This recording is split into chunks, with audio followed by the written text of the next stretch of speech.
Robinson finds Allen. Here's Newman.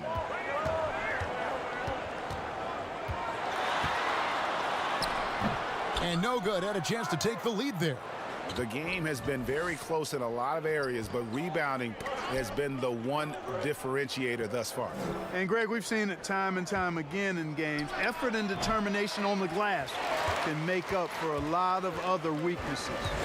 Not much falling for him this quarter, guys, and you can sense his frustration. And for Cleveland. Well, you know, what a season for the Bucks last year. Best record in the East, best record overall in the league. The team cruised during the regular season to win 60 games.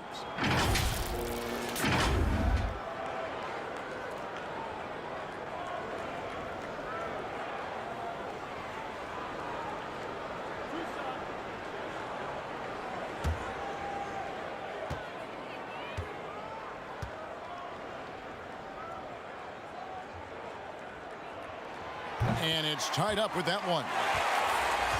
Hey, Clark, those 60 wins for the Bucks, the most since 1980. You know, start to finish, this team was a force. Had a great approach on both ends of the floor. Fun to watch. No glaring weaknesses, and a game plan that works for them. Future's bright there. Baker, he's checked in for Milwaukee. Now the free throw is good. Now leading by one. He's as solid as it gets from the line. I mean, give him the opportunity. He's cashing in on those. Here's Brandon. Here's Sura. The kick out to Hill. Here's Sura. Defended by Allen. Just 5 on the clock.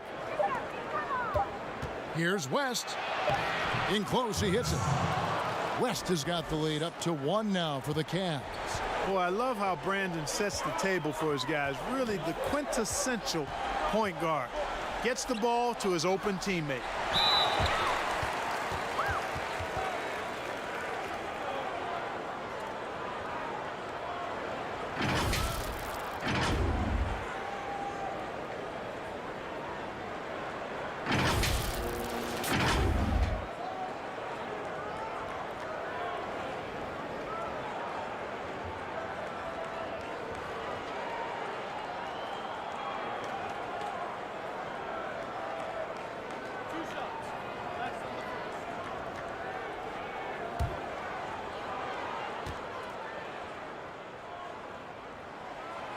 That free throw, no good.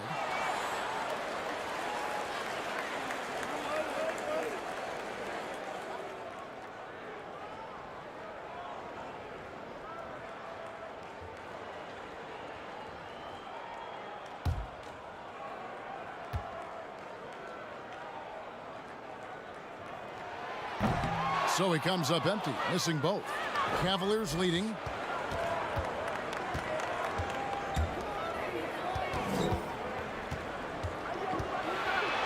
It's blocked, and that's out of bounds. Cleveland will retain possession.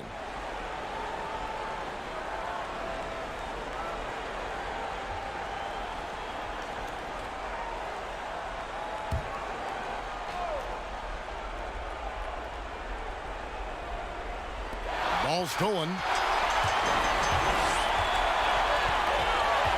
Here's Newman. Right wing.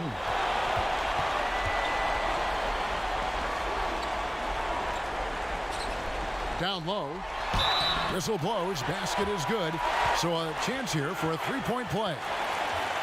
And breaking down some numbers here, the hustle stats for Milwaukee. The activity level defensively, I've really been impressed with. They've been in attack mode on the defensive end. They've worked hard tonight at crashing the boards as well. They've had a bunch of second chance points.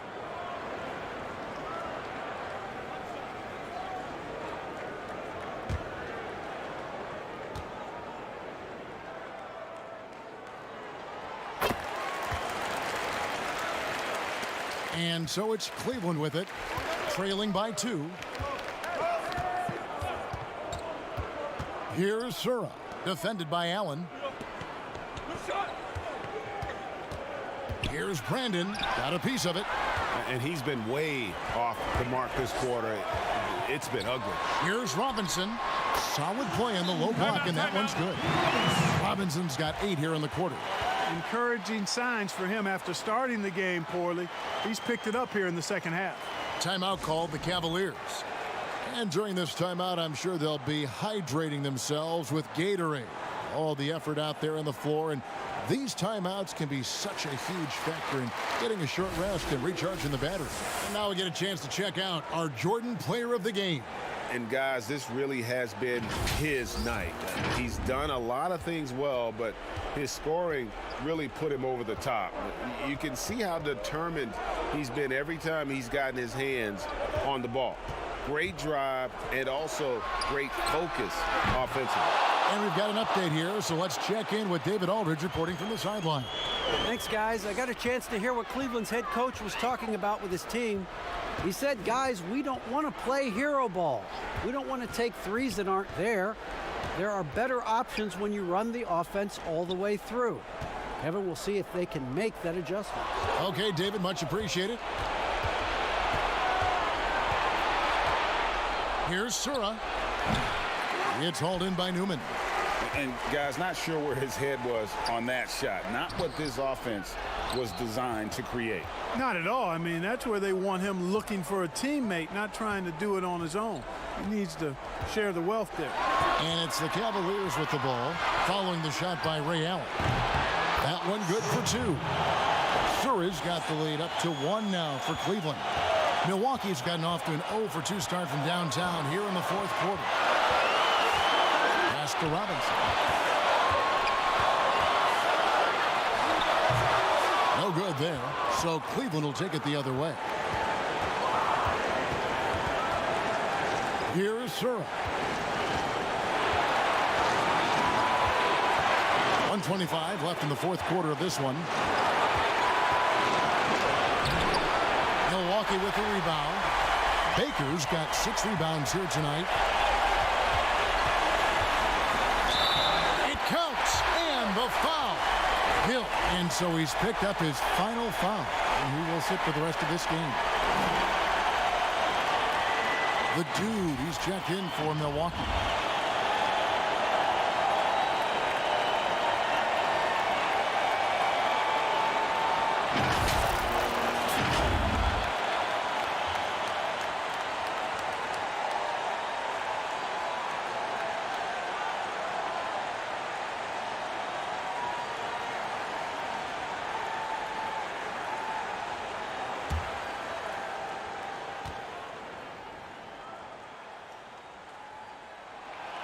Yeah, big play on the front end to finish, despite getting hacked there, and big on the back end to hit the free throw.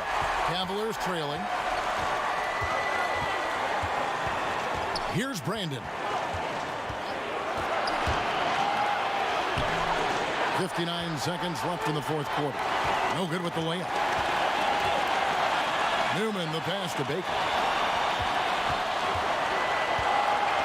Here's the dude. Count the bucket, and he's got a free throw coming up as well. And you can't get a bigger bucket than that. Well, that was 1-2. He wanted the ball. Nobody else was taking that shot.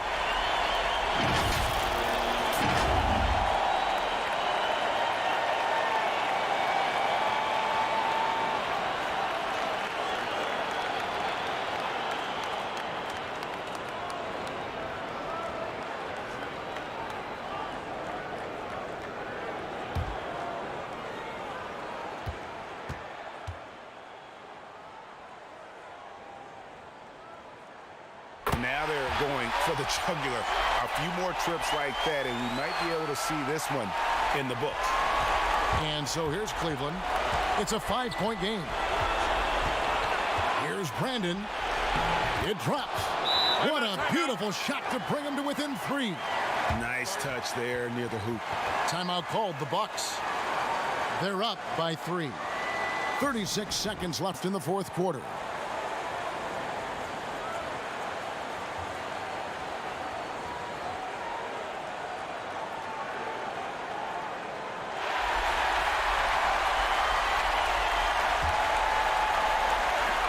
.36 seconds left to play in the final quarter. And the pass to Baker. Fades.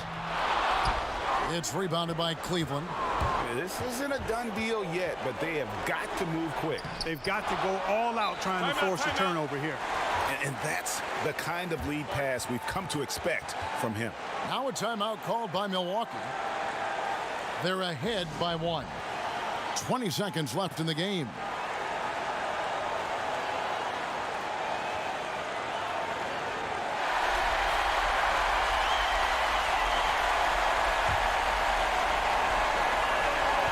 Seconds left in the fourth, and an intentional foul there stops the clock.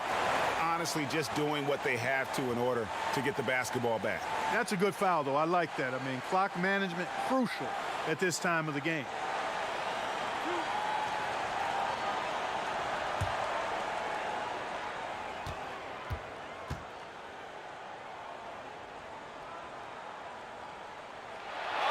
So the first one drops, and that will put them up by 2.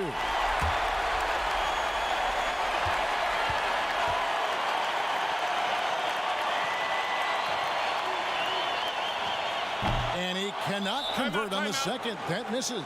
Timeout called Cleveland. They're trailing by 2.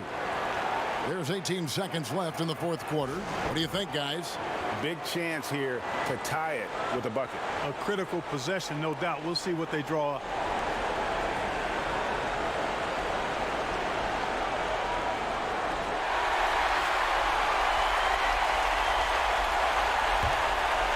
There's 18 seconds left to play here in the fourth. Here's Brandon.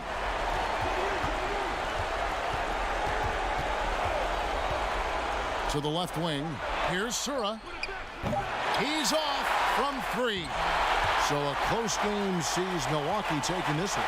That was a fun night of basketball and fabulous finish as they continued to wait out until the very last moment to seal it. And there are so many times when you see these tight games won at home, that advantage of having that crowd behind you oftentimes is the ultimate X factor. Well, folks, that's going to do it for now. For Clark Kellogg, Greg Anthony, and David Aldridge, this is Kevin Harlan thanking you for watching the NBA, presented by 2K Sports. And we'll see you next time.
Passes it to Maxwell.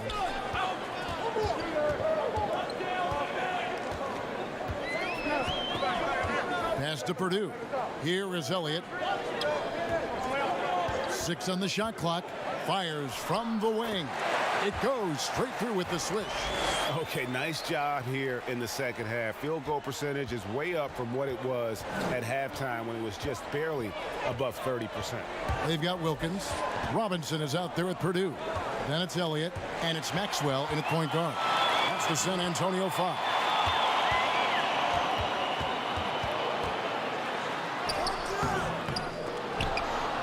Here's Robinson. Nice D from Sabonis. And they continue to control the glass. Robinson goes in. Sabonis trying to get open. Robinson misses. Well, his shooting has been a little bit below par. You think about what this lead would look like if he was on. Wilkins, no good. Well, his poor shooting is a big reason that they're staring at this deficit right now. He needs to get on track if they're going to find a way to win. And he gets the whistle. 2 free throws coming up. And I like the fact that the defense is looking to protect the rim at all costs. And last season for the Blazers, all about bouncing back from their embarrassing first-round sweep at the hands of the Pelicans. Well, that was definitely a motivator, and I think they put that to bed. Wanted to focus on being the best team that they could be towards the end of last season, and that Nurkic injury really took some wind out of their sails, but they continued to compete and still made noise in the postseason.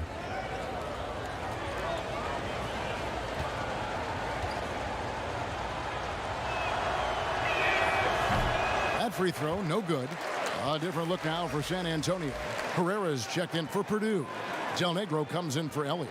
And it's A-Train in for Maxwell.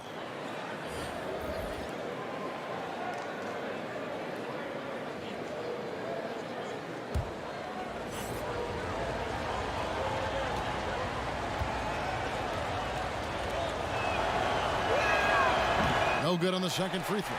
And thus far, they've managed to overcome an off game from him offensively. Guys, they're looking for a way to score here. Yeah, they've had a tough time taking the lid off. Outside Wilkins, a 3-ball, sinks the triple. And after an abysmal first half from the field, the shots now starting to fall. Pass to Ogman. Back to Anderson. To the middle, shoots. Tried to bank it in, but he misses. They've been able to have some team success in this game despite what's been an awful shooting night for them. It'll go. The Portland lead is cut down to 1 on the bucket from Robinson. Well, that basket must be widening out right now, Kevin. He's making almost every shot he's putting up this quarter. Now, here is Robinson. Here's the pass to Ogden. They can't stop the run with that one. Spurs shooting around 41% on the night. Robinson against Del Negro. And oh boy, a lot of contact there, but he gets the call and will shoot 2.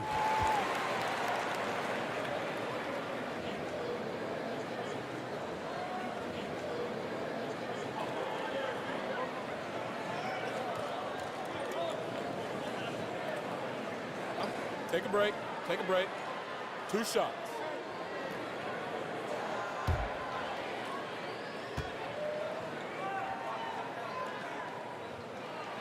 That one drops. He ties it up.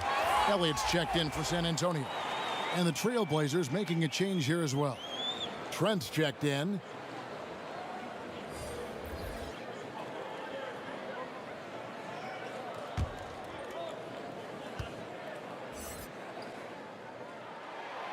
And he makes the first, but misses the second. A shaking his head moment there. Had a chance to put them out in front, but at least they're tied up. The kick out to Anderson. Back to Sabonis.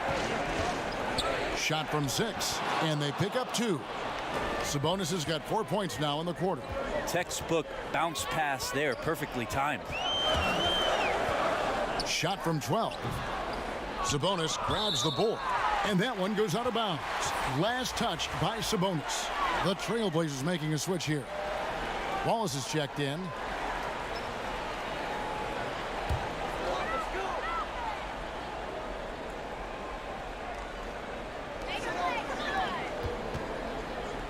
Here's A-Train. Passes to Elliott.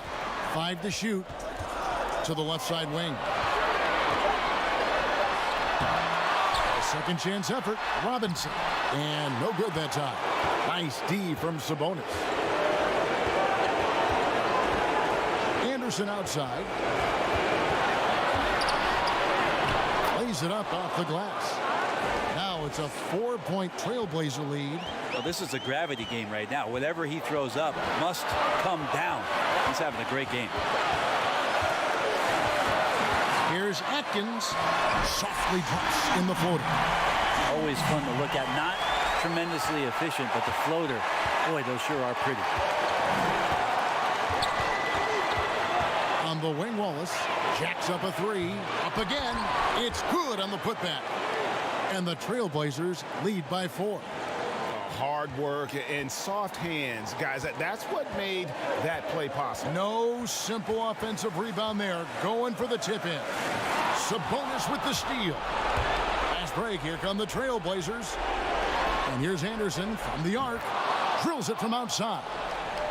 Anderson's got the lead up to 7 now for Portland.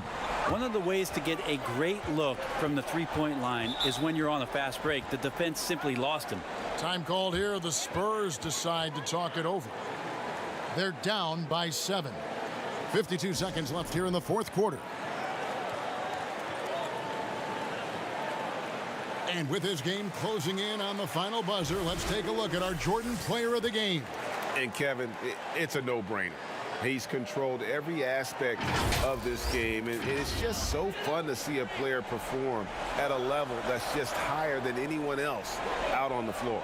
There must be something about playing in a hostile environment that drives it. He is really fed off that. On the sideline, let's catch up with Hall of Famer David Aldridge. Well, guys, during the last break, I listened to Greg Popovich talk to his team. He said we've got to pick it up right here, right now. If we're going to win this game, we have to take control. This is the time. Kevin. Here's O'Neal. And that one goes long. And guys, you've heard of overpassing. Well, that shot was an example of underpassing. Maybe they can find a way to establish some rhythm in the next few possessions with the extra pass. Now, here is Robinson. And the ball's tied up, so we'll have a jump ball. You two.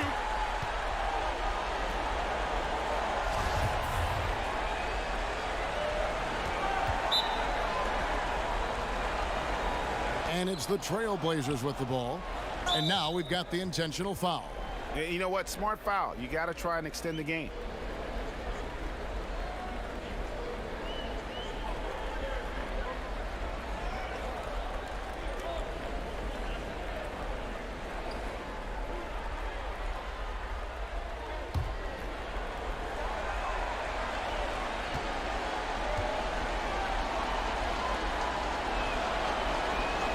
He drops the first one, and that puts them up by 5. And for all the things Anderson does well, it's his ball handling that's the most incredible. He honed those skills growing up as a playground legend in New York City. And you can wrap this one up. Great job to stay cool at the line and finish it off. San Antonio calls timeout. They trail by 6. 9 seconds left in the fourth quarter. Guys, your thoughts? There's still a sliver of hope. Yeah, act fast, but without mistakes.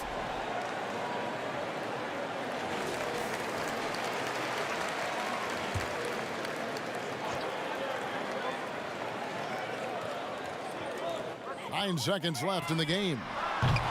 No good from Del Negro.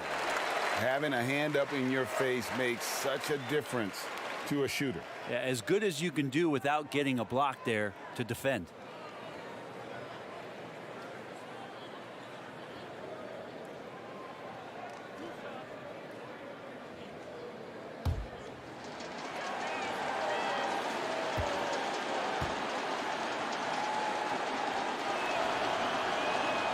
And he cannot get the first one to drop. Tough one to miss.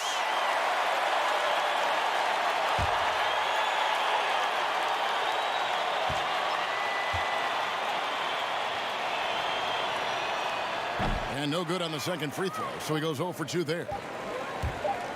From deep, off the mark. And so it's Portland winning this one. This was a hard-fought, well-earned victory for him, Greg. They really had to work for this win. And that's a good point. I mean, weaker teams might have buckled at the end with the crowd amped up, everyone in the building kind of rooting against you, but they stood tall and pulled it out. Well said. And that about wraps it up. For Brett Berry, Greg Anthony, and David Aldridge, this is Kevin Harlan along with our 2K Sports crew. So long and good night, everyone.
Here's Rice.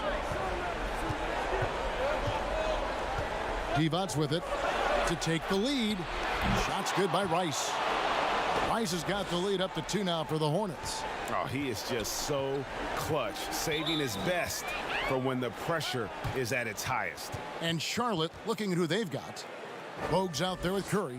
Then it's Divac. Then there's Mason.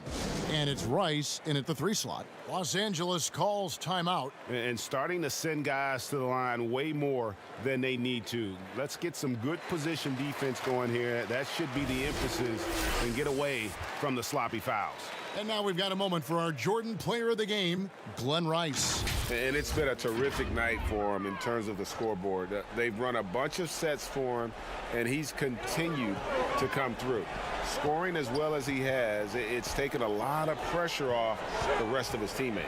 Now let's go to the sideline and catch up with our Hall of Famer, David Aldridge. Thanks, Kevin. The head coach of the Clippers had some harsh words for his team during the break. With this game in the balance, he really came after his guys. He said, this is our time. Right now, be in the moment with each other. Do your job, and I promise you we'll win this game. Back to you. And here is Los Angeles now, following the bucket by the Hornets. A 3-pointer off the mark. Charlotte leading by 4. Outside to Bogues. 1:52 left in the 4th quarter. The pass to Rice. Clock at 6. Now Curry. Fires from deep. A steal. It's 3-on-3 on the fast break. And out of bounds as the Hornets gain possession. Oh, I mean, what a time to turn it over. I mean, if this game doesn't go their way, we're going to look back on that one. Charlotte calls timeout. They lead by 4. 1:29 left in the 4th quarter.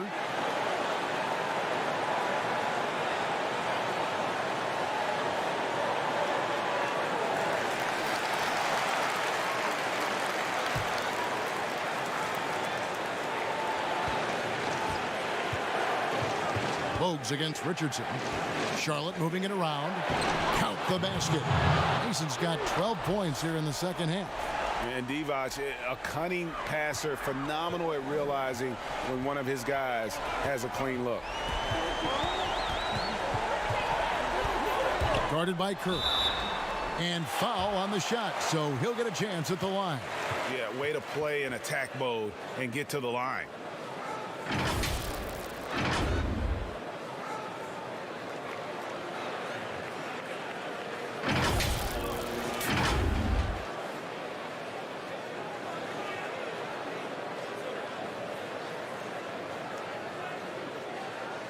Take a break. Take a break. 2 shots.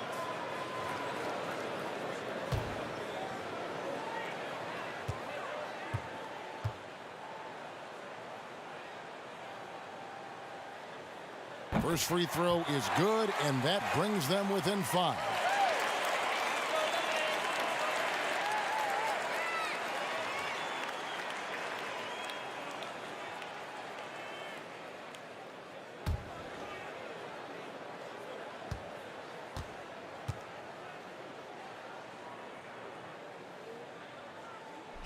He's off on the free throw, unable to get that second one to drop in.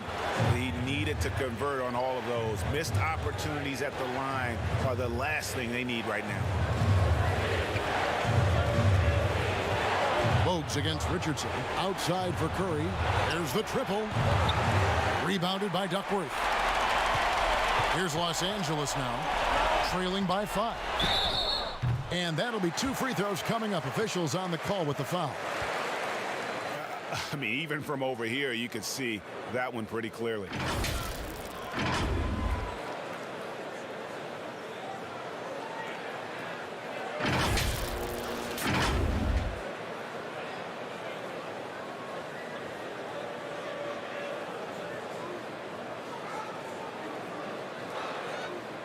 Take a break.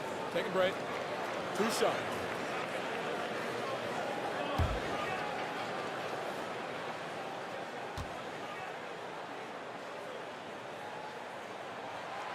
Gets the first, and that shrinks the margin to just 4.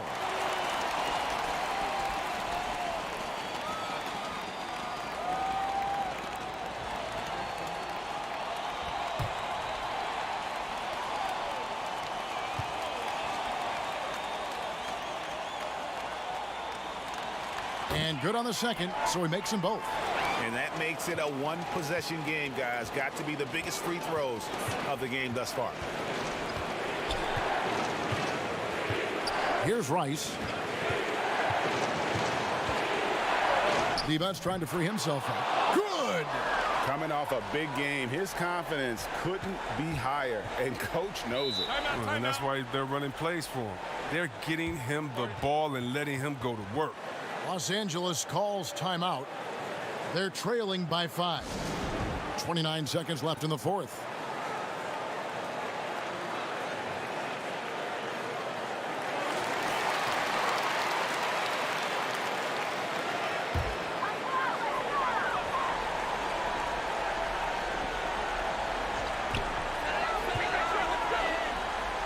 Now Richardson. It falls. What a beautiful shot to bring him to within 3. Up and under and in. I mean, thinking on the fly with the double clutch. And the Hornets call time here. They're leading by 3. 24 seconds left in the fourth quarter.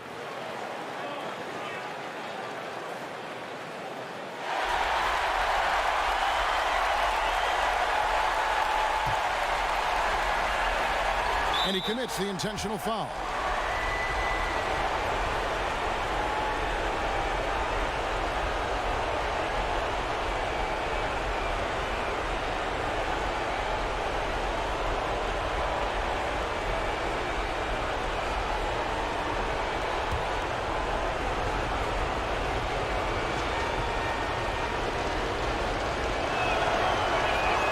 He hits the first one, and that gives them a 4-point cushion.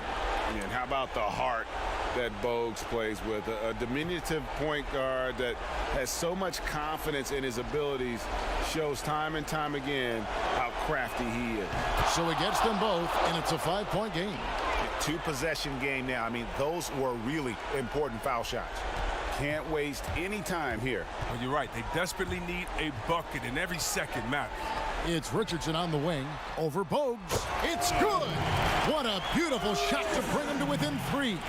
Yeah, I love the communication and the chemistry between those teammates. They're going to prolong the game here with an intentional foul. Yeah, you know what? Smart foul. You got to try and extend the game.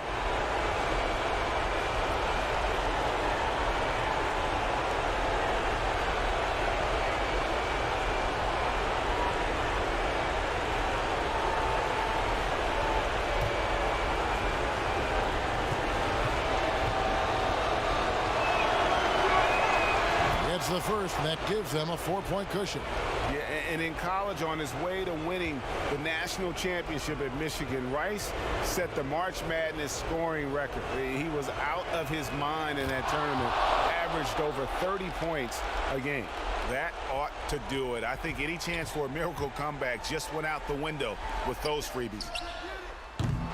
Barry misses. And you could tell he thought he had a little more space, but the defender was right there. Oh, man, did you see him close that gap? What a great job. He made the shooter feel uncomfortable. And so it's Charlotte with the win. They seem to relish their role as the bad guy here tonight. You know, Kevin, I sense that as well. I mean, they really did feed off all of that negative energy this crowd was directing at them. I mean, they turned it around and used it as motivation to close out a significant win. And that'll do it, folks. For David Aldridge, Greg Anthony, and Chris Webber, this is Kevin Harlan thanking you for watching the NBA on 2K Sports. So long, everyone.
Kicks it to Brown.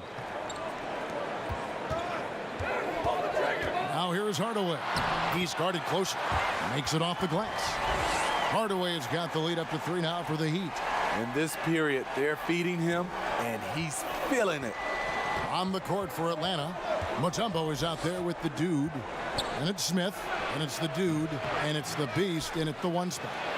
Here's James, and the layup falls.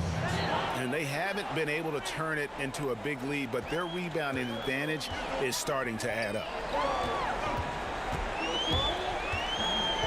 Brown against James, and the shot goes down. Brown's got 4 points this quarter. Adding to this lead, he's been dependable and consistent at the offensive end. The Hawks trail by 3. Pass to the dude. Here's the beast, guarded by Hardaway.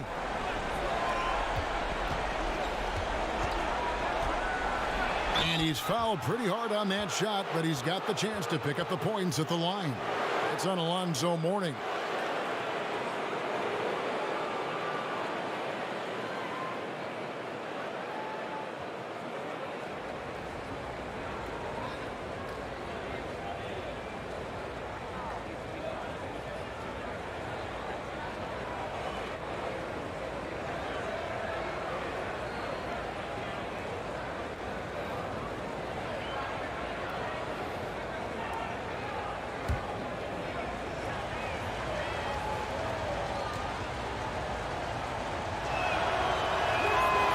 No good on that one. And when you think about some of the most entertaining Hawks teams, my mind always goes to the human highlight film.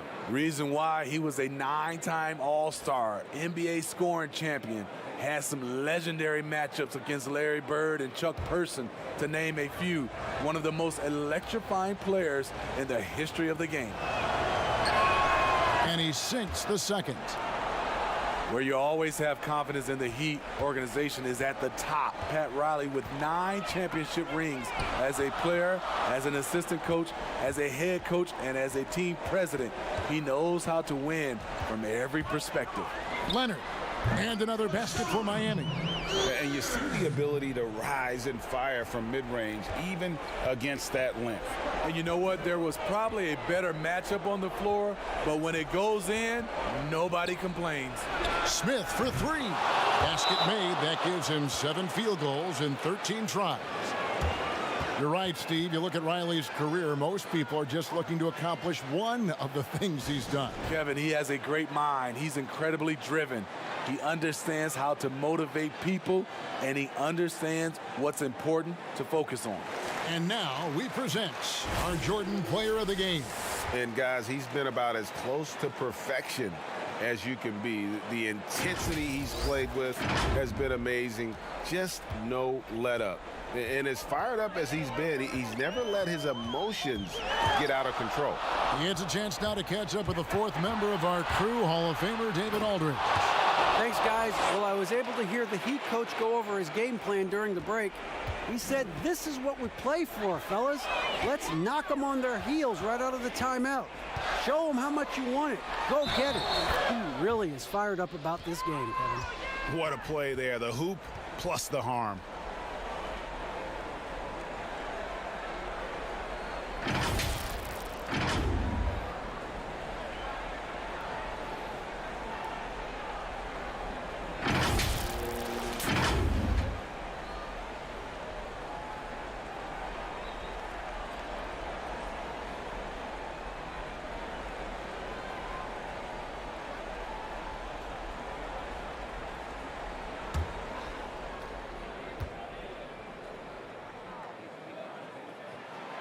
And that one misses. Atlanta's gone 2 for 2 from three-point land to start the 4th quarter. Here's Mutombo. Shooting foul as the whistle blows. He'll shoot 2 free throws. It's on Alonzo Mourning. And Mutombo, a defensive force, a long, intelligent player who plays well on both ends of the floor.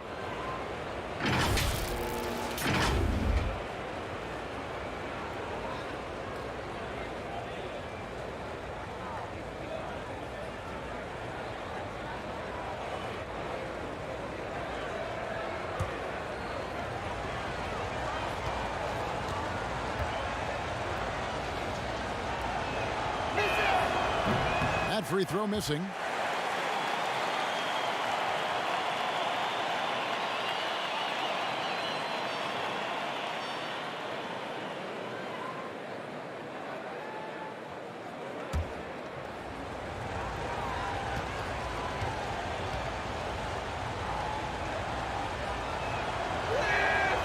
That one is no good. The Heat with the lead. Here's the floater, and he sinks the layup. Leonard's got 10 points here in the second half. That's nice work, stopping short of the rim, just laying it over the top. The Beast passes to Smith. Passes it to the Dude. 6 to shoot. It's blocked. They retain possession. In transition, here comes Miami. Took him no time at all on that one. Now it's a 5-point Heat lead. I can't believe that went in, and I don't think he can either. Here's the Beast. Gets it to go from beyond the arc. The Beast's got 7 now in this quarter. Yeah, that's a high percentage look when the D doesn't fight over the screen. Reason why it takes extra energy to do it. You have to trust your defensive rotations, but it's worth it. He hangs in there and cashes in on the second chance points. You know, his positioning near the hoop, always to his advantage. Just a terrific job to tip that one back in. There's a minute left in the fourth quarter of this one. There's the pass to the Dude. Takes the three. It's rebounded by Austin. You know, the ill-advised threes isn't how you want to close the gap. They've got to have better shots. Man, he's been on point, not forcing things, getting the most of his looks within the flow. Time called here. The Hawks decide to talk it over. They're trailing by 6.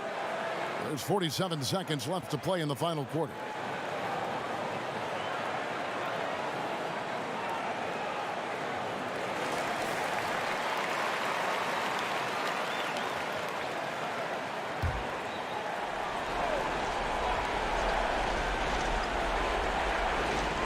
And it goes out of bounds. Last touch by Hardaway. Great energy on the deflection and a good job disrupting their offense. This is called an effort play. Terrific hustle at the defensive end. Time called here. The Hawks decide to talk it over. They're behind by 6. 46 seconds left to play here in the fourth.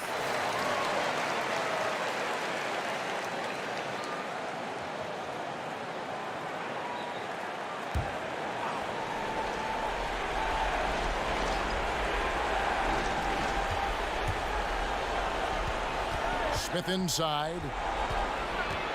Dishes it to James. He blocks it again. A defensive stalwart so far. That's 6 blocks. Greg protecting the rim. Love the hustle. The Dude, he's checked in for the Hawks. Here's Hardaway.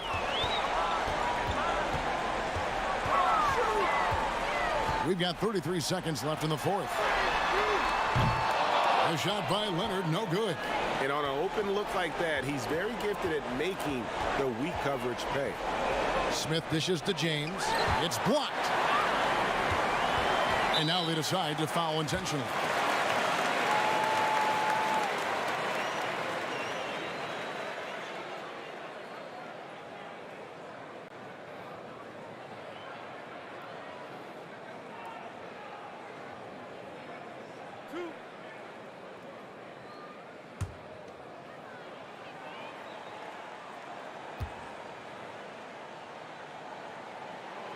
He doesn't hit the first, and that was the one they really wanted. He's got one more, though.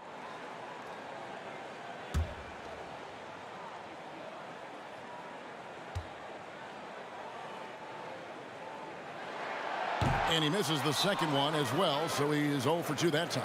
Time called here. The Hawks decide to talk it over. They're down by 6. 15 seconds left in the fourth quarter. Guys, your thoughts? They need a quick basket here. Not only do they need a bucket, they need a 3 just to give them any chance at all.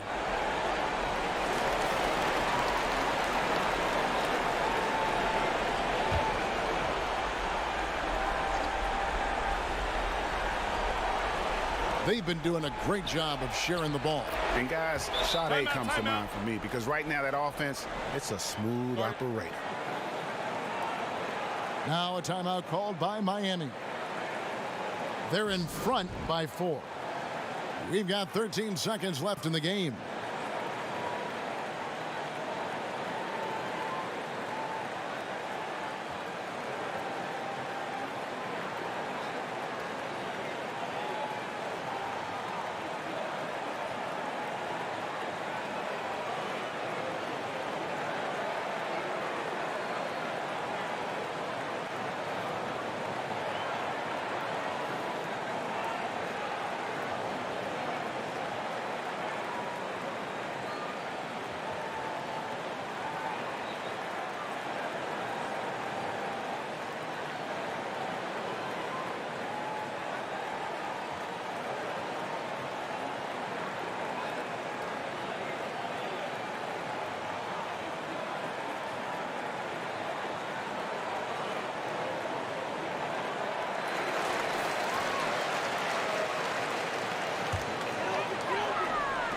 We've got 13 seconds left in the fourth quarter. And they stop the clock as soon as they can with the intentional foul. Honestly, just doing what they have to in order to get the basketball back.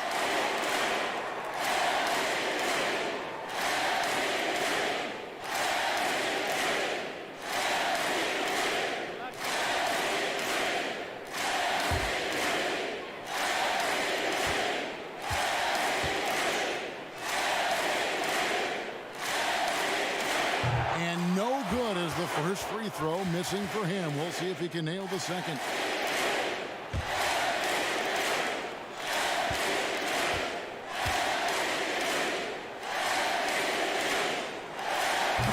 And he ends up missing both free throws. The Beast passes to the dude. Three-pointer. No good that time. And this is what you like about his perimeter D. Never gave up and challenged the deep one. You see some guys, they just mail it in. They don't go out and contest it. Not him. He's going to compete through the entire play. And so the big win by Miami in a tight game. They didn't make it easy on themselves or their fans, but in the end, everyone's satisfied. I mean, there were some times that momentum shifted, and especially early on, but let's give this group a lot of credit for that stick-to-itiveness in terms of finishing out and executing that game plan. Thank you for joining us. That'll do it for now. For Greg Anthony.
Where do I start? Where do I get my rhythm? Where do I get my groove? I always start off with a bounce.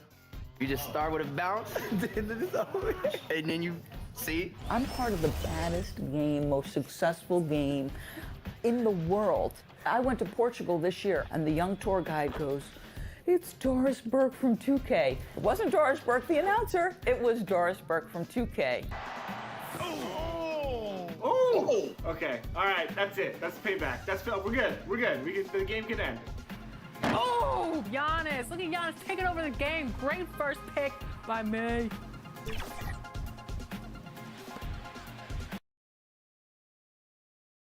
And those are the starting lineups. Lots of interesting matchups tonight. Stick around. We'll be right back with more.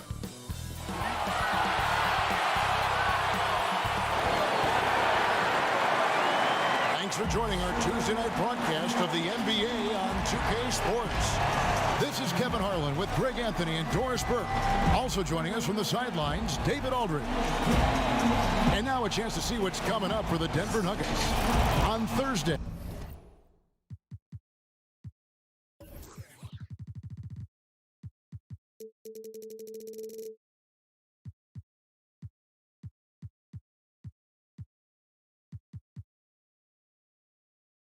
They'll start out on the road to play the Pelicans in New Orleans. Then on Saturday, they'll go up against the Magic in Orlando. Now a look at Dallas's starting lineup. Green is out there with Finley. Then it's King. Then it's Derek Harper.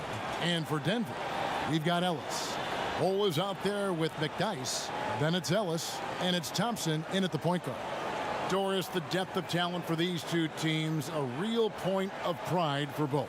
Well, I think both of these front offices take extraordinary pride, Kevin, in their ability to surround their star players, and you have to have stars. But the key is the guys around them. What is their fit? Do they complement the stars' greatest attributes? That is the measure of a great front office. Now here's Thompson, and it's out of bounds. Last touch by Thompson.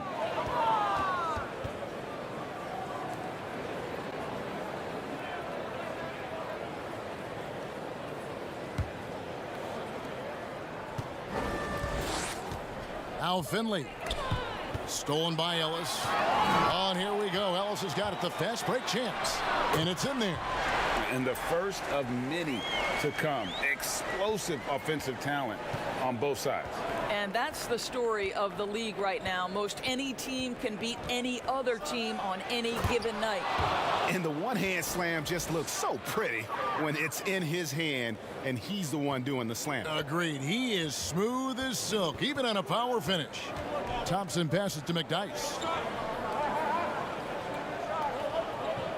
Bull with it. He's against King. Bull dishes to Thompson. And the layup's good off the glass. Just setting the tone with an aggressive move to the rack. And where's the help defensively? To me, Greg, that's a complete lack of communication on that side of the ball. These guys need to be talking to each other. Boom, he jams it straight down. And though we often talk about Harper's scoring, he's just as adept at setting up his teammates. Thompson outside. And in the first, a little over a minute and a half in. Pass to McDyess. Shot clock at 6. Good for the basket. Starting off 1 for 1 with that shot. Really crisp, intelligent passing to make that basket possible. Harper the pass to Green. Here's Finley. 29 points for him last game against Portland. And if you look at his free throw numbers, you can see what kind of pressure he put on the defense. He was in attack mode all night long. Boy, in that close, he's almost automatic. Boy, that's pretty good defense. Wow. Bull can't hit. And I'm not sure that is a shot that he should be taking. Well, it's hard to imagine that the play was designed to go in that direction. Boy, I'd be surprised if we see that again. Kicks to Harper. Takes a 3. Rebounded by McDyess. Denver in the lead. Now the pass to Thompson. He dishes it to Ellis. That shot missing. And the Mavericks going the other way now. They're moving on after the tough loss they took at the hands of the Blazers. Yeah, I mean, every time out, it's a learning experience to some degree, but that's not what they were looking for. Yeah, I mean, listen, Greg, it hurts a little more when you play well and fail to close out a game. That was one they should have won. And you look at the Mavericks' numbers last season, the need for shooting is obvious. And I think, Greg, what's shocking is poor shooting is not something you have historically associated with the Mavs. But when you look at it through last season, they took a high rate of threes and a high rate of free throws. And yet, both of those percentages were poor. That's an area for improvement this season. That free throw good from Thompson.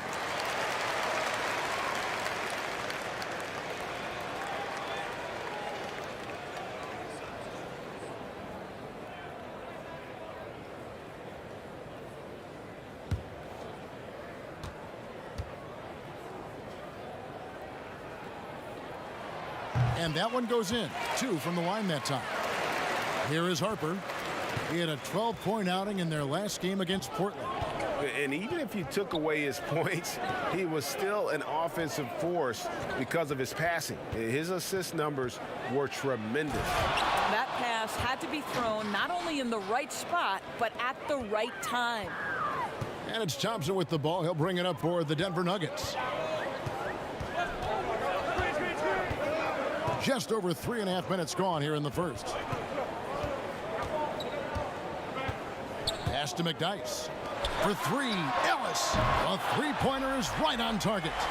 Ellis has got 5. And he likes to get in a rhythm early. Nice triple. Harper with the ball. Picked up by Thompson. King left side. To the paint. Here's Harper. And they'll turn it over. Could not get off a shot. 24-second violation. Let's take this chance to see which of last season's teams had the most second chance points in the league. The Nuggets, number 1. Yeah, that was a huge factor for them a season ago. Their ability to attack the offensive glass and then convert those into second chance buckets. I mean, no one did it better. Back to Thompson from outside the arc. It's rebounded by Dallas and going against Denver, their first meeting of the season. Well, these two teams will see plenty of each other as this is the first of 4 contests between them this year. And the better they know each other, the more competitive they become. Expect this first one to be extremely spirited with each side trying desperately to send a message early. Elbow. 2. The Nuggets shooting their 3rd and 4th free throw shots of the night.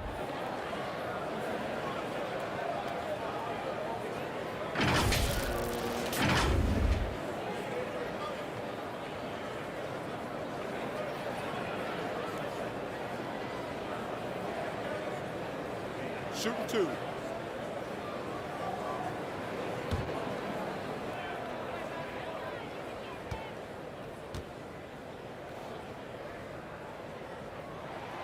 He misses the free throw. Early on, players vying for larger roles and more minutes, and Doris, always interesting to see how all of that materializes. Yeah, Kev, I think unless you have a veteran team who's maybe been in the playoffs and established themselves, there's nothing set in stone yet. Obviously, guys are looking to prove themselves from the very moment that ball is tipped up in the air. And who gets a rhythm early? Who starts off strong? Let's see. I'm looking forward to it as well. Here's Finley. The kick out to Harper.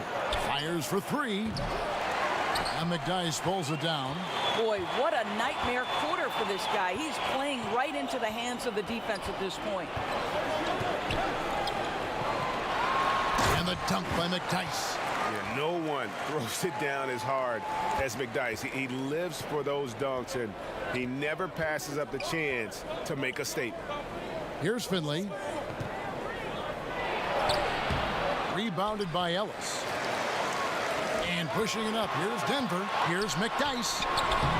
No good on the shot. Great tee that time from Green. Up top, King. And And that'll be 2 free throws coming up. Officials on the call with the foul. Yeah, good job to take it right at the D. It's his first trip to the line.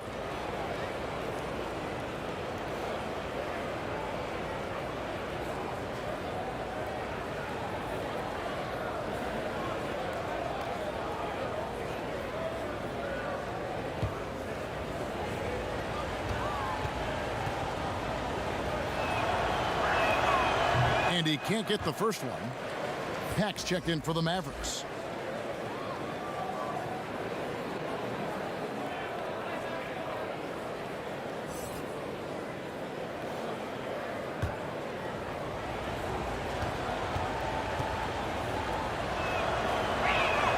And the second free throw, good. Here's Thompson. Ellis outside. Bull kicks to Ellis. Denver passing it around. Here's McDyess. Good on the shot. McDyess has got 6. And the story here, Kevin, early on is how well they've shot the basketball. Here's Pat. He's covered by Thompson. Here's King. Score of the basket. Nice shot after missing his first attempt. Boy, I don't think he'll get a screen assist for that pick, but they get the points, and that's all that matters. Thompson the bounce pass from 20 feet out. Denver keeping it going. A new 14-second clock. Mavericks trail by 6. Here's Finley. Green breaking loose. And Finley gets it to go. He's got 6. Boy, you love what this guy is doing right now. He's taking smart shots, shooting a high percentage, starting to cook. Thompson finds Ellis. Banked in off the glass. That's their 3rd straight make off an assist. Dallas has gone 0 of 2 from deep here. Here's Pat. No points in the game yet for him. Over Thompson. Here's King, and that basket's going to count, folks. Gets the goaltending call right there. Just barely too late and catches it on the way down. He's already in the air there, committed, so can't fault him for going for the block. Here's what Denver's going with right now. Johnson, he's checked in for Bull. Marciulionis checks in for Ellis. The franchise is checked in for Ellis. And Smith subbed in for Thompson. And Dallas also making a switch. Thomas checked in for Green.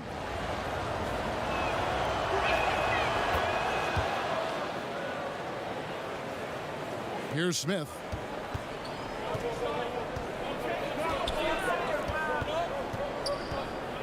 Pass to McDyess. Here's Marciulionis. He's guarded by Finley. Out to the wing. Fades back and off the glass. That one's good. McDyess has got 8 points. Yeah, the chemistry has been terrific. Really impressed with their offensive execution. Pass to Strickland. Fires the 3. Drains it from beyond the arc. And the lack of effort to fight over the screen there makes that an easy shot. You know, we see this all the time, Greg. You're basically, as a defender, hoping the man misses rather than putting in the work to get over screens. And so here's Denver, following the 3-point basket by Dallas. Here's Marciulionis. He's guarded by Finley. They get the rebound. McDyess, good. He's got 10. I'll tell you, this guy is proving to be a problem for the defense. In this quarter, he has been special. Back passes to Finley. Now here's King. The shot. That one a little long. Superb defense, guys. No way he's going to let him get off a clean look at the basket. Here's the franchise. 17 points for him last game against Sacramento. Smith, no good. Mavericks trail by 4. Now Finley. Stolen by McDyess. And here's Smith. Still getting warmed up offensively. No scoring yet from him. Marciulionis passes to the franchise. And he's good on the 3 ball. Now it's a 7-point Nugget lead. Pretty dime there, the kind of ball movement coaches love to see. Outside Thomas. Here's Strickland, covered by Smith. And there's the pass to Finley. Over Smith. Again, the miss by the Mavericks. Well, certainly not the best defensive effort, but this guy can't make them pay for their laziness. Here's Marshallonis. Pass to the franchise. For the three. Another three for Denver. And they are shooting the lights out from distance here early. Now Finley. He's got 6. Passes it to Pat. And here is King. Some nice passing here by Dallas. Dallas needs to get off a shot. Strickland. No good. They had a chance to end the run there. The pass to the franchise.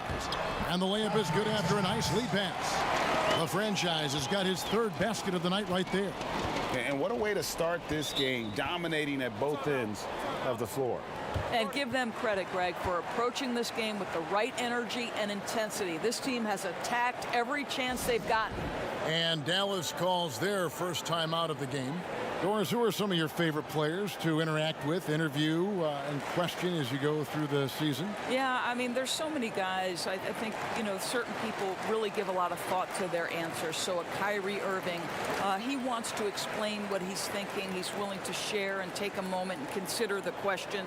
Kevin Durant, Steph Curry, Damian Lillard, all of these guys, when I ask a question, Kev, they'll pause for a moment, consider the question, and then respond. And for somebody who's got to interview, there's nothing greater than having those guys willing to take some time with me. Doris, and you always get great answers from them too, so there's a great rapport there, I can see.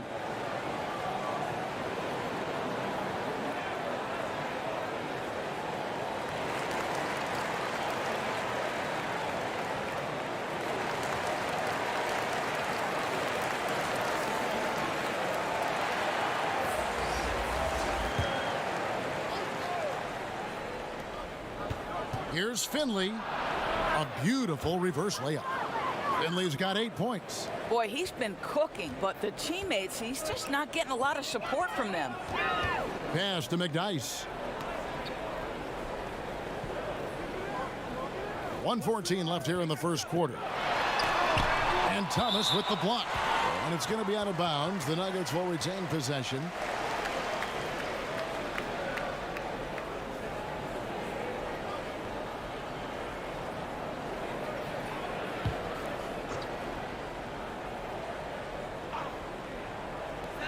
Pass to the franchise. 5 on the clock. They hold the early advantage on the glass. Here's Pack. Doesn't go for him. Smith with the defensive effort. Here's McDyess. Guarded by Bradley. They get a hand on it. 40 seconds left in the first quarter.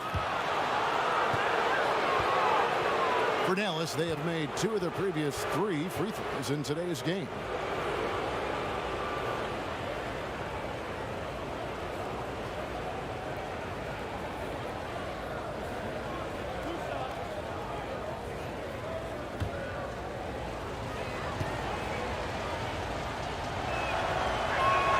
And the first one at the line is good.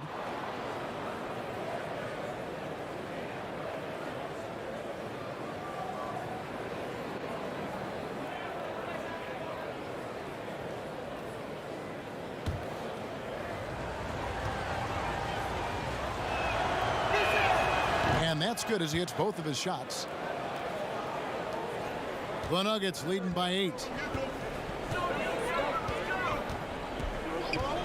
We've got 33 seconds left to play in the first quarter. Well, this is the kind of shot we've come to expect him to make. He's got to be upset with that one. Reeves the pass to Pack. Passes it to Finley.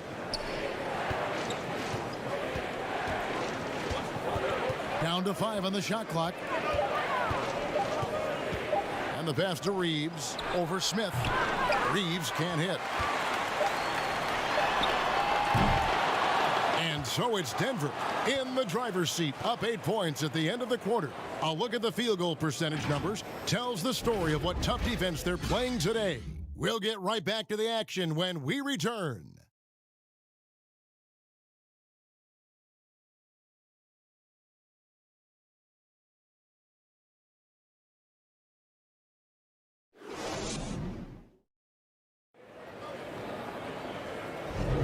And thanks again for tuning in. If you're just joining us, we've played through 1 quarter of action so far.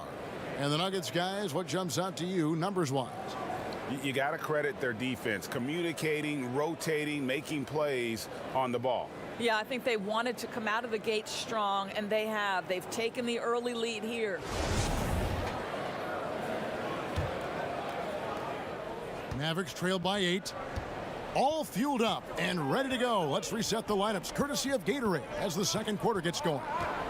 On the floor for Dallas, Finley is out there with Thomas. Then there's Bradley, and it's Reeves in at the point guard position. Set it up with the fake, but it's offline. Solid rebound there, and with the score like it is, that's an area where they can't afford to get lazy.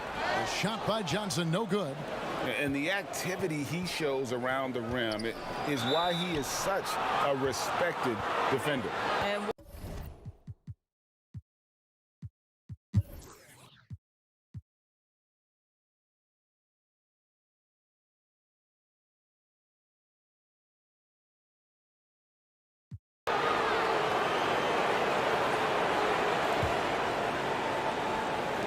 There's 1:17 left in the fourth quarter of this one. Inside, here's McDyess. It's rebounded by Dallas. Smith is out there with the dude. Then there's McDyess. Then there's Bull.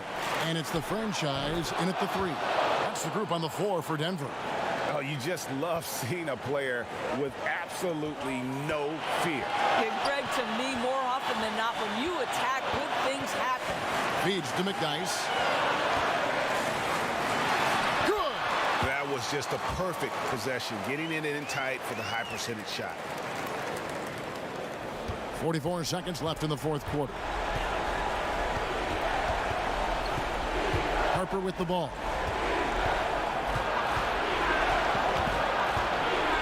He kicks it to Thomas.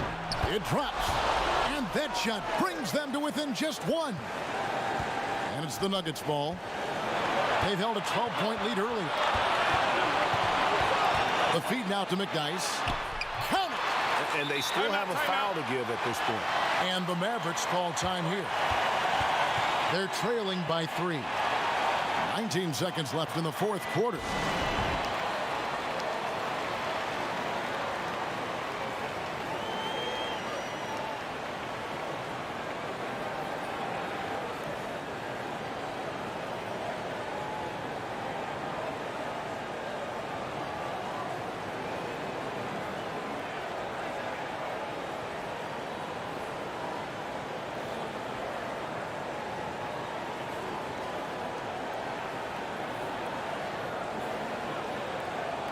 And now a moment to take a look at our Jordan Player of the Game. And Kevin, it's a no-brainer. He's controlled every aspect of this game, and it's just so fun to see a player perform at a level that's just higher than anyone else out on the floor.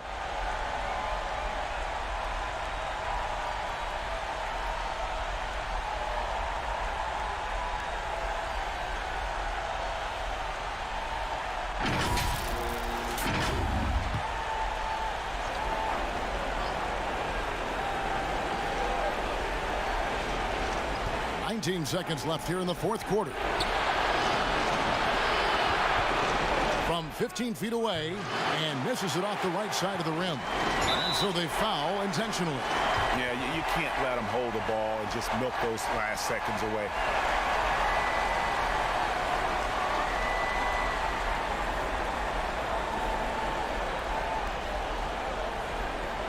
Take a break.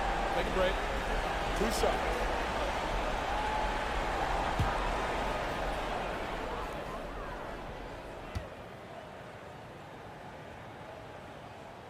Good on the first, and that gives them a 4-point cushion.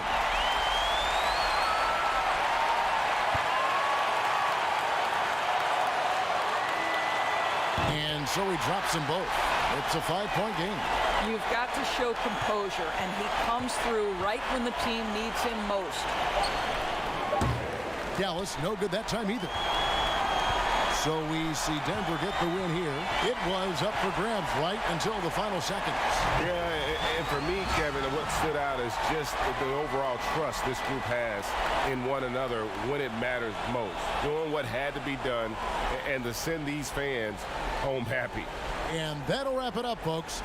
For Doris Burke, David Aldridge, Greg Anthony, and the rest of our terrific 2K Sports crew, this is Kevin Harlan saying thanks for watching. We'll see you next time.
One shot.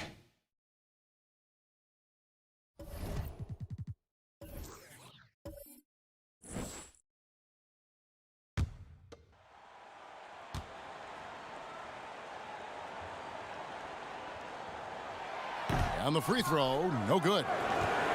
No room for them to make a mistake here. You got to almost play perfect from here on out. Jones is out there with Kersey. Then there's Ori. Then there's Campbell. And it's Shaq in at the 5 down low. That's the Laker 5.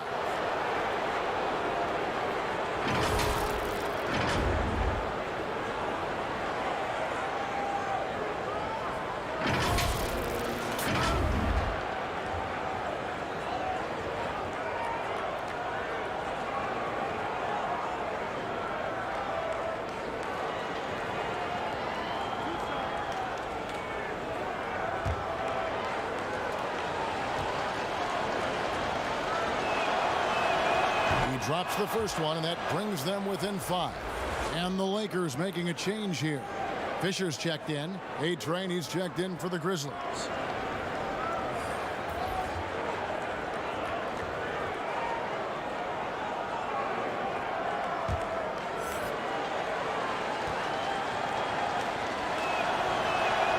And a tough break is his second attempt at the line. No good.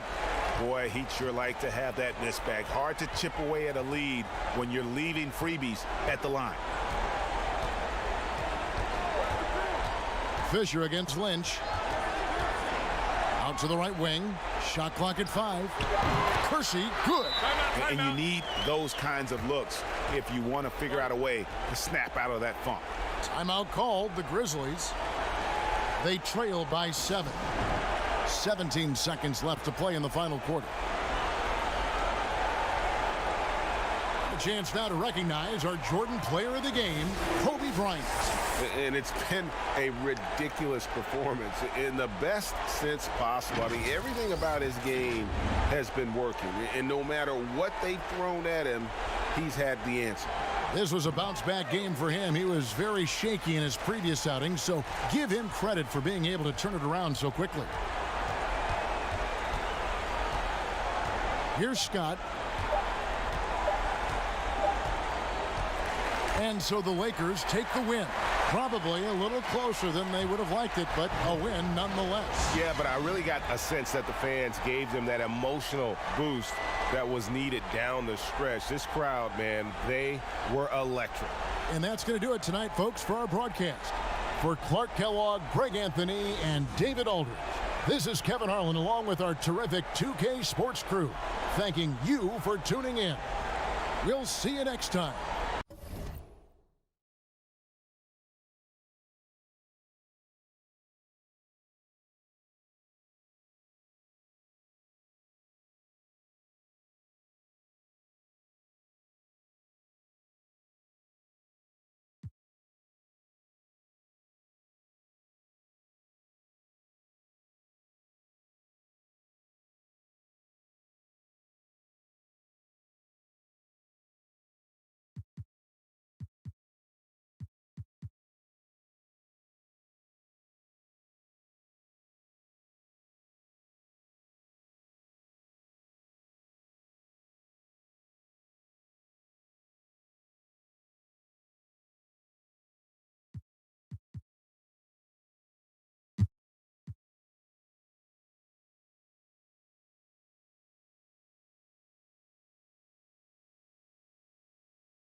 There's 1:47 left to play here in the fourth. And foul on the shot. He'll shoot 2 at the free throw line. And Hill doing layman's work there on the boards. Great at playing to his strengths and also a solid defender.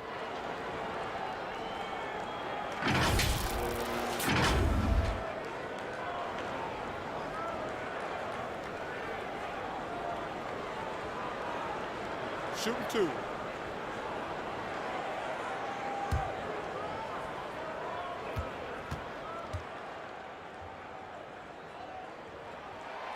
And the first of 2, no good, heartbreaker. Some changes for Chicago. Rodman comes in for Scottie Pippen, and Kerr subbed in for Ron Harper.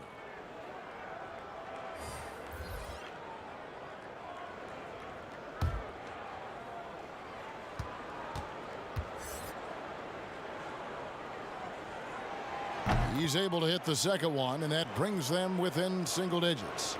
A disappointing trip to the line there. Even though it was just one miss, now is not the time to be missing those. Taking a look at the Bulls, we've got Kerr. Kukoc is out there with Dennis Rodman. Then it's Longley, and it's Jordan in at the 2-guard spot. And there are nights it really doesn't matter what you do defensively. MJ is going to score, and this is looking like one of those nights. Good on the three-point shot. Mills has got 28. And that's one of his strengths, knocking down those long-range jump shots. The pass to Jordan.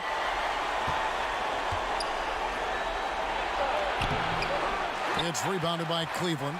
That's not the type of opportunity he fails to convert very often. To the wing right side, Brandon, and another three for Cleveland. Defensively, you can't back off him that much. You don't want to give up easy threes at this stage of the game. Here's Jordan, and slam dunk by Jordan. And we've seen it. He can do this all game. Jordan with a great burst there to get the finish. And the Cavaliers call time here. They're trailing by 7. 50 seconds left in the game. And now let's present our Jordan Player of the Game, Michael Jordan. And guys, he's been about as close to perfection as you can be. The intensity he's played with has been amazing. Just no let up. And as fired up as he's been, he's never let his emotions get out of control. He's really seemed to feed off the hostile environment he's been faced with tonight. And on our sideline, our reporter, David Aldridge. Thanks, guys. I got a chance to hear what the Cavaliers head coach was saying to his team. He told them this game wasn't over yet. He said, don't give up. If we make a few big plays, we're right back in this game. Stay the course. Back to you, Kevin. And there's the bucket from Brandon. Love his shot selection. Good at taking quality shots. Whether he's defended or open, he knows how to knock those down. Shot and game clock separated by 5. Pass to Kerr. Outside, Kukoc. Just 5 to shoot. Offensive rebound. Right side, Rodman. And so it's Chicago winning this one. A narrow win under difficult circumstances, Greg, as the visiting team. It really was, but that didn't seem to bother them. I mean, road team, home team, all I know is they were the better team. Well said. And that'll wrap it up, folks. So for David Aldridge, Greg Anthony, Brent Barry, and the whole 2K Sports crew, this is Kevin Harlan thanking you for being with us. See you next time.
On the court right now for the Trailblazers.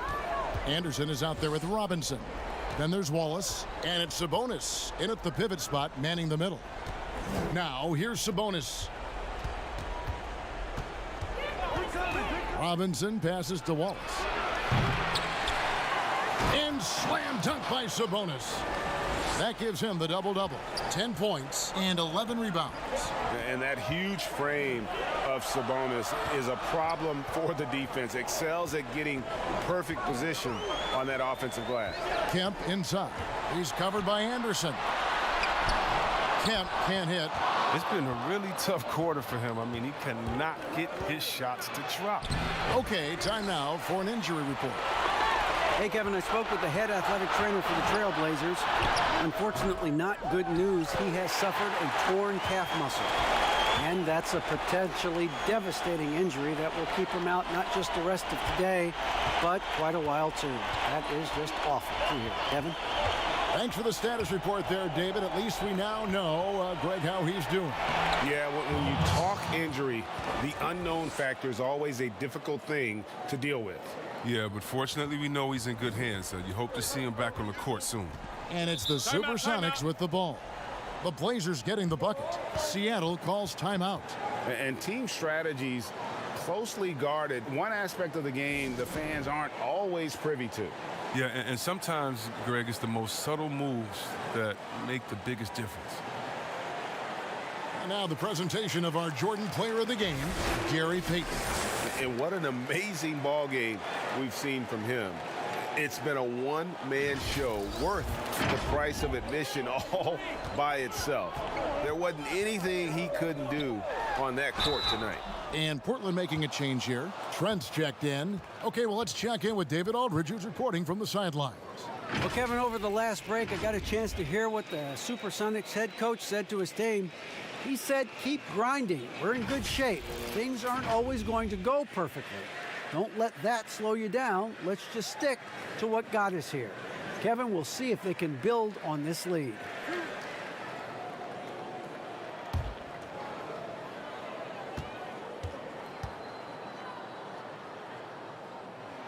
The free throw drops for Perkins. And, you know, some call him Sleepy Sam, others the Big Smooth. Perkins may never be a true superstar, but he contributes in almost every facet of the game. Butler, he's checked in for the Trailblazers.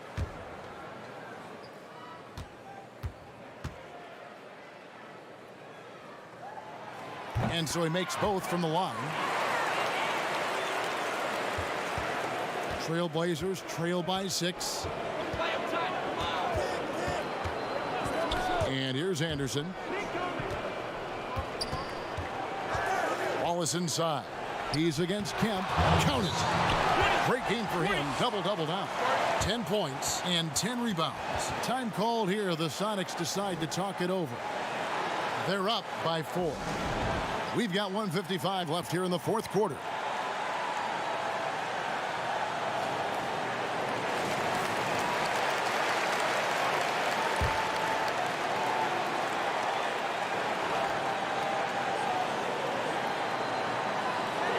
We've got 1:55 left in the fourth quarter.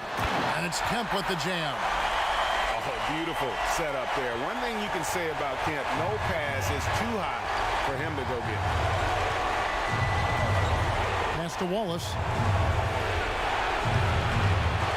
It's hauled in by the Sonics. Here's Payton. That one falls. Payton's got the lead up to 8 now for Seattle. Coming off a big game, his confidence couldn't be higher, and coach knows it. And that's why they're running plays for him. They're getting him the ball and letting him go to work. And it's Butler missing. And here's Payton. He'll bring it up for Seattle. They lead by 8. That's the biggest of the game. Pass to Hawkins. Back to Payton. Over Anderson. Off target there. That would have pushed the lead to double digits. To the inside. Sabonis trying to get open. Wallace misses. And the activity he shows around the rim is why he is such a respected defender. Yeah, you can see why he's established that reputation. Strong understanding of how to defend at the rim. Back to Anderson. Wallace against Kemp. Lets it go from deep. Not going to go that time. And it's the Sonics taking it the other way. Nice defense from Wallace. It's not easy to keep him from converting those. I mean, the D has to be airtight. Good on the bucket. Well, check out that assist. That's a pair of teammates that are clearly on the same page. And that's an intentional foul.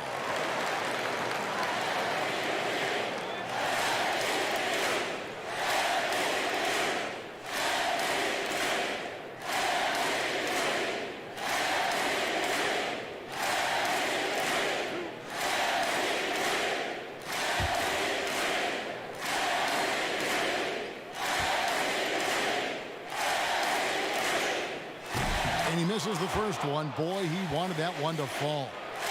Peyton, a super vocal guy, constantly talking up a storm, always trying to get into the heads of the opposition. And the second of two is good. That makes it a 7-point lead. Now a timeout called by Portland. They're behind by 7. 20 seconds left in the fourth quarter.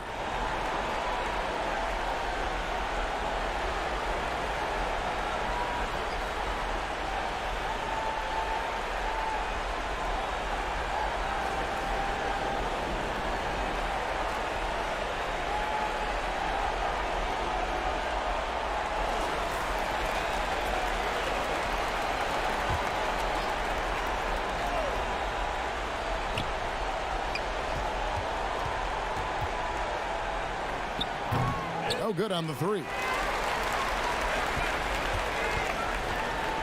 Now here's Perkins. Guarded closer.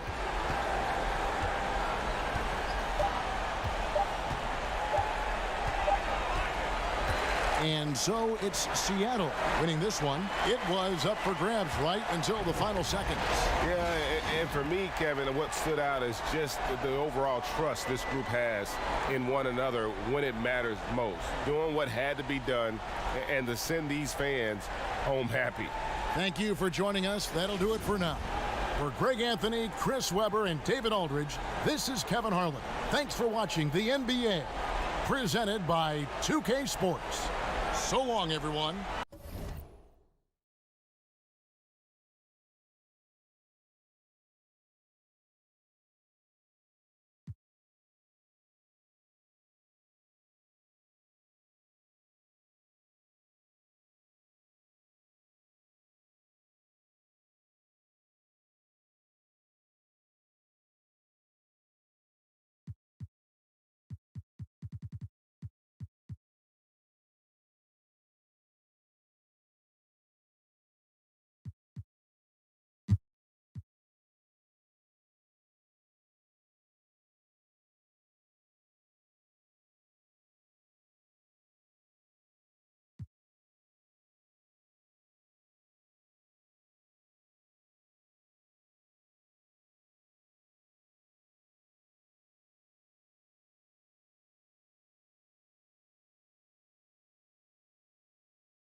Here's Strickland. The dude passes to Johnson. Grant kicks to Johnson. Here's Strickland. He can't hit that time. And the Rockets take it the other way. So it's off to Brooklyn after this game as they have the Nets to look forward to. That'll be game 2 of 4 straight on the road. Magic Johnson is out there with Grant. Then it's Webber, and it's the dude, and it's Strickland, and it's the point guard. That's the group on the floor right now for Washington. Now, here is Webber. Count that one. And Webber, always a guy that can score the basketball. And once he gets going, it is tough to slow him down. You know, one of the biggest issues for the Wizards, obviously, has been their defense. I think part of that comes from not having the kind of rim protectors you need. They haven't been able to stay healthy there. But I think a bigger portion, guys, is simply a lack of effort. Murray's checked in for Washington. Houston also making some changes. Max checked in for ABC, and it's Ellie in for Price.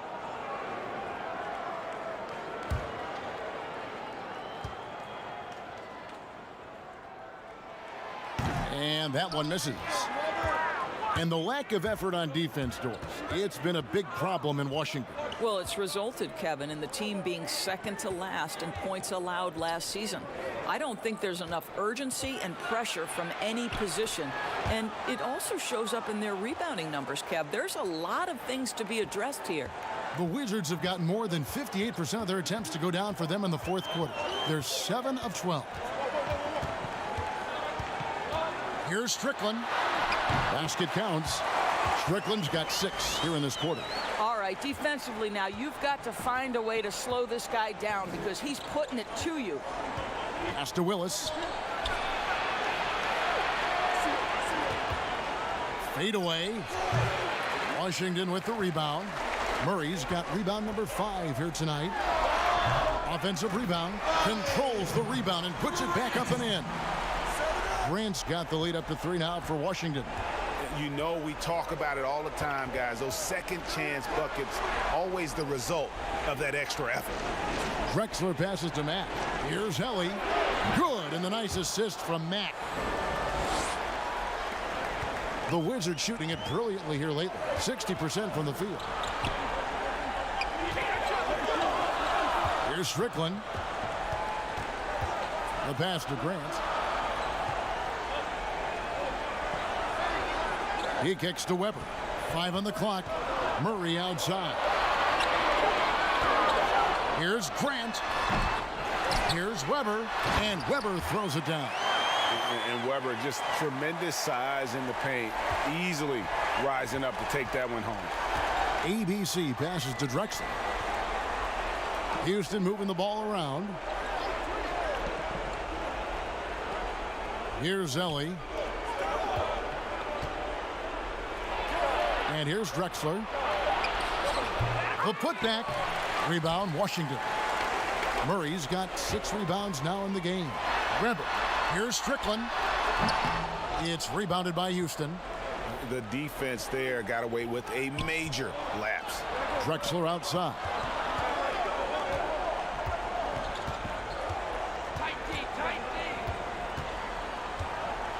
Teardrop shot, and the layup is good. Well, that's a nice play. You've got to read the situation and go to your floater game when necessary. Washington calls timeout.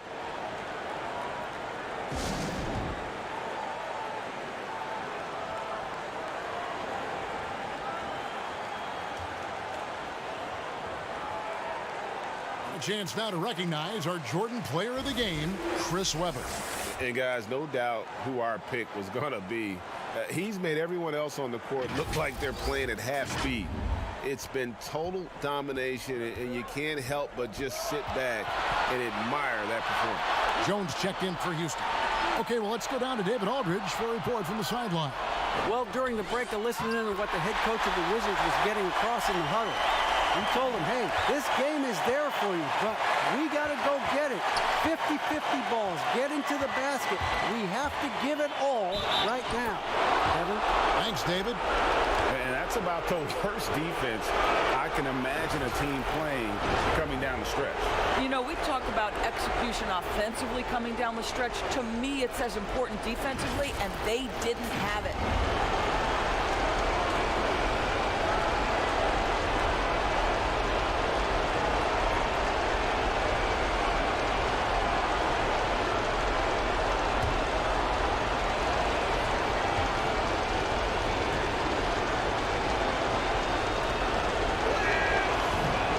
Drexler no good on that one. And so it's Weber with it. He brings it up for Washington. They lead by 1. Weber, just one of the best passing big men we've ever seen. I love watching him share the ball and really revamp the art of the high post. Now here's Drexler. And 2 free throws coming up. Unable to get that one to go with all the contact. Weber. And so he's picked up his final foul, and he will sit for the rest of this game. Magic Johnson, he checked in for Weber.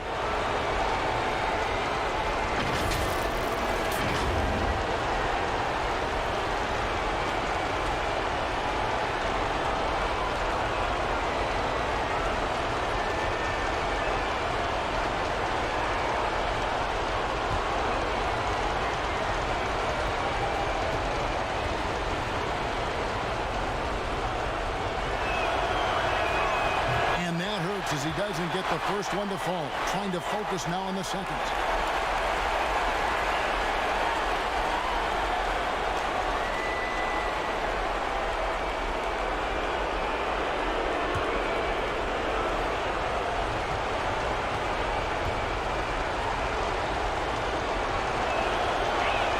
And he ends up making the second, and that brings them within 2 here. Only down 2 now, but that miss might come back to haunt you. If they don't get a stop, it's back to a 2-possession game. Here's Strickland, and there's the whistle on the shot. Took the foul, shot misses. He'll be shooting 2. And there's the foul against Houston.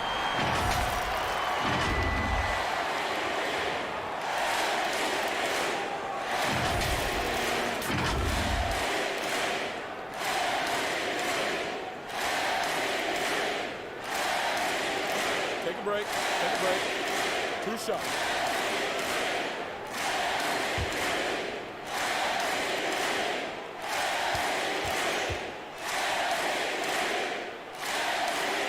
First free throw is good, and that makes it a 3-point lead.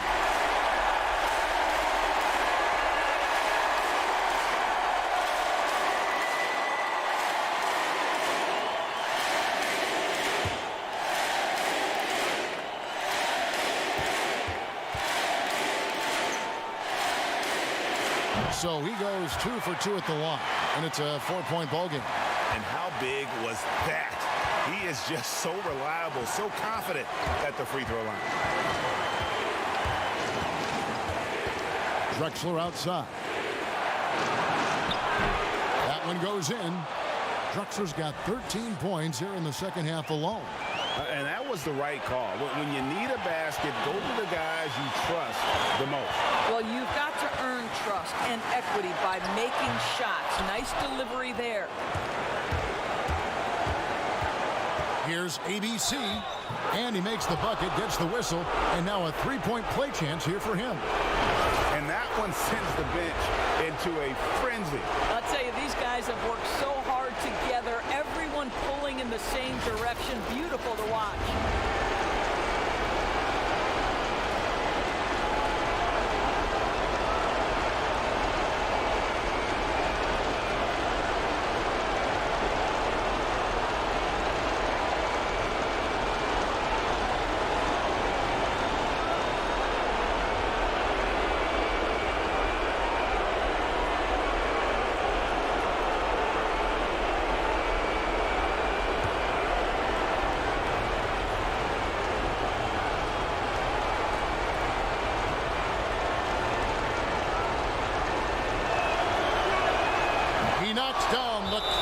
Throw.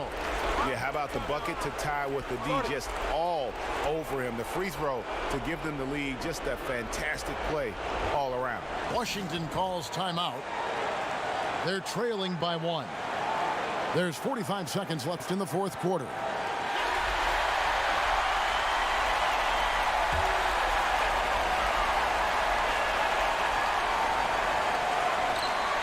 There's 45 seconds left in the fourth quarter. Goes up the baseline. It's in! What a shot over the bigger defender. That could prove to be a massive bucket. Well, you mentioned the size difference. There was a lot working against him in that matchup, but he still comes through big in the clutch. Timeout called, the Rockets. They trail by 1. There's 38 seconds left in the fourth quarter of this one. Guys, what do you think? And usually you want to go for the 2-for-1 here to maximize the clock. There's 38 seconds left in the fourth. Over to the wing. Kelly kicks to Willis.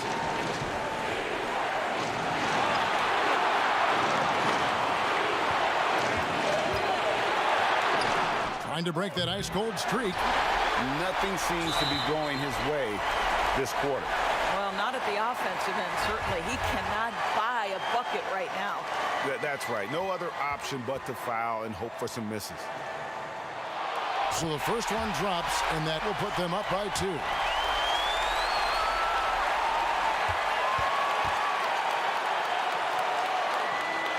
So he gets them both, and it's a 3-point game. Well, it doesn't get much bigger than that. A perfect trip to the line to give them the critical 3-point cushion. What poise. Timeout called, the Rockets. They're down by 3. 19 seconds left in the fourth quarter. Guys, your thoughts? And it's do or die time. They need a bucket here to stay alive. And it's either got to be a three-pointer or a score quickly and take the foul. 19 seconds left to play here in the fourth. And now an intentional foul. They need the ball back as soon as possible.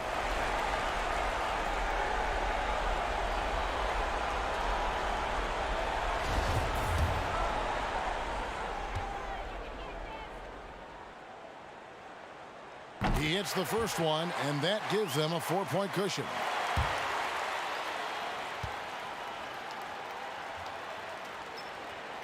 And so both free throws are good, and it's a 5-point game. He knew what was riding on those foul shots and didn't mess around, making this a 2-possession game.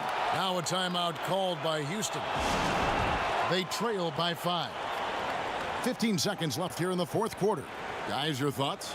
Yeah, trying to get back in this thing, they need a score. They need to score, and they need to do it quickly, but it is still possible here.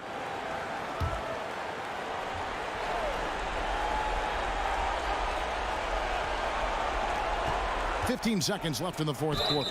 It counts! What a beautiful shot to bring them to within 3. And that's why it's so important to really be a good screening team. You get a lot of open looks from it.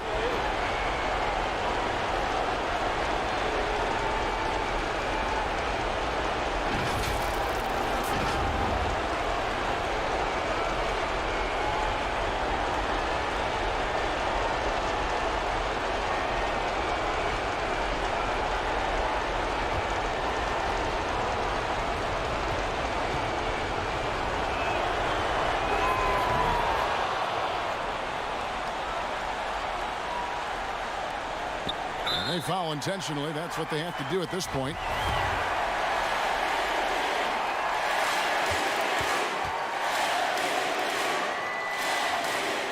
And the first of 2, no good. Heartbreaker.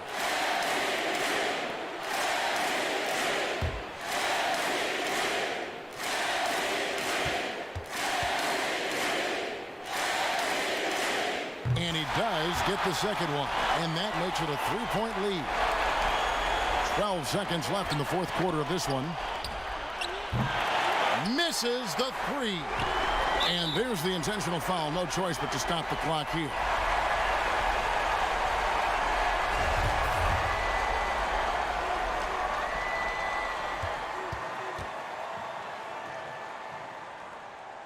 Gets the first, and that gives them a 4-point cushion.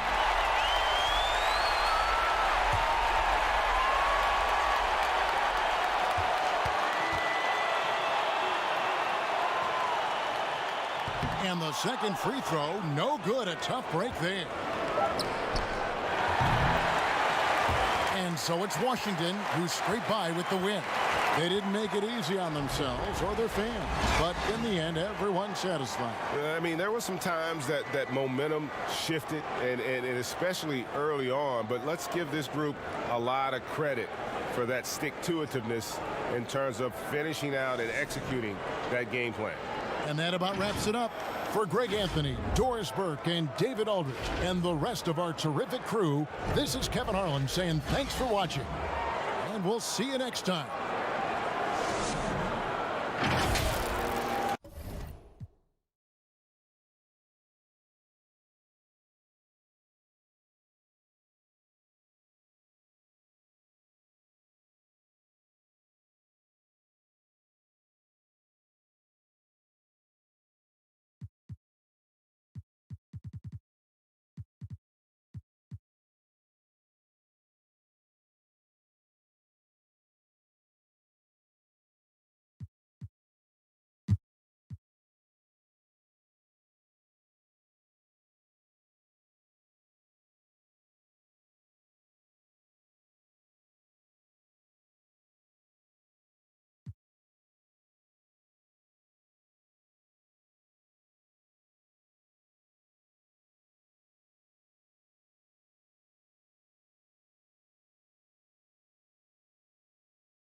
Here's Richmond.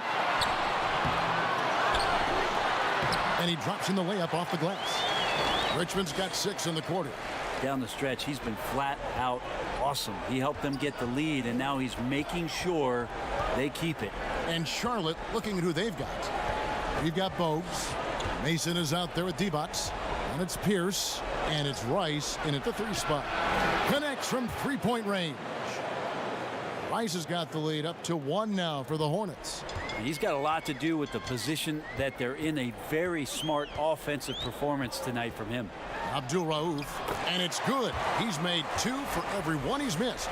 10 of 15 in the contest. Defense shaking their heads. No idea how to stop him in this quarter. He's got him on the ropes.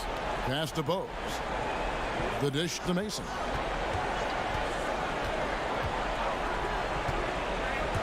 Over Williamson. Shots good from Mason. And the Hornets lead by 1. A crucial breakdown defensively, and he was quick to make them pay. You might see this in the early part of the game, but at this stage in the game, that's just really something unacceptable. He's a great mid-range scorer. And challenging the bigger defender coming through in the biggest moment. Yeah, this is a big-time moment, and so him stepping up his intensity, staying in attack mode, that's nice. And the Hornets making a change here. Curry's checked in.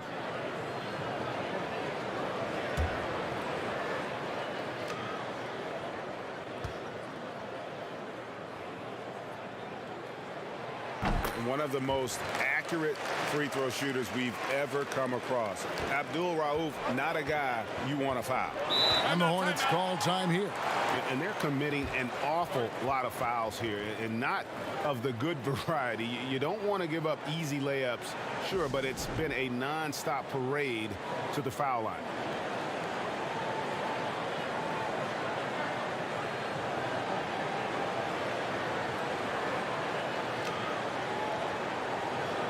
And now we've got a moment for our Jordan player of the game, Ahmad Abdul Rauf. And Kevin, it's a no-brainer.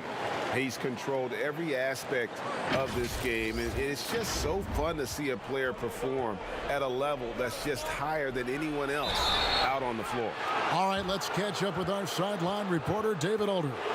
Well, Kevin, I had a chance to find out what Charlotte's coach was going over with his guys. This is still a close game, and he told his guys, we're not far away. We can still get this one. If we seize the moment, we can walk away with the win, guys.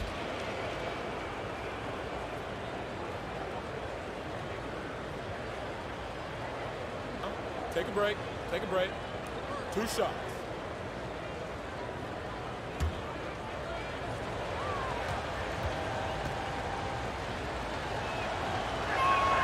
First free throw is good.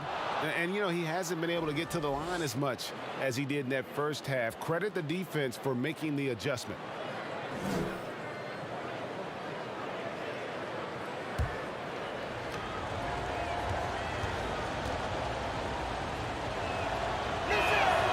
Both free throws good from Rice. At this point, you might as well go ahead and chalk up the points when he's at the free throw line. Pretty much automatic. Here's Richmond. Laid in with a nice touch off the glass. Richmond's got 36. And after a first half in which their offense shot under 40%, they've got the lead, and they should count themselves to be lucky. Now here's Bogues. Now here's Curry. Clock at 6. Pass to Rice. There's the 3. The shot will not fall. Definitely a situation you want to make sure you don't give him too good of a look. Out of bounds. Charlotte takes possession.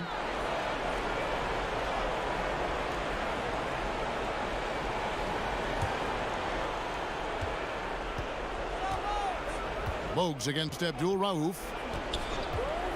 Pass to Rice. There's the pass to Mason. 2 free throws coming up, and they call the shooting foul.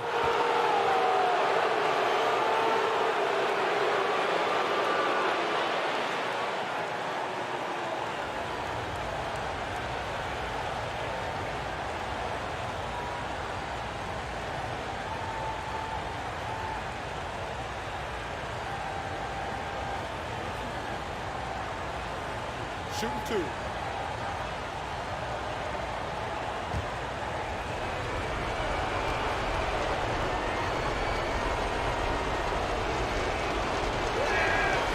And he cannot get the first one to drop. Tough one to miss.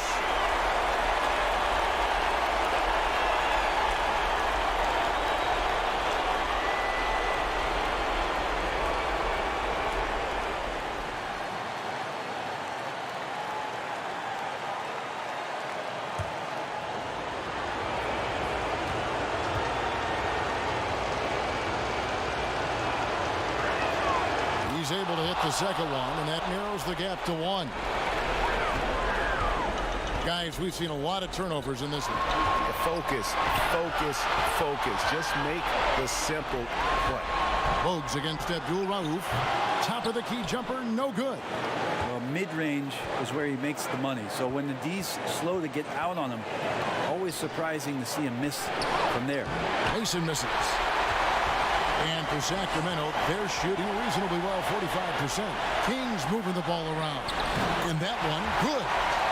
And the Kings lead by 3. Yeah, beautiful play on the interior. They're just using the height advantage to lay the ball up and in when they really needed that basket.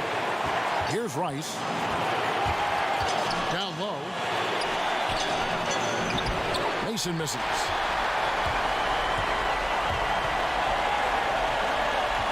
Here's Abdul Rauf. Yes! And pro move there. Finds a way to gain some separation against the much taller defender. Yeah, I don't think he even sees a taller defender out there, just a gifted scorer. There's 42 seconds left to play in the final quarter. And credit the screen for giving him the space he needed to get to the rim. For sure, GA allows him to come in with the sledgehammer. Yeah, well, you settle for the layup when you can attack the rim and rise up like that. Money! And a better box out saves them 2 points there. It didn't seem like anybody was really aware there to go and collect that rebound in the possession. And the Hornets call time here.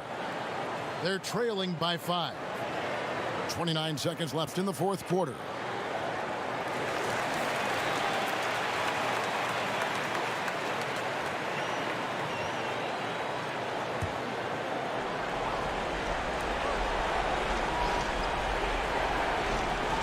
.29 seconds left in the fourth quarter, and they'll keep possession. Got it! What a beautiful shot to bring them to within 3.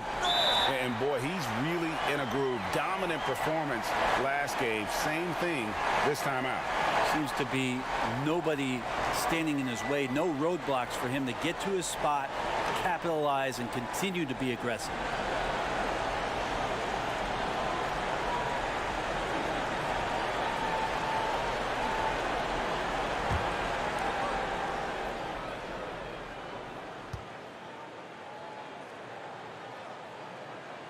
He drops the first one, and that gives them a 4-point cushion.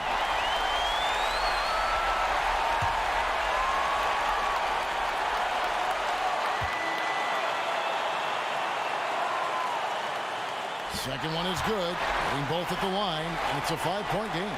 And just like that, this game is a 2-possession affair. Bogues against Abdul Rauf. Bogues the pass to Curry.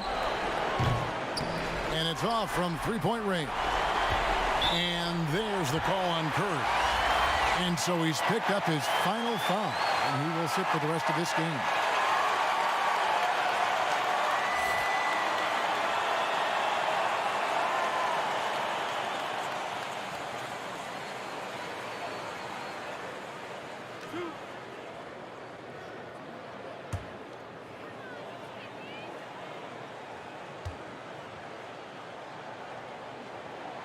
First free throw is good, and that increases their lead to 6.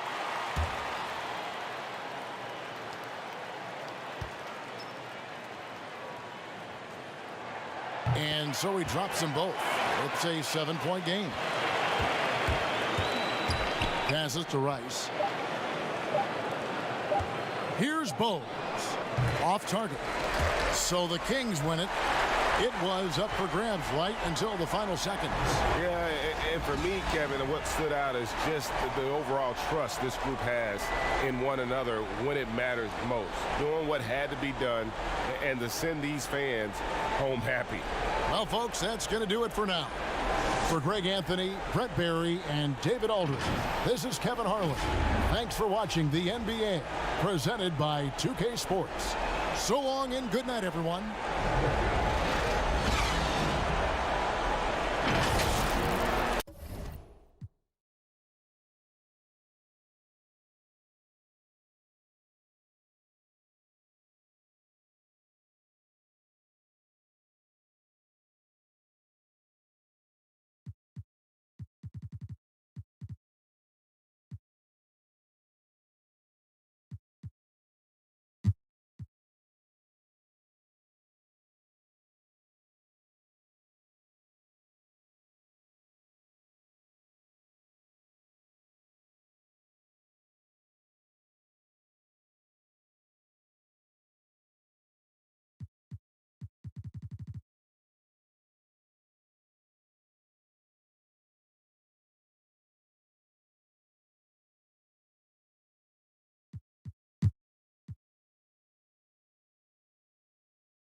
Here's Kidd. Uses the glass to finish the layup. Kidd's got 7 now in this quarter. And Kidd using that size well inside. Fantastic with the read of the D there and exploiting the weakness. Now a timeout called by Golden State. And Kevin, he saw his guys just a little sluggish out there. Oftentimes a timeout like this allows you to kind of just reset. And now a chance to check out some of the tremendous play tonight from our Jordan Player of the Game. And guys, he's been about as close to perfection as you can be. The intensity he's played with has been amazing. Just no let up. And as fired up as he's been, he's never let his emotions get out of control. Now let's go to the sideline and catch up with our Hall of Famer, David Aldridge. Hey, Kevin. Hey, during that last break, I heard the Warriors coach as he addressed the team. He wants them to maintain their balanced attack, but he told them they're doing a great job of finding space out on the perimeter, which has led to all those good shots.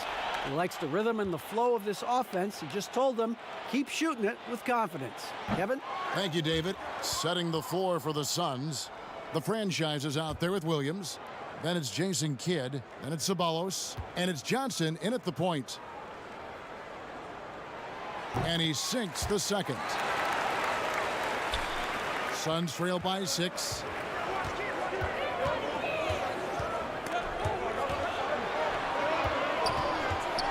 Here is Kidd. Warriors with the rebound.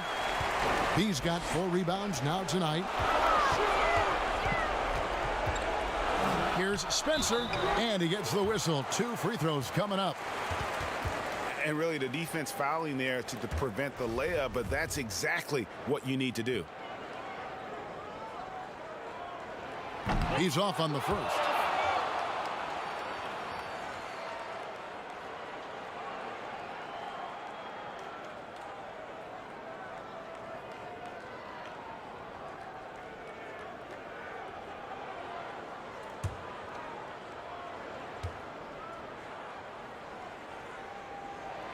No luck that time either. Suns trail by 6. Here's Kidd again with the block. A defensive stalwart so far. That's 6 blocks. Greg protecting the rim. Love the hustle. And so here is Golden State. They lead by 6, their biggest margin. Timeout called the Warriors. And just trying to get some traction offensively. Boy, it hasn't been pretty. You know, this is a good time to maybe switch up your strategy a little bit. You can't keep doing what you're doing and expect a different result.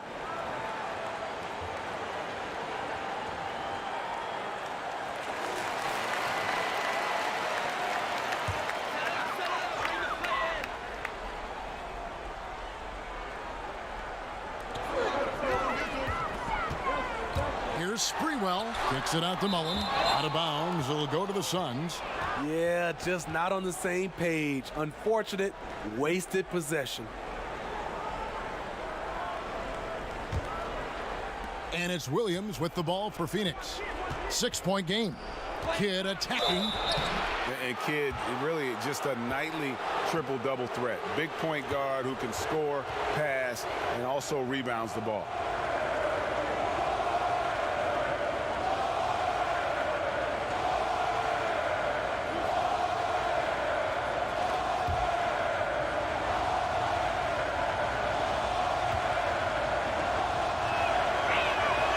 The free throw drops for Kidd.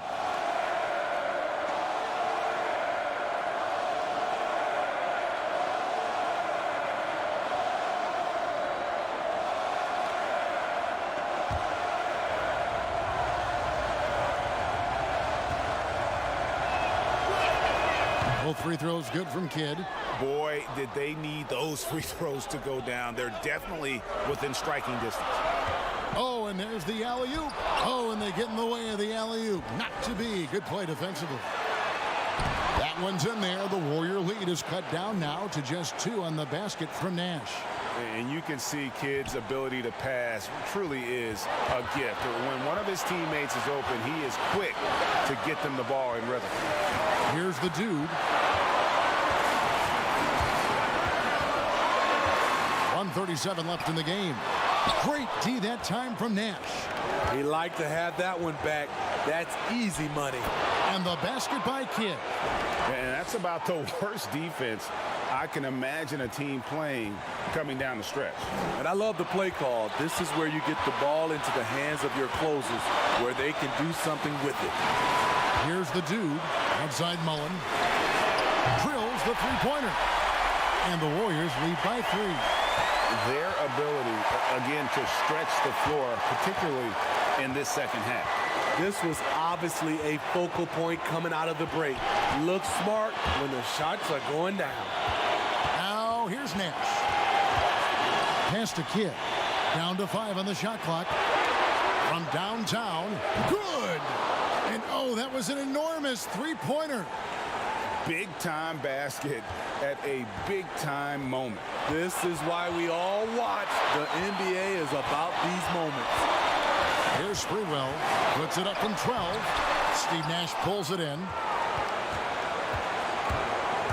Left side Kidd. It's deflected. Here's Sprewell. He's covered by Kidd. It's good! And boy, he's really in a groove. Dominant performance last game. Same thing this time out. Here's the thing. He's a guy who will go on hot streaks for you over a number of games. And the Suns call time. They're trailing by 2. 27 seconds left in the fourth. And Phoenix making a change here. Persons checked in. 27 seconds left to play in the final quarter.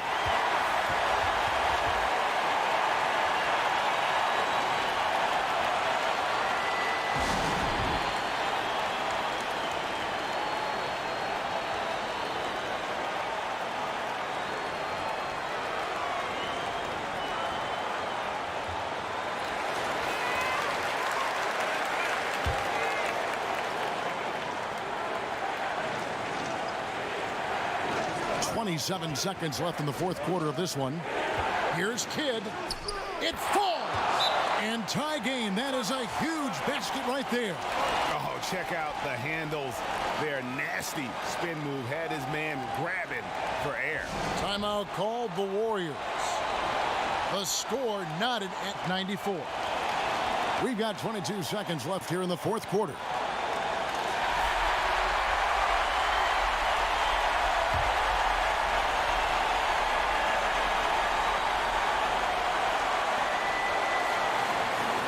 Passes it to Sprewell.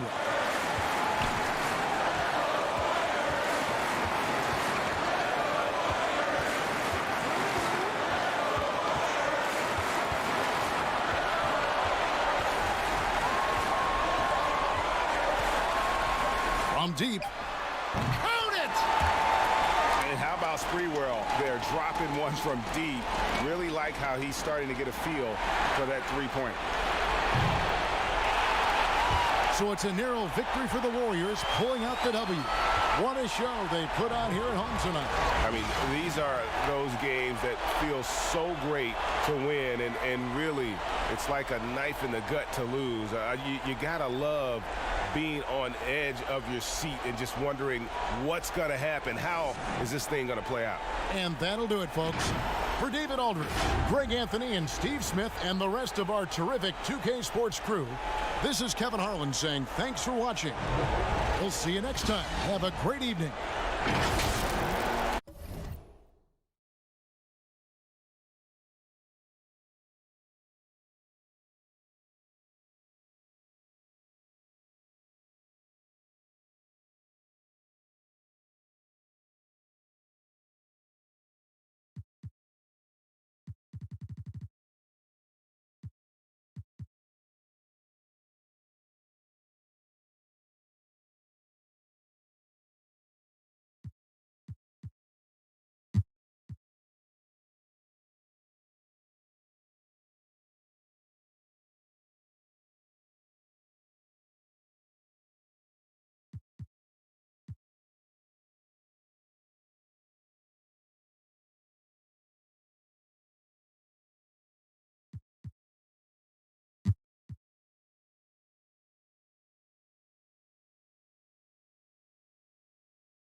Fades and shoots. Here's Sura. Cranes the three-pointer. Sura's got 19 points. A pretty free look from three-point range. The D forgot about him on that possession. You know, Greg, I think that might have been intentional. perhaps was not an accident because he's typically not the guy that's taking that shot at this stage of the game. So on the floor for Cleveland, they've got Hill, and it's Mills in at the 4 spot. So it's the Cavaliers now. The Pacers making the shot. I wonder what the score would be if they weren't controlling the backboard. And Greg, it's clearly been their edge, and in a close game like this, you look for every edge you can find.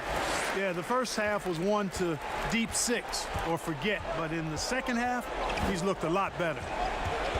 Pass to Sura. 3-pointer. It's good from long range. Sura's got 6 in the quarter. And they're passing the ball very crisply here. Outside Jackson. He kicks to Miller. And it falls over the rim and in. He's got 23. Just make sure you keep getting him touches. I mean, you love what he's doing at the offensive end. Don't go away from it. And the Cavaliers call time here. And they're picking up a lot of fouls already in the penalty. Not a good sign. They need to focus on moving their feet and maintaining a good defensive position. And now we get a chance to check out our Jordan player of the game. And to me, the best part of his game has been the work he's done inside. I mean, slashing, driving the lane, attacking the basket at every chance. When he's had an opening, he's taken it. West is checked in for the Cavaliers. And we've got an update here, so let's check in with David Aldridge reporting from the sideline. Thanks, guys. I got a chance to hear what the Cavaliers head coach was saying to his team. He told them they have to keep fighting. He said, hey, look, we're right here, but we can't make mistakes. You got to be aggressive and smart. Back to you guys. Thank you, David. Shot clock at 2. Hill trying to break free. It's another look, and it's denied. Boy, the size of Smith so intimidating. The 7'3" Hawk who uses those big hands to turn away shots. He muscles it in through the contact, and they call the foul. He's on his way to the free throw line. And let's get your take, guys, on the hustle stats for the Pacers. Their defense has been outstanding, closing out on shots and blocking a few as well. Another part of their game that's made a difference tonight is all the second chance points they've been able to get. Here's Sura. Fires top of the key. Miller grabs the miss. And so Miller will bring it up for the Pacers. 7-point game, the biggest lead in the game. Cleveland's gone 3 of 4 from downtown here in the 4th. Here's Sura, guarded by Jackson. 16 feet away. The offensive rebound. And it's West missing. You know, even though it's a point-blank range shot, that's not an easy one, especially when the defense is that tight. Here's Smits. And contact on the shot, so he'll be shooting free throws here.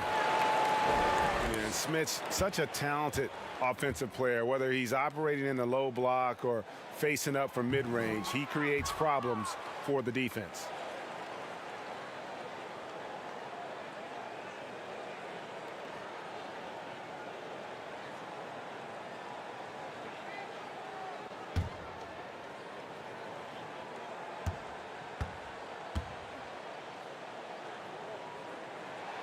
And he ends up making the second, and that stretches their lead to 8.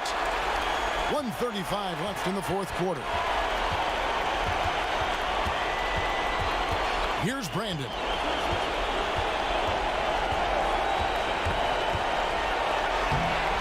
Rebounded by Jackson. That's the kind of D you need when he's got the ball near the hoop. They were all over him.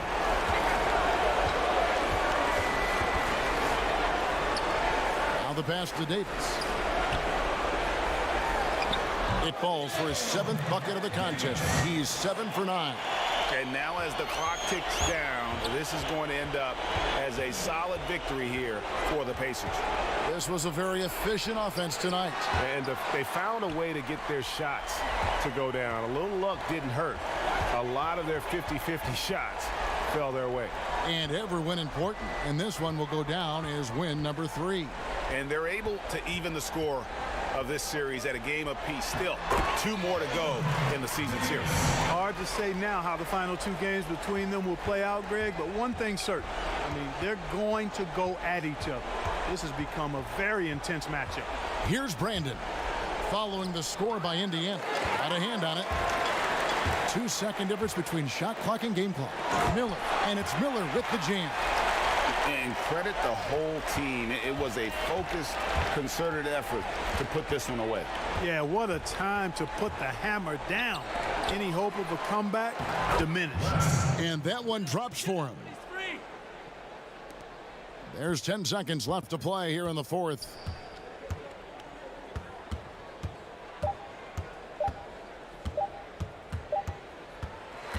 So no problem for Indiana as they get the win. Even early on in this one, it seemed like they were happy to be playing at home tonight. And it makes a big difference. Once they started to really play in rhythm, you never felt like they had any doubts as to whether or not they were going to win. And that's going to do it tonight, folks, for our broadcast. For David Aldridge, Greg Anthony, and Clark Kellogg, this is Kevin Harlan saying thanks for being with us. We'll see you later.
Harper against McKee. Passes it to Hill. Oh, that was a strong dunk. That's how you go hard. Yeah, that quick first step that Hill has is just part of what makes him so special when he's driving the basketball. It's also his mindset. Now, no one's going to get in his way once he's on the move. On the court for the Pistons, we've got McKee. So Joe Dumars out there. Hill is out there with Thorpe, and it's Mills in at the 4 slot. So it's Detroit now. after the Bulls pick up 2. And foul on the shot, so he'll get a chance at the line. And the thing about Thorpe, I mean, as strong as he is, he's extremely agile. I mean, really gets up and down the floor beautifully.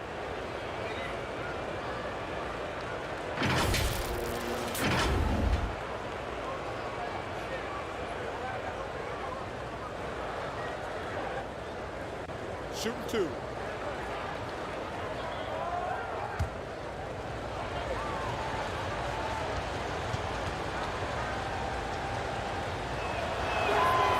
And he can't get the first one. Dennis Rodman, he's checked in for Chicago. And the Pistons making a change here as well. Long's checked in.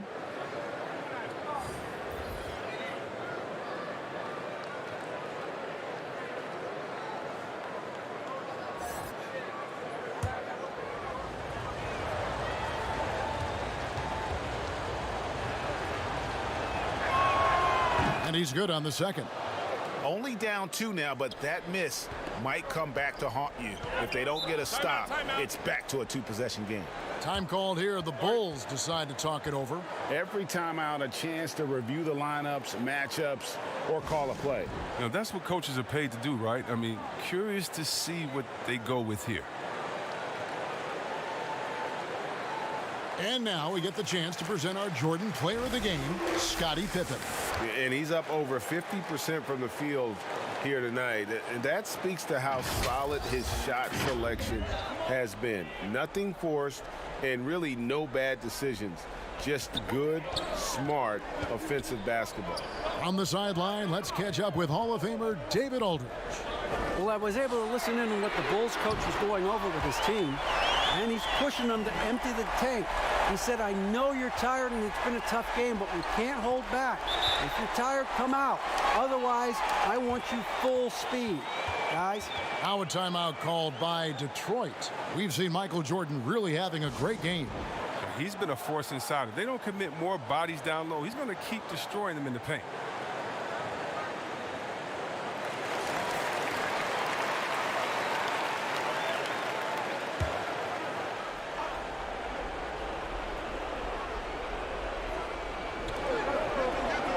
Thorpe, the pass to Dumas. The Pistons working the ball around now. Knocks down the 3 ball. And that's now 35 points for Hill. And just an excellent setup. Joe Dumars just plays with such poise and intelligence, the quintessential combo guard. Chicago calls timeout.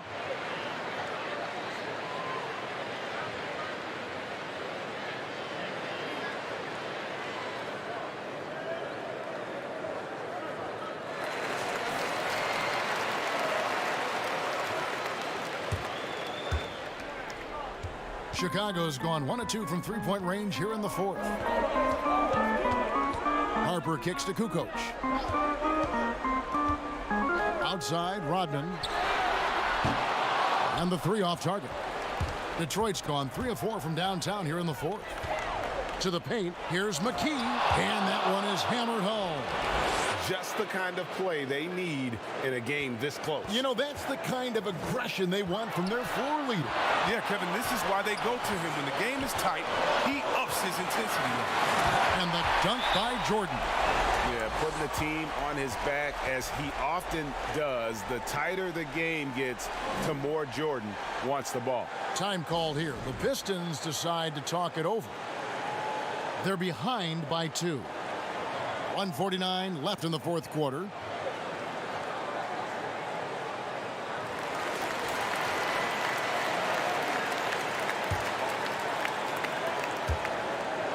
.149 left in the 4th quarter. Here's McKee, and it's in. Basket number 6 for him thus far. He has only missed 2 shots from the floor. You love how each side has risen to the challenge throughout this one. Yeah, it seems like whenever one team scores, the other comes right back with a bucket of its own. And the dunk by Jordan. Yeah, it's just one of those nights where Jordan can do no wrong offensively. And let's talk about the endurance to go along with it. Wow. Now here is Hill. And it's Hill with the jam. And one step ahead of the defense with that solid screen. And then, Greg, the monster dunk to finish it off. Well, come on, guys. Someone has to rotate over. Defensively, that's just poor communication. Here's Longman. Rodman passes to Kukoc. 6 to shoot.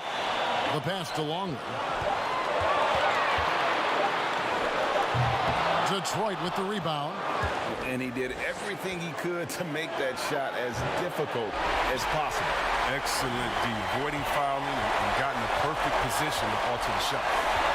Lobs it up for Jordan. Oh, a nice defensive play to disrupt the alley-oop. And now the fast break Hill with the ball. McKee for 3. Trains it from downtown. And you can't get a bigger bucket than that. That's why they put the ball in his hands. They know they can count on him to make crucial shots. Chicago calls timeout. They're trailing by 3.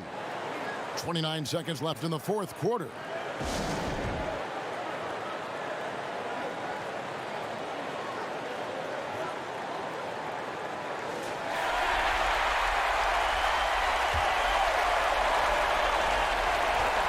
Seconds left in the fourth.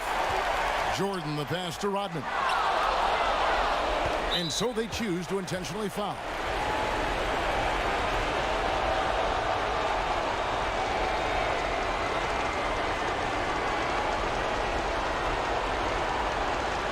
Shoot 2.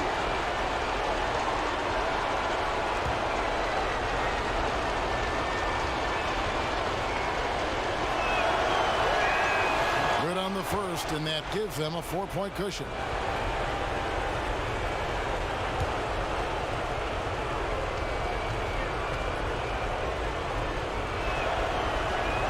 And he hits both free throws here. So now it's a 5-point game. Those are big. I mean, turns into a 2-possession game. To the middle to end the run. It counts. What a beautiful shot to bring him to within 3. And I think hitting that championship-winning shot his freshman year of college, Jordan has brought that clutch gene with him to the pros. Time called here. The Pistons decide to talk it over. They're up by 3. 15 seconds left in the fourth quarter.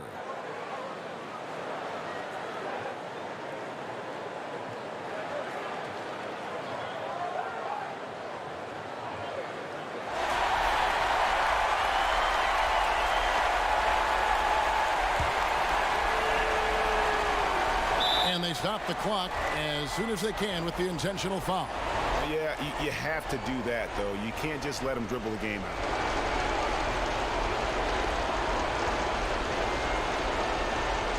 Take a break. Take a break. 2 shots.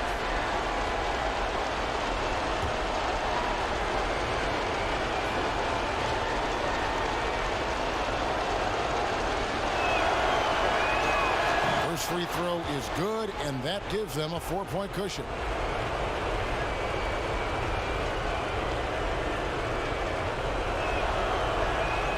And so he drops them both.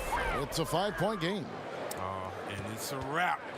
Any chance they may have had for a comeback just went out the window with those free throws. He missed that one, but I've seen him drill shots from that distance in warm-up. Yeah. And I have too, which is why they're okay with it. I'm sure if he gets that kind of look again, he's going to let it fly again.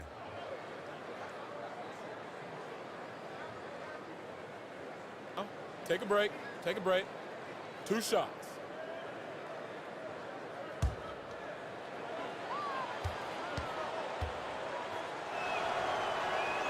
So the first one drops, and that increases their lead to 6.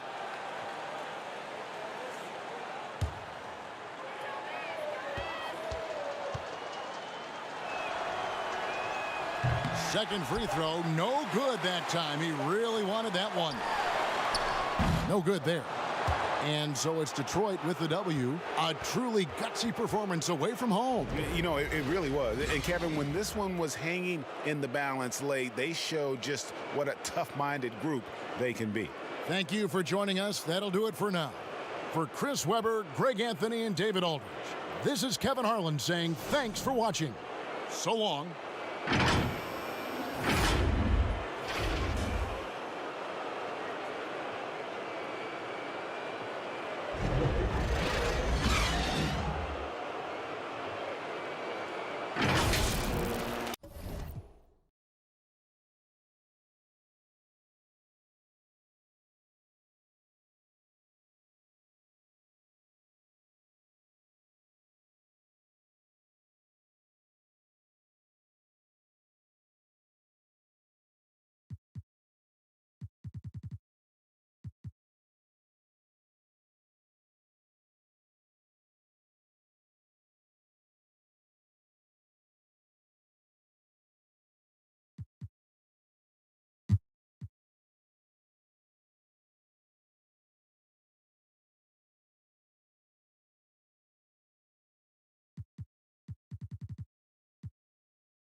Here's Johnson. And the ball goes out of bounds. Last touch by Johnson. That almost looked like bad communication. You hate to see that kind of mistake. Bowie, he's checked in for Lynch. The franchise is checked in for Phoenix. The Grizzlies trail by 7 on the court for the Suns. The franchise is out there. Ceballos. Then it's Johnson. Then it's Williams. And it's Kidd in at the 2 guard. And the call on the shot that sends him to the line. Really the right play defensively. If you can't block, force him to the line. The first free throw is good. Well, the Suns, of course, have the league's longest playoff drought. 9 straight seasons of going on vacation early. And think about it, that's despite picking at the top of the draft year after year.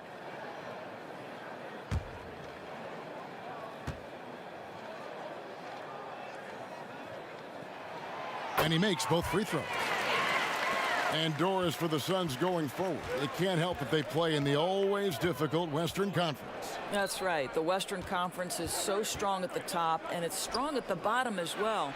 You know, you think about it, teams that didn't make the playoffs last year, Dallas, Sacramento, Minnesota, all of those teams are on the upswing. So how do the Suns eventually climb that ladder? And one area where they haven't struggled has been transition. Yeah, they've had less success when they allow the defense to get set. That's why they want to keep pushing the pace. And he could not get that one to go. Out of contact, and he'll go to the line for 2. And Kidd, really just a nightly triple-double threat. Big point guard who can score, pass, and also rebounds the ball.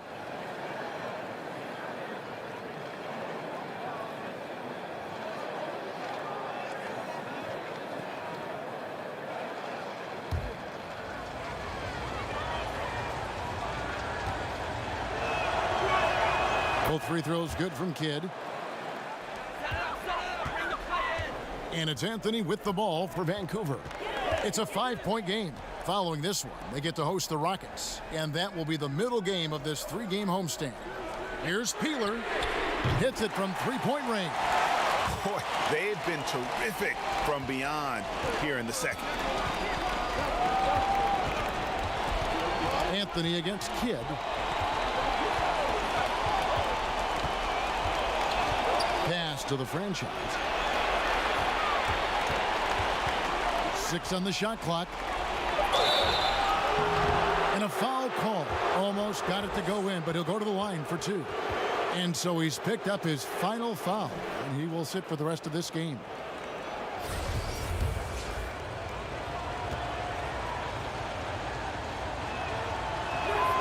And the first one drops.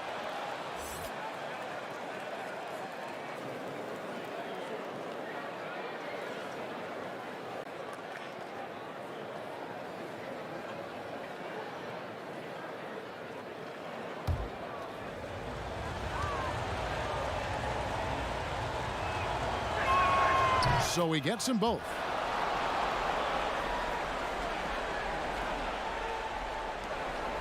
The Grizzlies trail by 4. Timeout called the Grizzlies. And starting to send guys to the line way more than they need to. Let's get some good position defense going here. That should be the emphasis, and get away from the sloppy fouls. And now the presentation of our Jordan Player of the Game, Kevin Johnson. Yeah, and his performance has been a jaw-dropper. He must have been feeling great coming into the building tonight, because once he hit the court, it was all working for him. He was in a zone. And we've got an update here, so let's catch up with David Aldridge. Hi, guys. Well, during the break, I was able to catch what the Grizzlies coach was talking about with his team. Not happy with the way this game is going. He said you're getting used out there on the perimeter. Inside the arc, we're doing some good things, but outside, we're a disaster. Tighten it up. Kevin, we'll see if they can close out on their shooters a little more effectively. Thank you, David. Memphis has gone outside a lot tonight. 17 times, in fact. 7 of 17. Boy, you can see their confidence growing. They have reason to believe. What I love, Greg, is the heart, the fire, the tenacity. This is absolutely fantastic. 1:39 left in the fourth quarter of this one. He feeds it to Williams. Vancouver pulls it in. And that is a textbook example of how to defend your rim. That boy, to have someone back there who can erase your mistakes, what a big-time asset defensively. Now here's Anthony. Here's Abdur-Rahim. And, yep, finally drops after rolling around the rim. Abdur-Rahim's got the lead up to 2 now for the Grizzlies. Phoenix has gone 2 of 5 on three-point shots since the end of the third quarter. Here's Johnson. It's tipped. They shoot again. Tough sequence there. They just couldn't get it to fall. Boy, if you're going up against this guy in this close a range, you've got to defend with everything you've got. A tremendous job defensively. And you can't get a bigger bucket than that. I'll tell you, it takes confidence to pull the trigger in that situation. You love guys who relish the moment. Timeout called. The Suns. They're trailing by 4. 51 seconds left here in the fourth quarter. And the Grizzlies making a change here. Lynch is checked in. Outside Kidd. Money! And you can see Kidd's ability to pass truly is a gift. When one of his teammates is open, he is quick to get them the ball in rhythm. I think we'll see them burn the clock a bit here. Yeah, smart move. Here's Abdur-Rahim. He can't get that one. Can't afford any wasted possessions down the stretch. I'll tell you, they better come up with some points on every possession from now on. Kidd attacking. Good! He has tied up this game. Oh, what a shot. They can't really afford to foul here. Now a timeout called by Memphis. The score is tied at 102. 20 seconds left to play here in the fourth.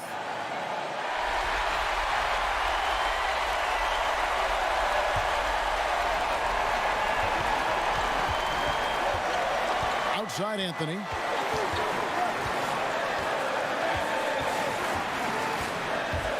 And the pass to Abdur-Rahim. Oh, no good. And the Suns call time. The score knotted at 102. Just 4 seconds left in the fourth quarter.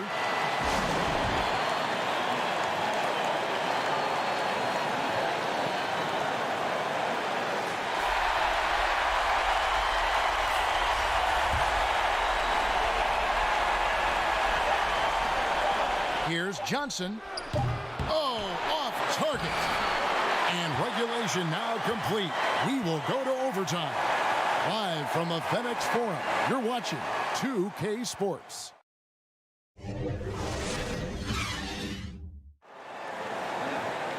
Glad to have you with us as we get going in overtime. Neither team giving an inch in this one.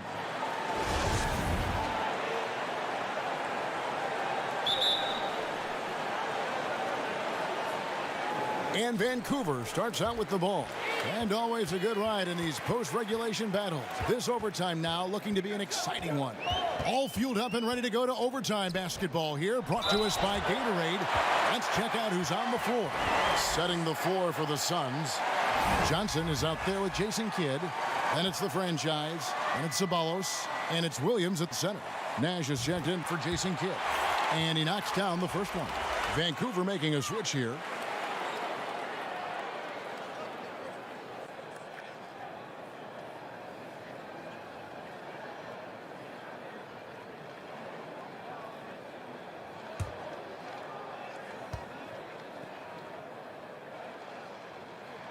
That one falls, so he hits both of them. And so it's Johnson who brings the ball up for Phoenix. Nash outside. Back to Johnson. And it's Lynch with the rebound.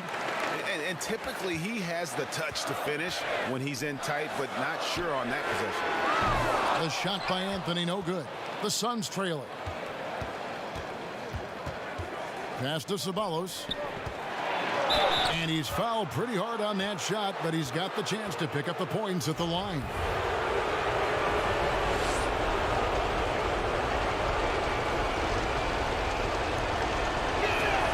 The first one falls.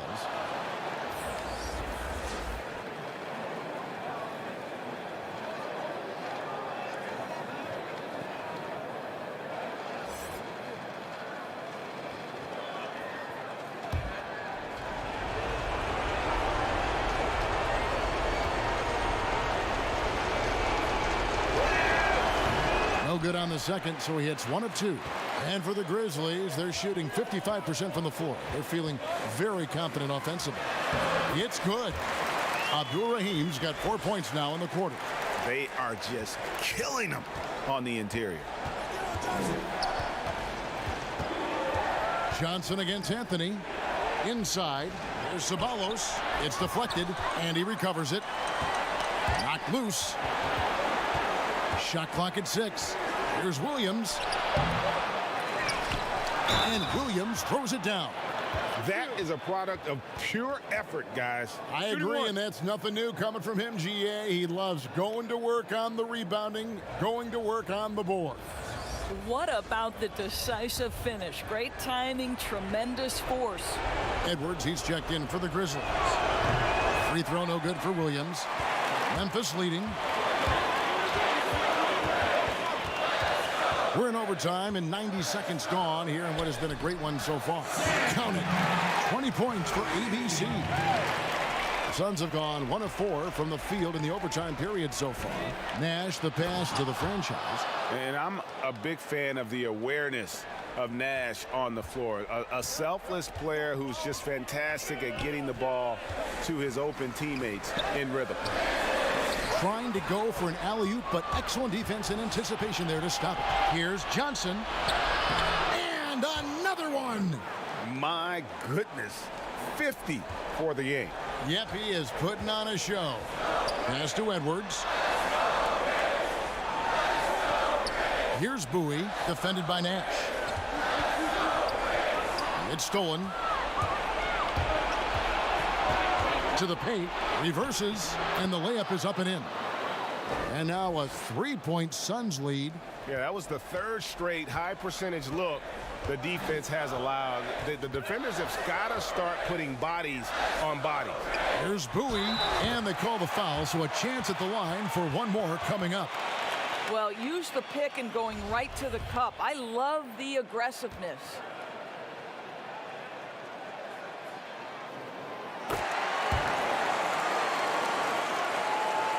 We're just over 2.5 minutes into overtime in this exciting game. Johnson surveying the floor. Here's Williams. Basket is good. The assist from Johnson. And it's 7 points for Williams. For Vancouver, they've gone 3 of 4 on their field goal attempts since the beginning of overtime. Here's Abdul Rahim. And the Grizzlies tack on 2 more. Pick works well there. Not much resistance from the D. It takes incredible effort to stay connected to the hip of the offensive player. You've got to want to work. Nash with no one around. Williams. And Bowie pulls it down. Bowie's got rebound number 17, if you can believe that. Here's Edwards. Buries the long-range jumper. Such a reliable threat from range. You think the defense might key on him a little bit more. Anthony against Johnson. Pass to Williams. And contact on the shot, so he'll be shooting free throws here.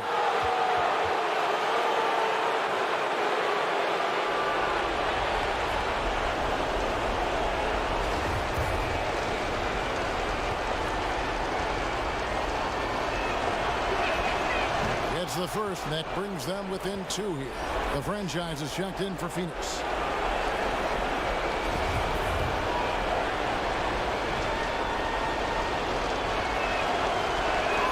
And Williams drops them both. Here's Anthony.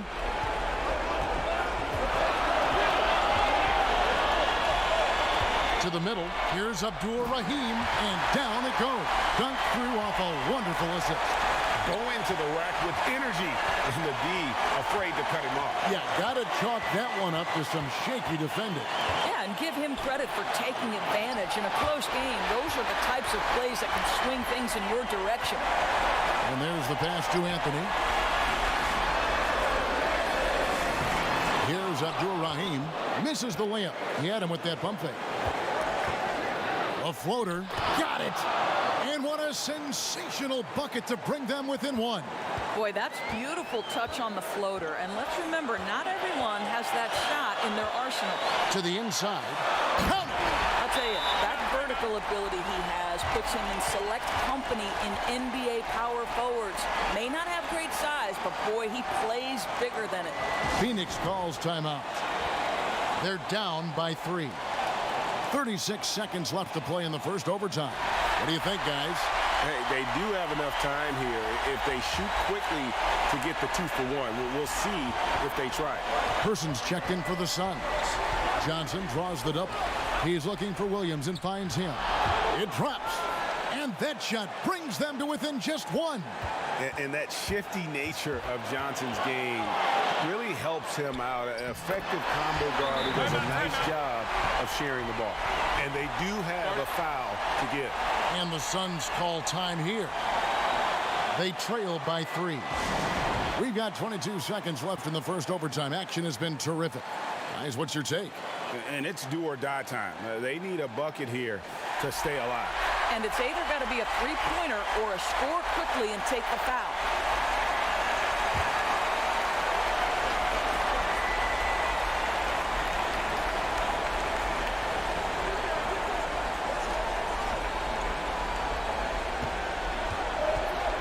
Passes it to Williams. Yes! And what a sensational bucket to bring them within 1. Well, what a terrific possession. Attack in the painted area. And they commit an intentional foul. We'll see another one of those so they can get into the penalty. Had to foul and on that occasion to stop the clock. That's the enemy in this situation. And now we've got the intentional foul.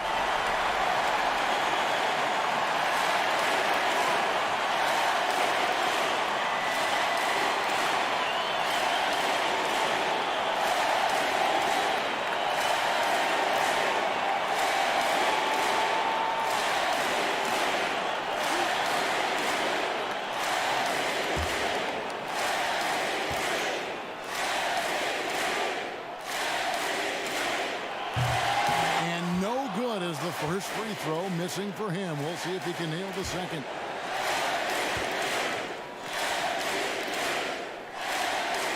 And the second of 2 is good. That will put them up by 2. Johnson against Anthony. There's Williams. There's another block. A defensive stalwart so far. That's 6 blocks. Greg protecting the rim. Love the hustle. So a close game sees Memphis take this one.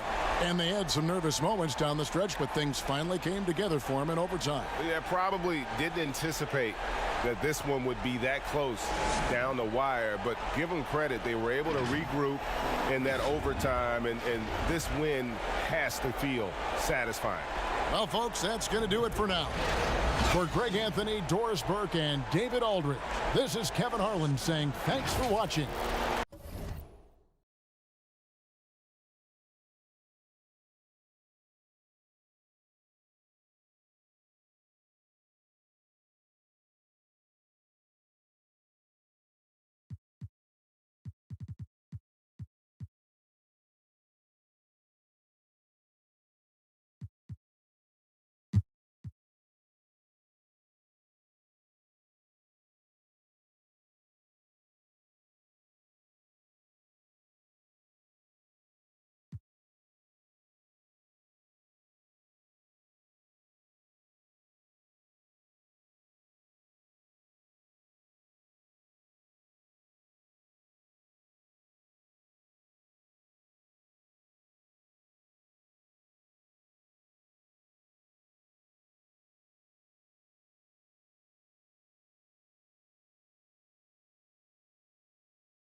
So for Toronto right now, we've got Camby.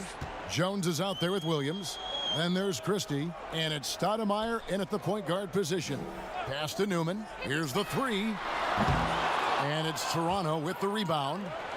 Camby's got 13 rebounds in the game. Class eating. And out of bounds as the Bucks gain possession.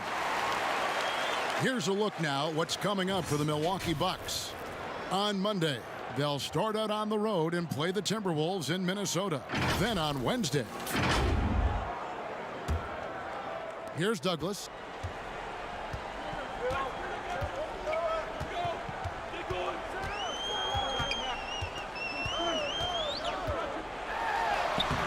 It's hauled in by the Raptors. This is a rough stretch right here for him offensively. Seems to be rushing shots. And yes, it's good. Williams has got the lead up to 8 now for Toronto. Timeout called the Bucks. And they're picking up a lot of fouls already in the penalty. Not a good sign. They need to focus on moving their feet and maintaining a good defensive position. And now we've got a moment for our Jordan Player of the Game, Marcus Camby. And his shooting percentage reflects just how efficient he's been. It's better than 50%, always a sign of a solid offensive performance. But his movement and his shot selection have also both been tremendous. And at last, he gets a little redemption. You know, it's been several games since he's been at his best. He's really been having a tough time. And let's catch up with our sideline reporter, David Aldridge. Well, during that last timeout, Kevin, I got a chance to hear what the head coach of the Bucks said to his team. He said, this is where we make our move. This game's going to come down to big plays. Whichever team makes them is going to come out of here with the win. Kevin, we know what side he's on.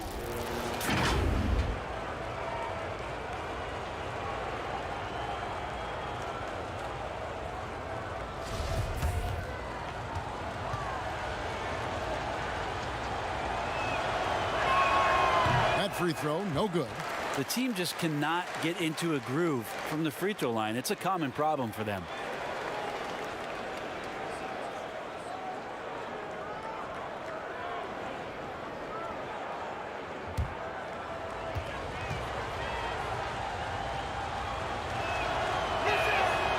No good at the stripe this time. Second misses also. First in the East and overall best record with those 60 wins last year. Just a great season and a great playoff run by the Bucks. Unfortunately, fell victim to a backdoor sweep in the conference final. Rejected by Camby. Jones, the pass to Camby. And he can't extend the lead to double digits. Yeah, better than giving up the layup. You want to go in there and use the hard foul. They did it there. That's aggressive attitude defensively. You know, Brent, the Bucks had never lost 3 games in a row all of last season until that Toronto series. Think about how much that might impact what it is they rely on coming into this year, where they're not going to let that loss last year in the playoffs define them. It's a big learning curve. They had an opportunity. They were that close. They can hold on to that motivation all year long and get back to that opportunity this year in the playoffs. They'd be better for it. Robinson's checked in for the Bucks. So he makes 1 of 2 as the second one misses. And Baker has proven to be an efficient scorer. Also will hit the glass hard, a nightly double-double threat. Yeah, I mean, maybe could have tried for a more memorable dunk than that one. And we know he's capable of those memorable ones. And so it's Milwaukee with it. After Toronto picking up the basket just moments ago.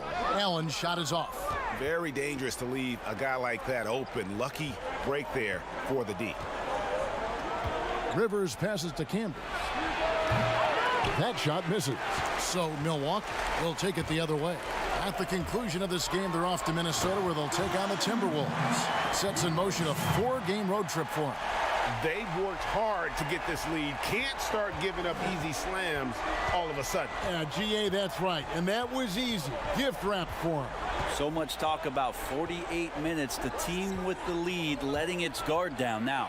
Christie kicks to Campbell. And he gets the whistle. 2 free throws coming up. And so he's picked up his final foul.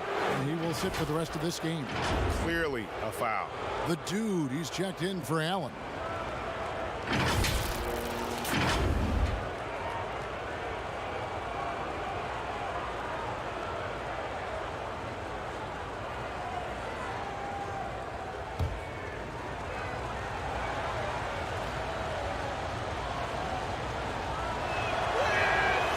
good on that one.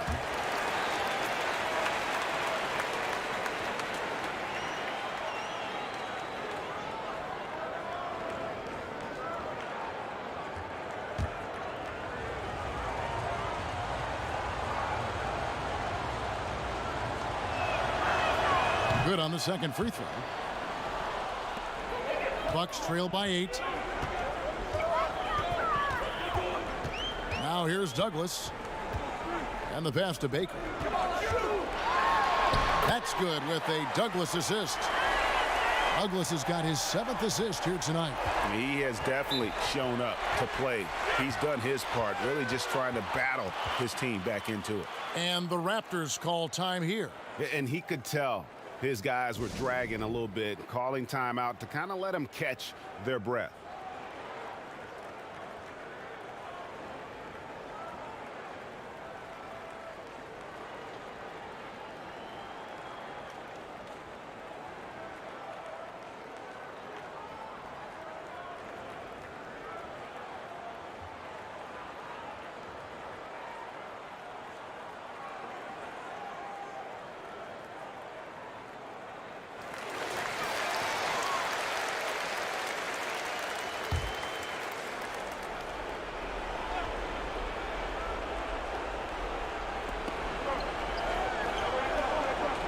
And here's Canby.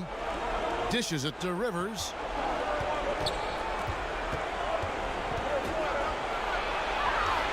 Out to the right wing. Just 5 on the clock. Here's Christie. Hands it from downtown. Christie's got the lead up to 9 now for the Raptors. And the three-point shot of Christie, so dangerous. A very capable shooter when the D gives him space. Here's Baker. Makes it off the glass. Baker's got 14 points now in the second half. Feeling it.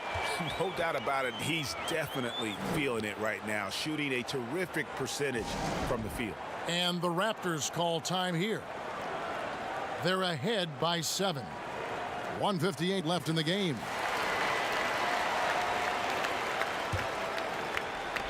.158 left in the fourth quarter. Down low, Jones, the pass to Christie. Got him with the pump fake, but couldn't finish. Bucks trail by 7. Here's Baker. A good finish at the rack off the slick feed. Baker's got 12 now in this quarter.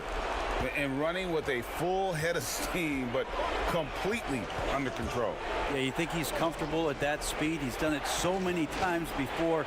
Just an absolute blur in transition, and that helps get the rhythm going. Always going up for the alley-oop here. Here's Jones. Rivers with it. Robinson picks him up to the inside. A flawless finish on the alley-oop. And the Raptors lead by 7. Oh, and just a soft touch on both ends of that pretty alley-oop. I got to say, when he threw the pass, I didn't know where it was going. Here's Baker over Jones. To get open is Robinson. And foul on the shot. He'll shoot 2 at the free throw line. Oh, the officials are all over that one.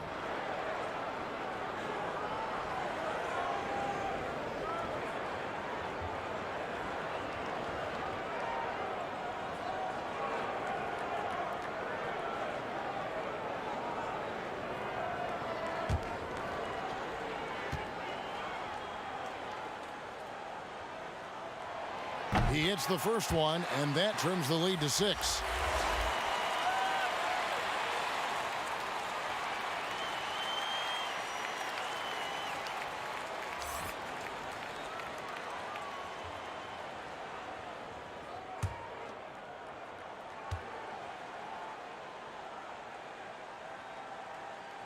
He's perfect from the line this time. And great work at the line there to chip away at the lead. A few more productive trips here, and things could really get interesting. Now here's Canby. Stolen by Robinson. A finish. In a game this close, this late, that kind of D is clutch. It is. And then, Greg, to go in for the flush. That could be a backbreaker. Well, we'll see how the other side responds here. They have to come up big. And, you know, for all of his production, Rivers really is the emotional leader out there. Very intense and extremely confident.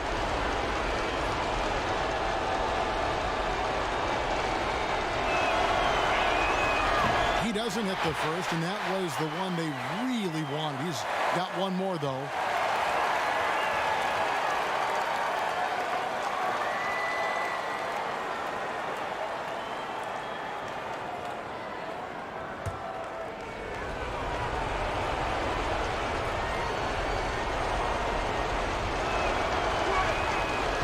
Can't make the second free throw either. Missing both. And it's Milwaukee's ball.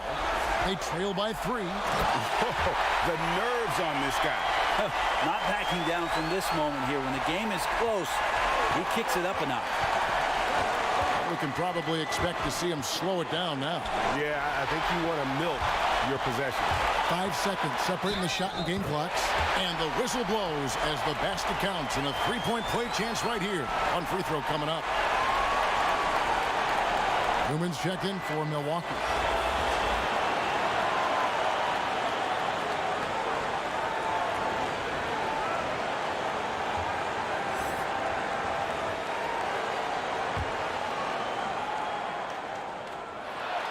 That free throw good from Douglas. Ice in the veins right there. They're one stop away from winning this thing. Toronto calls timeout. They're behind by 2. There's 25 seconds left to play in the final quarter.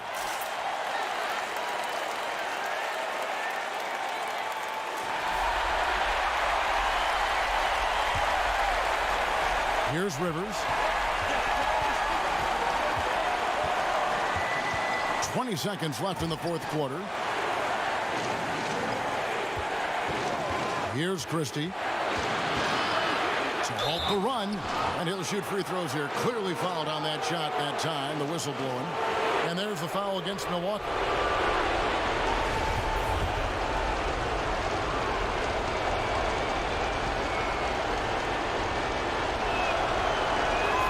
He drops the first one, and that narrows the gap to 1. And the Bucks making a change here.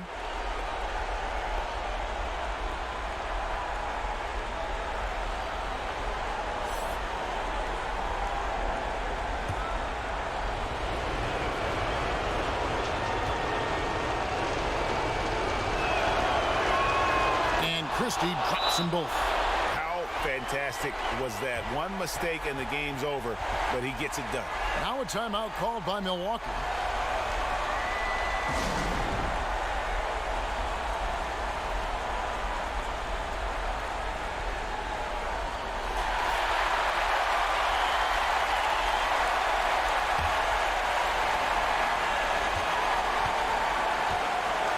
Douglas with it. To the middle. Here's Baker. And we're going to overtime. A riveting defensive play to keep them alive. And that's going to do it for regulation. So we are headed to overtime. And we'll get going after this from Milwaukee.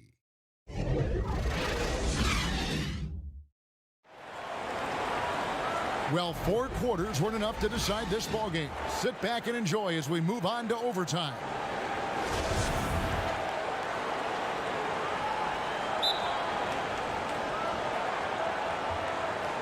It'll be the Raptors off the tip, and away we go here with post-regulation basketball.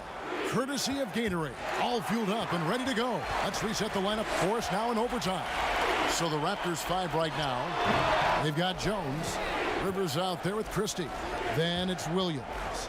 And it's Cambion at the center, filling out the middle. Christie can't make it. Well, the Bucks shooting a respectable 47% from the field in this one. Pass to Douglas.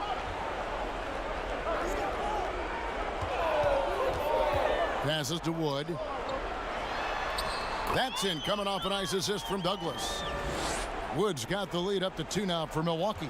Not a lot of resistance on the inside, and they're taking full advantage. Williams finds Rivers. Now Camby. Pass to Christie. The rebound by Baker. Baker's got his 16th rebound on the night. Robinson passes to Baker. With the teardrop, and it's good on the layup. Baker's got 40 points. They should continue to get the ball inside. The defense struggling to contain them. Rivers bounce pass. Here's Camby. It's tipped, but he recovers it.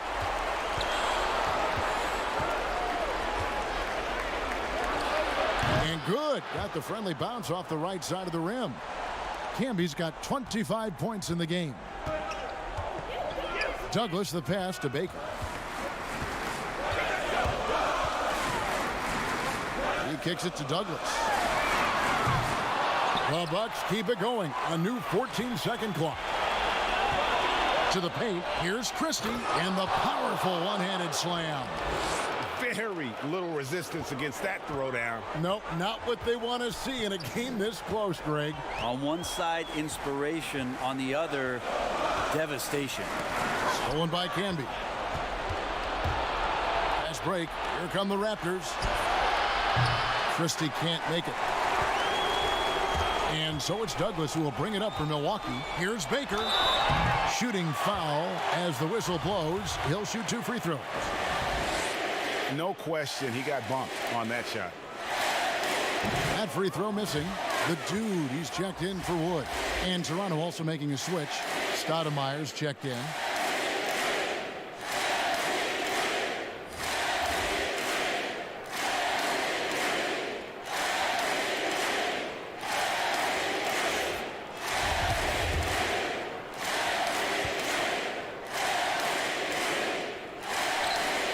He hits the second from the line. They come away with the lead, but I'm sure he's kicking himself over that last miss. It's overtime basketball, folks, if you're just tuning in.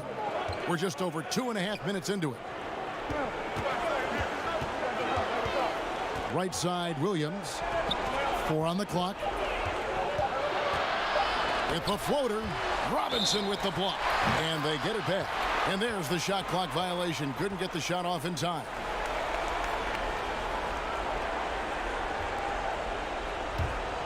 Bucks have gone 2 of 4 on their shots here in overtime. Douglas finds Robinson.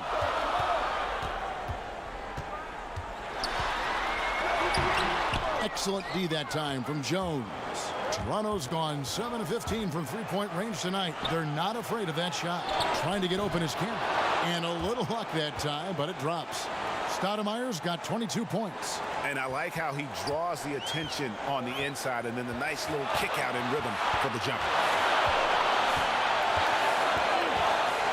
Douglas surveying the D.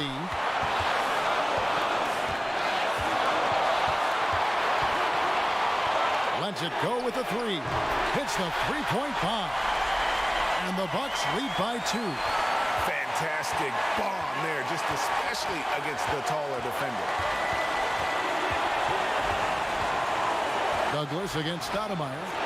And that one drops. Stoudemire's got the game tied up here for the Raptors. The Bucks have gone 3 of 6 from the field so far here in overtime. The pass to Robinson. Camby with the steal. To the right side. Here's Christie. That shot is off. Now the Bucks take it the other way. Count it! They're on cloud 9. That was a huge lift for this crowd. Toronto, they've gotten less than half their shots to go down in overtime. They're 4 for 10. Toronto calls timeout. They're trailing by 2. 52 seconds left in overtime.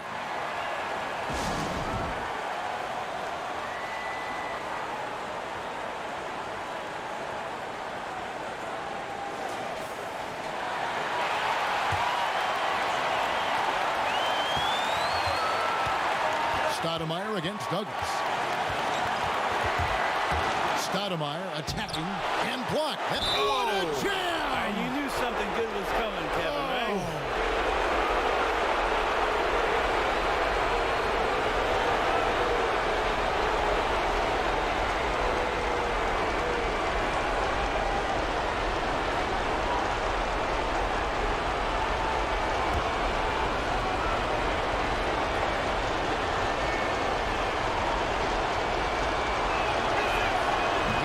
Sinks the clutch free throw.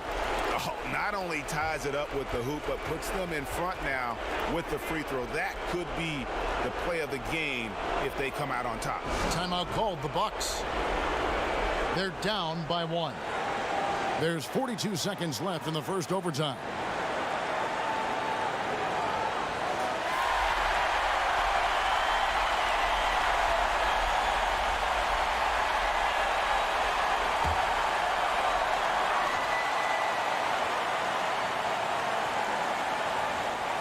Robinson passes to the dude. And Jones pulls it down. Toronto with the ball. Their biggest lead of the game was 9. It's in! That's a huge basket. Just taking advantage of the size mismatch and able to drain that mid-range jump shot. Really good basketball. Now a timeout called by Milwaukee. They're trailing by 3. 29 seconds left to play in the first overtime.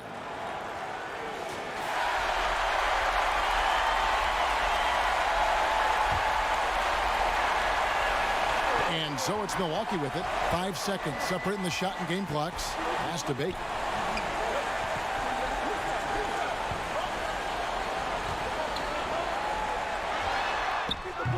Good D by Jones. And the effort never stops with him. No easy shots when he's on the floor. Well, it's about the defensive end, and that's what guys feed off. He gives the effort down there at all times. He hits the first one, and that gives them a 4-point cushion.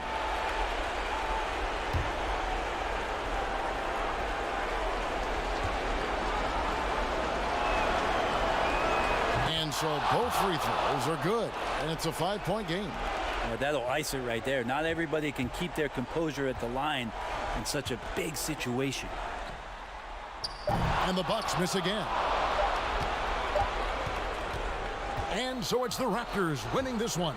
And they had some nervous moments down the stretch, but things finally came together for them in overtime. Yeah, probably didn't anticipate that this one would be that close down the wire, but give them credit. They were able to regroup in that overtime, and this win has to feel satisfying. And that'll wrap it up, folks. For Brent Barry, Greg Anthony, and David Aldridge, this is Kevin Harlan saying thanks for watching. See you later.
Anderson outside. On the wing, Wallace. A chance there to push it to double digits, but it's off the mark. They've got Sabonis. Jermaine O'Neal out there with Anderson. Then there's Wallace, and it's Dudley in at the 5, roaming the paint. That's the group on the floor for Portland. Here's Anderson. Philadelphia getting their last shot to go. Time called here. The Blazers decide to talk it over. And Kevin, he saw his guys just a little sluggish out there. Oftentimes a timeout like this allows you to kind of just reset. And with his game closing in on the final buzzer, let's take a look at our Jordan Player of the Game. And guys, no doubt who our pick was going to be. He's made everyone else on the court look like they're playing at half speed. It's been total domination, and you can't help but just sit back and admire that performance. Well, he needed a game like this badly. He's been struggling for a while now, but tonight he broke out of that slump in style. And keeping us updated from the sideline, let's swing it over to David Aldridge. Hey, Kevin. Well, I was able to listen in on the Portland head coach talking to his team. He loves the aggressiveness on D. He said, we're doing a great job of challenging everything they're trying to do. Stay active, talk to each other, don't let up. Kevin? Wallace. And he banks in the layup. Wallace has got the lead up to 9 now for the Trailblazers. And that's what the pump fake's there for. Get your man off his feet and drive right around him. Now here's Iverson. And the dunk by Iverson. Boy, the quickness of Iverson. What a blur this guy is. Slithering his way through the defense and never afraid to drive it inside despite being a small guy. Now here's Anderson.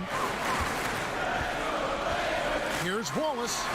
Nice spin off the left rim and in. Wallace has got 34. And I like the decision making. He's taking what the defense is willing to give him. You know, more and more big guys in the league have that mid-range shot in their bag now, and they need it. I tell you what, it's almost like stealing to watch how he plays the game from this seat. Anderson passes to Ogden. Outside Robinson. Here's Wallace. Dudley, great positioning on the putback. Oh, and a nice job of turning that miss into 2 points on the tip in. Hustle points, I believe they call them. Hustle points right there. And great instincts, too, guys, anticipating where the miss was going. And it'll go. And the Blazer lead is cut down to just 6 points with the basket from Stackhouse. Now here's Anderson. Not a lot of room. Wallace left side, and it's good for 2. Wallace has got 36. Relentless in their approach, even with the game firmly in hand. And, you know, until that final buzzer sounds, I mean, you've got to treat every possession like it's crucial. And Philadelphia calls time here. They trail by 8. There's 42 seconds left here in the fourth quarter. Sabonis, he's checked in for Portland.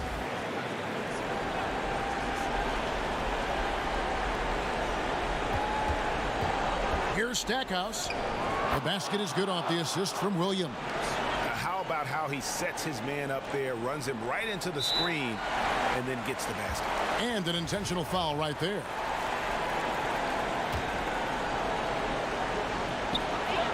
.36 seconds left in the fourth quarter of this one.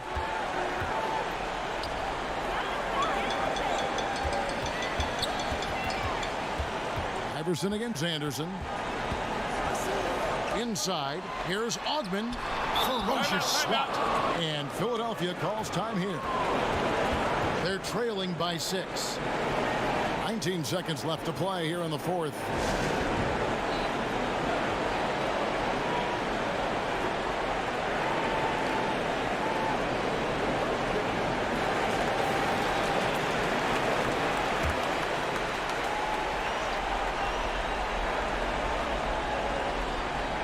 And here are the 76ers now.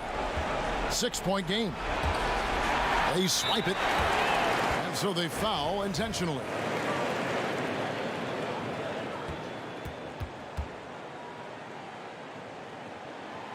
And he misses the first one. Boy, he wanted that one to fall. Yeah, and Ogden there picking his spots well.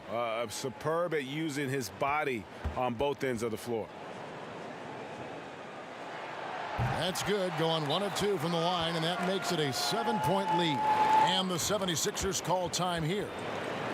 They're behind by 7. We've got 13 seconds left in the fourth quarter.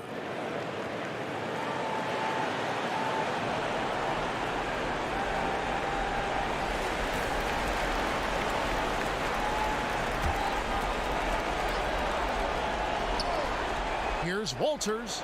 Good. Oh, and that cuts the lead to just 5. Boy, I tell you what a well-designed play, executed beautifully, too. And he commits the intentional foul.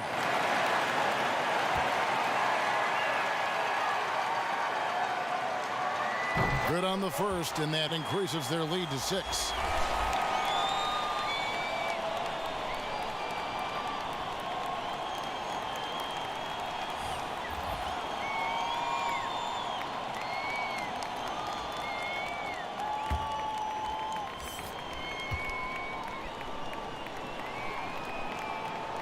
So he gets them both, and it's a 7-point game.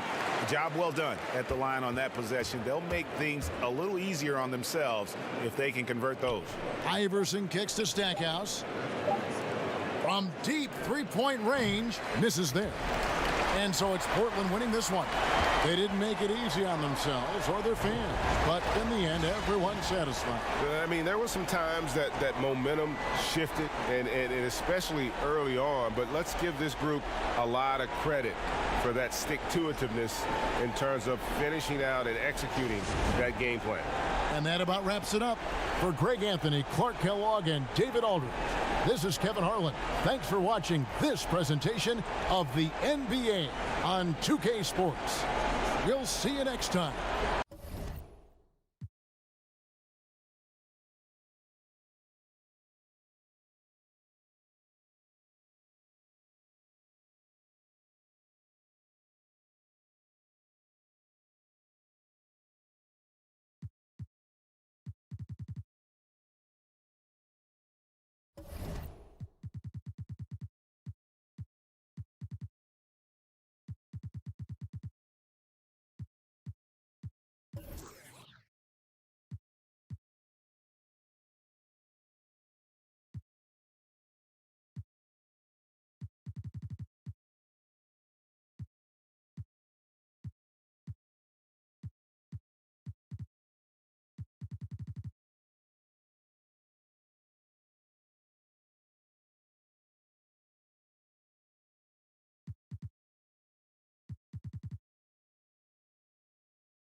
It's picked off.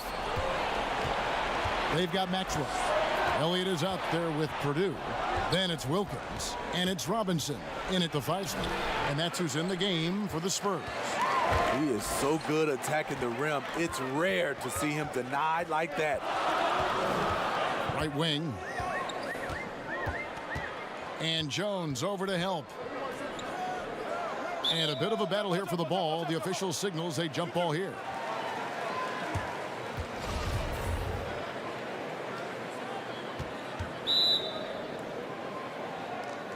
And here is Los Angeles now. Lakers leading by 5. Pass to Kersey. Here's Ori. Jones, no one around him. Knocks down the 3 ball. Jones has got 15 points here in the second half. And Jones is known to be a deadly three-point shooter. A beautiful shooting motion there on those triples.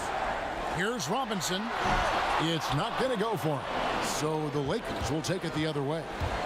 Kobe attacking. Oh, no, he didn't. And Brian, just a superb athlete, terrific at just imposing his will on the defense on that drive. To the middle, and Robinson throws it down hard. And a hard finish there, guys. Yeah, and only one hand needed for that one. And so Bryant will bring it up for Los Angeles. The pass to Jones. Back to Kobe. Passes it to Ori. Launches a 3. Rebound San Antonio. Purdue's got 9 rebounds in the game. Getting it done. Wilkins. The putback. It's good on the putback. And those are exactly the kinds of plays that can spark a team. Just solid work down in the paint. And the Lakers call time here. They're leading by 6. 1:04 left in the 4th. A chance now to recognize our Jordan player of the game, Shaq. And when he's been on the floor, it has been a clinic in rim protection and shot blocking. He's played the defense of 3 men tonight. His block total has gotten to a point you almost never see in an NBA game. Here's what San Antonio's going with right now. Del Negro, he's checked in for Wilkins. And it's A-Train in for Maxwell. Let's go now to the sideline and catch up with David Aldridge. Well, I had a chance to find out what Los Angeles' coach was going over with his guys. He likes where things are headed, but he cautioned them to play smart the rest of the way. He said carelessness with the ball, with assignments, with rotations, any of that can undo what we've worked to accomplish so far. Kevin, they are so close. All right, David, thanks. I love watching Robinson work there in the paint. Possesses that strength and touch around the basket. Los Angeles calls timeout. They're in front by 4. We've got 28 seconds left in the 4th quarter.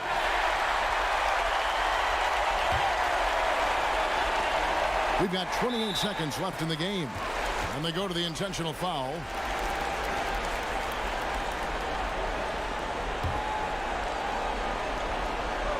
And now they decide to foul intentionally.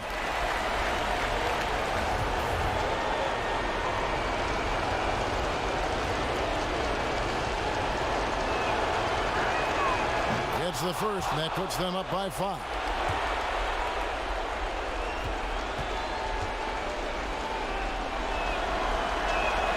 Second one is good. Being both at the line, and it's a 6-point ball game. Adding a little cushion to their advantage. Nice work at the line.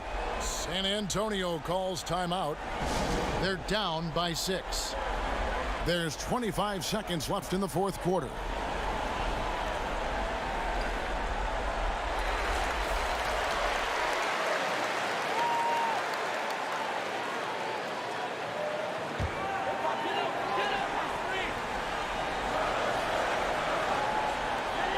There's 25 seconds left in the game.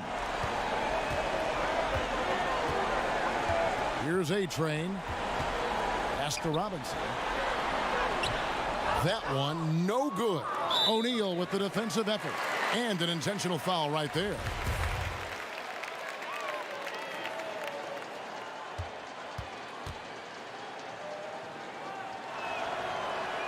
So the first one drops, and that makes it a 7-point lead.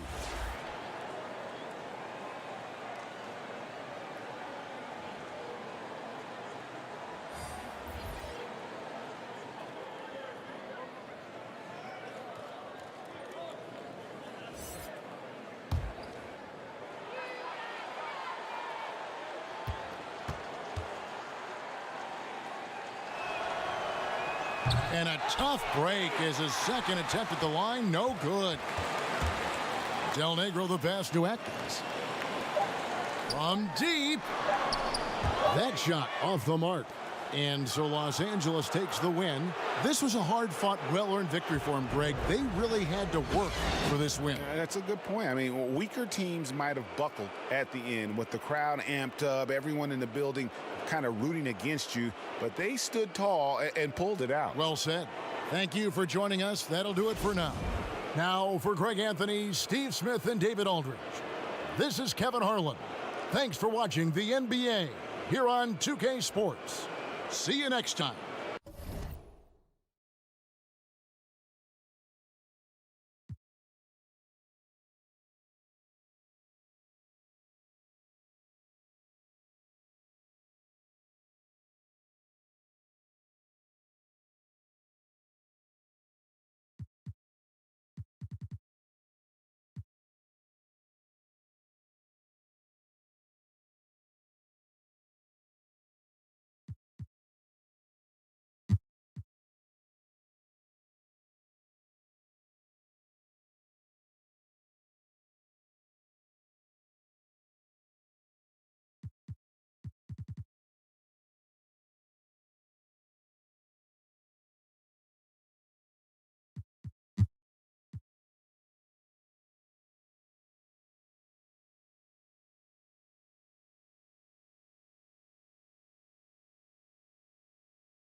Here's Hill, and Hill throws it down. Yeah, one of the great in-game dunkers we have. Grant Hill, he might not put on a show with his dunks, but it doesn't make him any less impressive. On the court for the Pistons, Joe Dumars is out there with Hill. Then it's Thorpe, and it's Long in at the four-slot. Hill passes to Thorpe.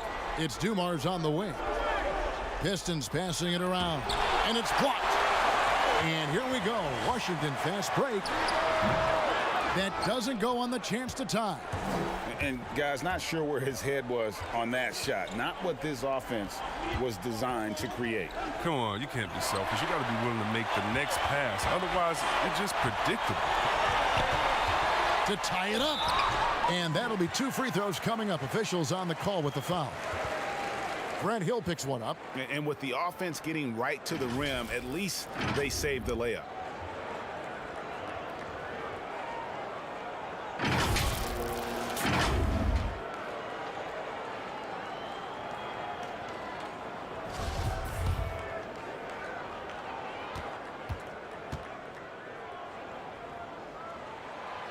That one is off.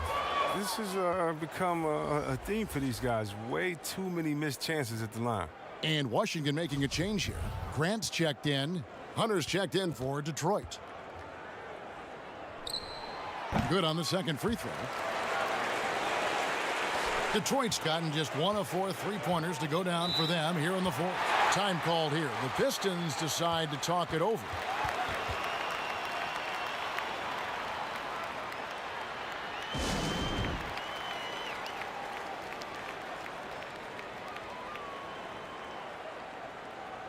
And now let's present our Jordan Player of the Game, Grant Hill. And he had to be the pick, no doubt. He's had an astonishing number of steals. He's kind of been a thorn in their side all game, just clogging up passing lanes and playing really tight D on the ball. Okay, well, let's check in with David Aldridge, who's reporting from the sideline. Hey, Kevin, the head coach for Detroit had some instruction for the guys during the break. His concern was both their inconsistency and their amount of three-point shots. He said, let's move the ball for good shots. If you have an open three, take it. Otherwise, let's attack the rim and put some pressure on these guys. Kevin? Time called here. The Wizards decide to talk it over. And he could tell his guys starting to wear down a little bit. Call time to just let them get their legs back under them.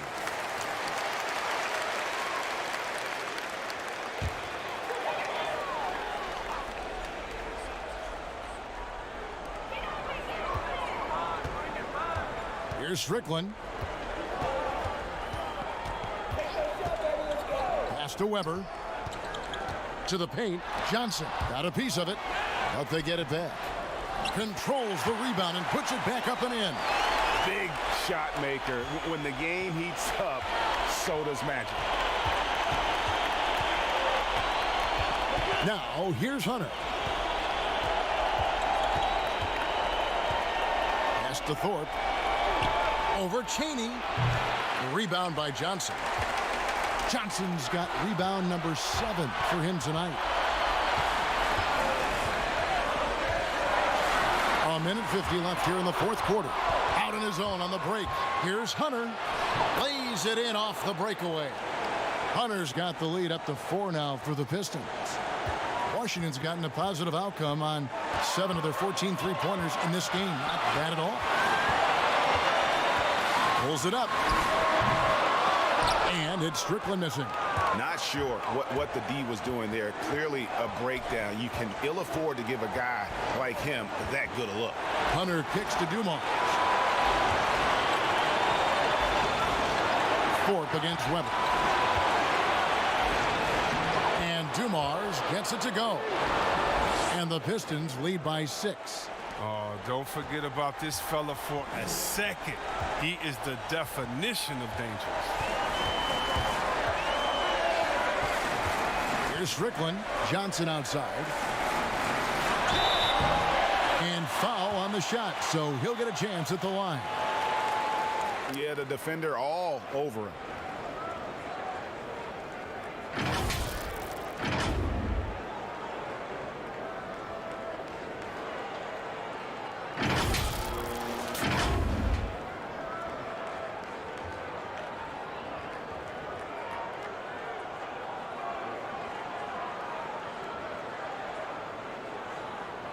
Shooting 2.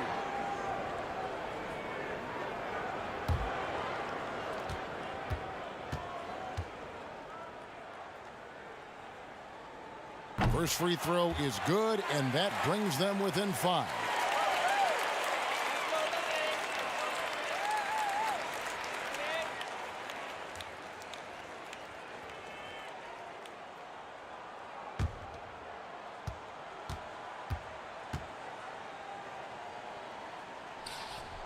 And both free throws good for Johnson. Nice work there. This is a point in the game where if you get a chance to close the gap, you've got to make the most of it. Now, here's Hunter. Defense is right there. Passes it to Thorpe. Just 4 to shoot. Here's Hill.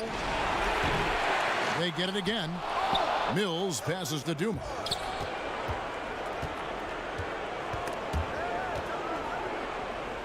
Hill dishes to Hunter. The 3. Hill, no good. Washington calls timeout. They're behind by 4. 19 seconds left in the fourth quarter of this one. What's your take, guys? Trying to stay alive, they've got to work quickly. Time is of the essence. Basket and a foul, that's got to be the game plan.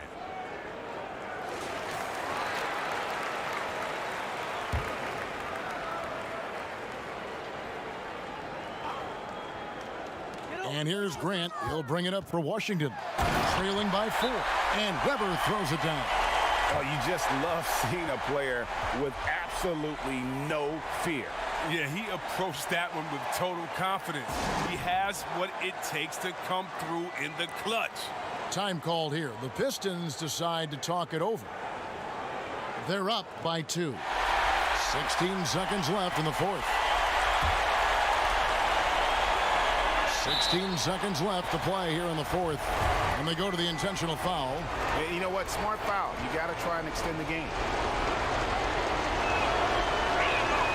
He drops the first one, and that makes it a 3-point lead.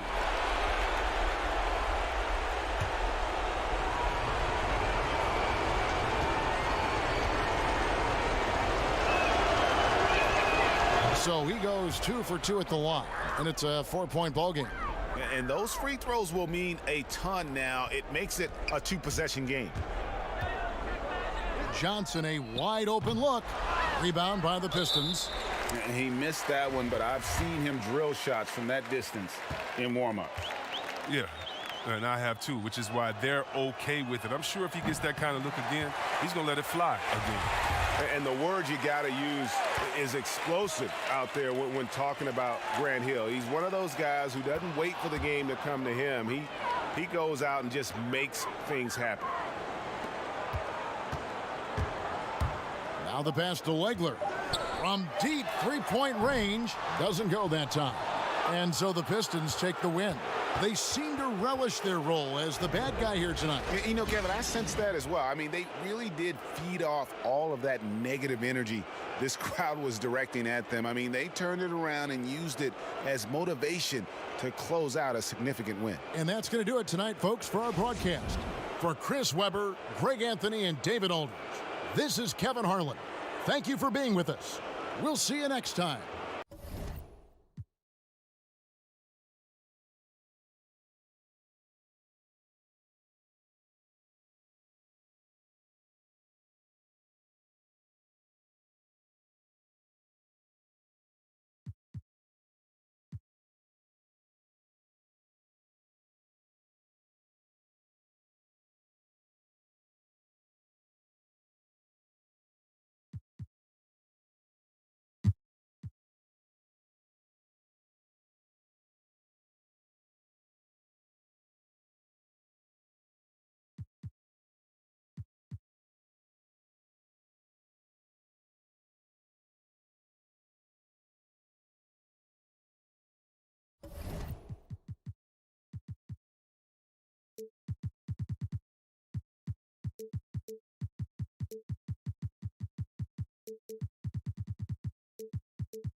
Take a break.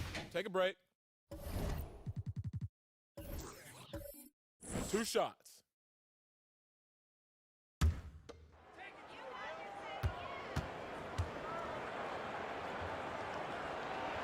Free throw drops for Hill.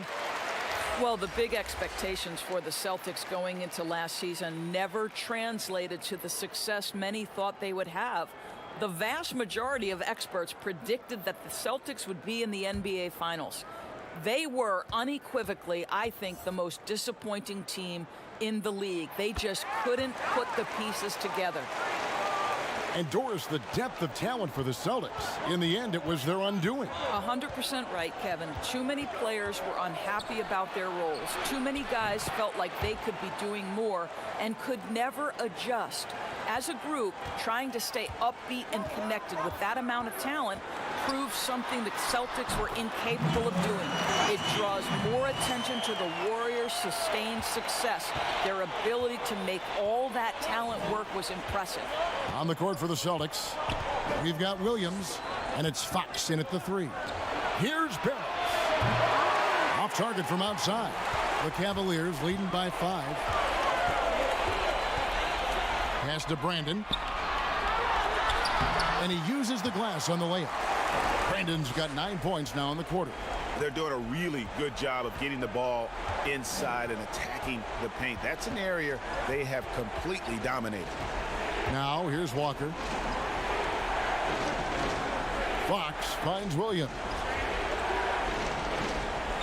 Outside, Walker. Clock at 4. On deep. That shot off. West with some nice D. Hill with it. Williams picks him up.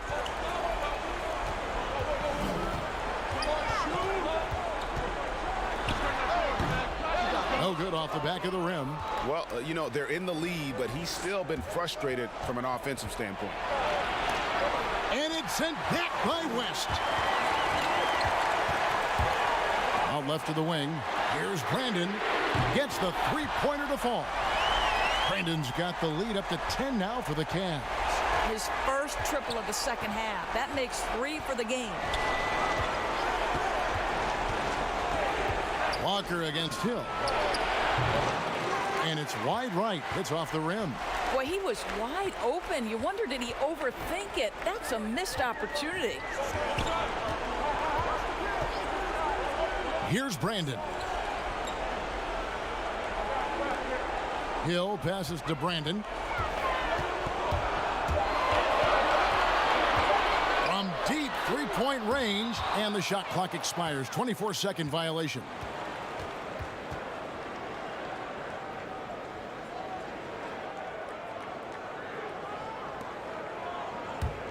Celtics trail by 10. 1:56 left to play in the final quarter. Outside, Williams.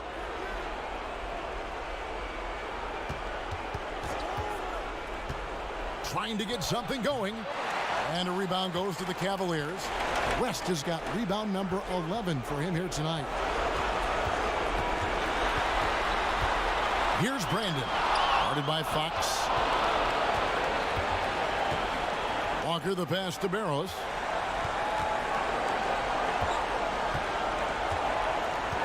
Outside Williams, beyond the arc. And it's Tyrone Hill with the rebound. Hill's got 15 rebounds here tonight. Passes it to Mills. Here's Brandon. West down low. Guarded by Fox. The Cavaliers again can't hit. And for the Celtics, they're shooting 44% in the fourth. The offense with some ups and downs. There's the pass to Barros. That falls. Nice feed that time from Walker. Challenging the bigger defender, cutting him down to size with that one. It is not an easy task trying to convert against length. Give him credit for taking on that challenge. Here's Brandon. Lays it up off the glass. Brandon's got the lead. Back up to 10 now for Cleveland. They made the most of their opportunities, looking comfortable and locked in throughout the night. What an impressive performance, to say the least. At this point, it looks insurmountable. And it's Fox with the jam. There is an imagination, a creativity. This guy's passing drives the offense.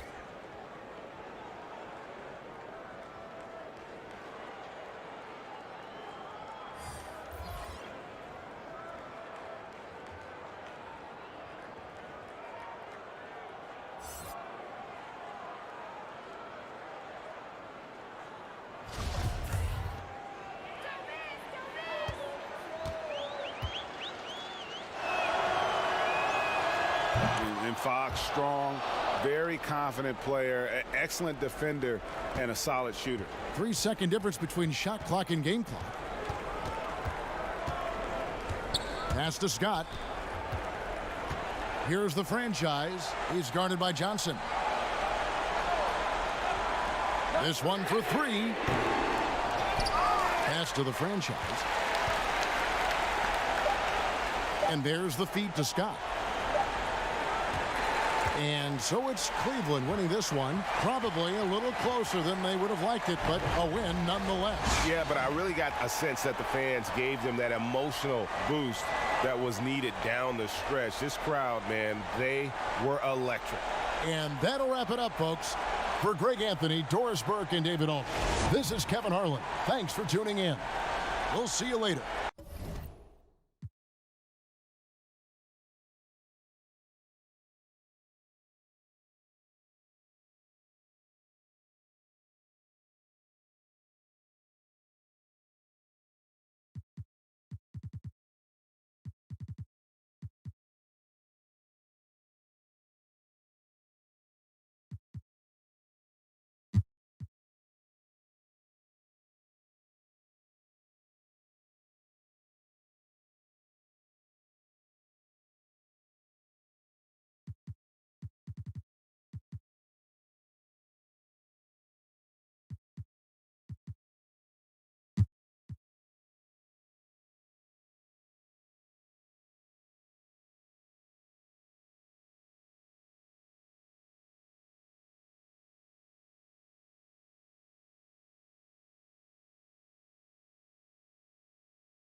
Here's Strickland. Banked in off the glass. Strickland's got 24. Monster quarter for him. He's put the team on his back, trying to carry them to the W. We've got Davis. Jackson is out there with Miller. And it's Rose. And it's Farrell in at the 4 spot. So that's the group out there for Indiana. Well, he has not been sharp this period. Seems to be a little flustered out there, too.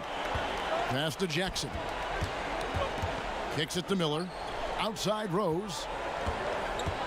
The pass to Farrell. Here's Davis. Count the basket and the foul. That one on Weber. Davis getting after it on the boards. This guy not afraid to get down and dirty for rebounds. And look at how the hustle game has been going for the Wizards. Boy, their hounding, harassing effort at the defensive end, very impressive. And they forced quite a few turnovers as a result.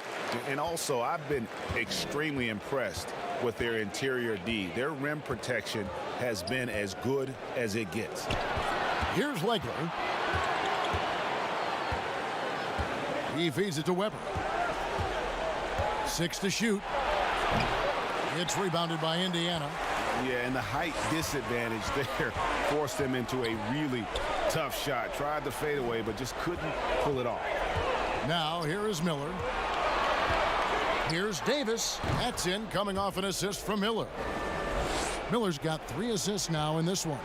Washington's gone 1 of 3 from outside the arc since we've reached the 4th quarter. Washington calls timeout. And he could tell his guys were dragging a little bit, calling timeout to kind of let them catch their breath.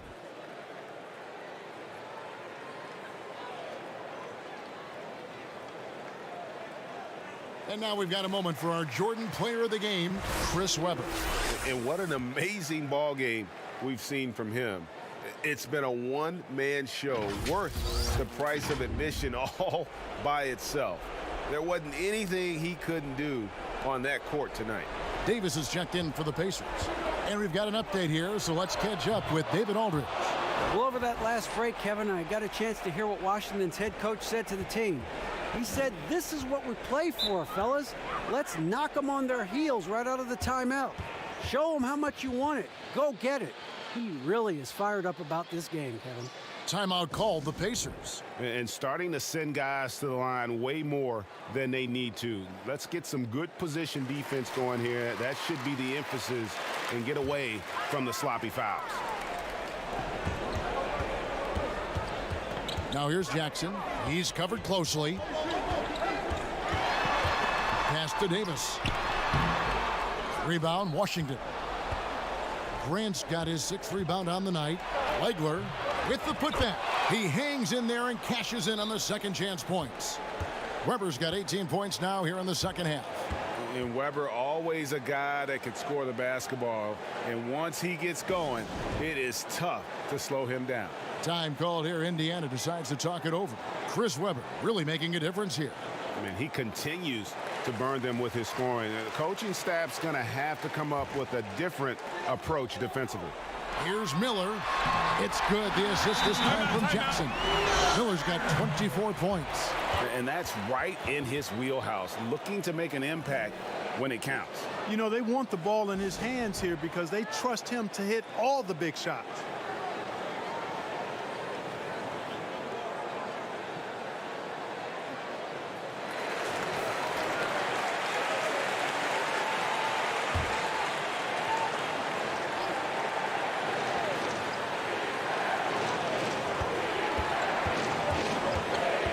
Strickland, who's covered by Rose.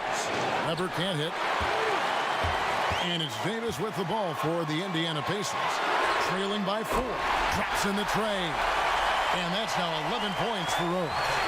It's been this way since halftime. Tremendous production from beyond the arc. Boy, it's been a 3-point barrage. They came out gunning and have not stopped. Here's Strickland. Over Jackson.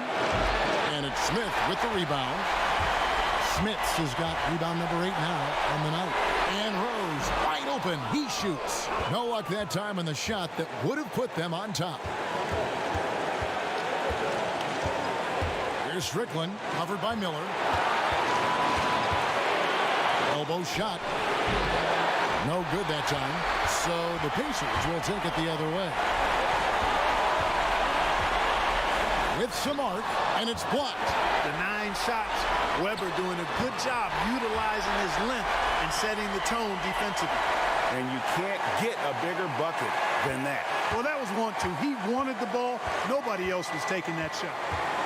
Here's Strickland.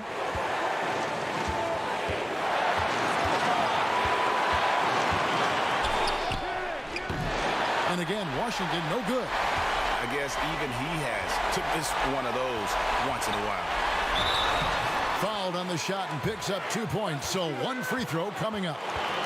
Coming off a big game, his confidence couldn't be higher, and coach knows it. Showing no signs of slowing or cooling down. They're going to ride him as far as he can take it. And really a great job to maintain his composure. How about the body control there? Now he gets the and one and turns this into a 2-possession game.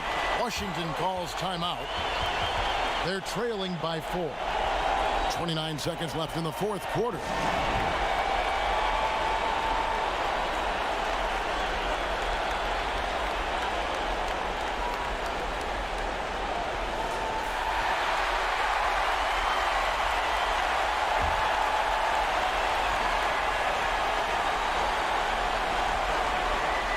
About 7 seconds separating the shot and game clocks.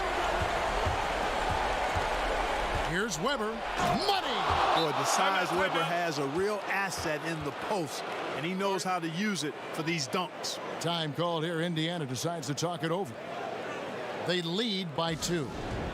We've got 22 seconds left in the 4th quarter.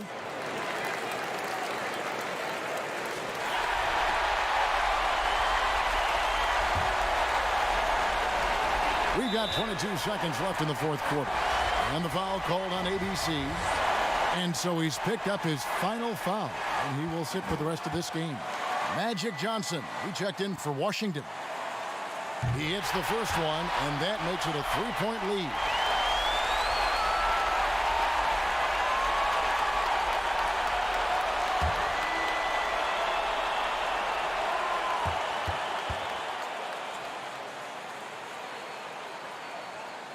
Second one is good. Hitting both at the line, and it's a 4-point ball game. And that makes it a 2-possession game now. Those could turn out to be vital free throws. Here's Weber. And now they foul and stop the clock. That's right. No other option but to foul and hope for some misses. Yeah, they have to extend the game. I mean, plain and simple. Use every second you can on the clock here. Gets the first, and that puts them up by 5.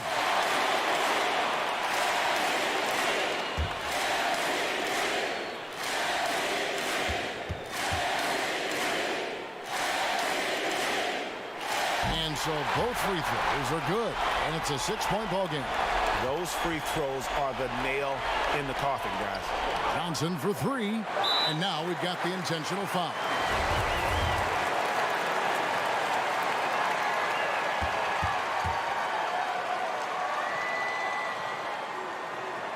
So the first one drops, and that makes it a 7-point lead.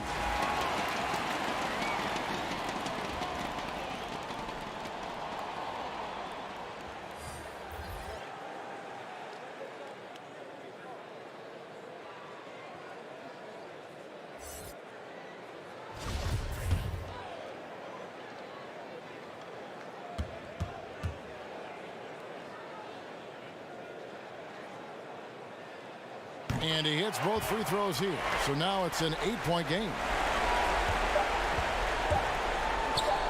And here is Whitney. So it's Indiana picking up the win. Some good competition, but the hometown advantage and their ability to stay focused, I think, made the difference. Yeah, and the first step in becoming a good team is your ability to win at home. And they really seem to revel in that opportunity. And this is what they came out to do. And that'll do it, folks. For Clark Kellogg, Greg Anthony, and David Aldridge, this is Kevin Harlan thanking you for watching the NBA, presented by 2K Sports. See you later.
Jordan against Smith.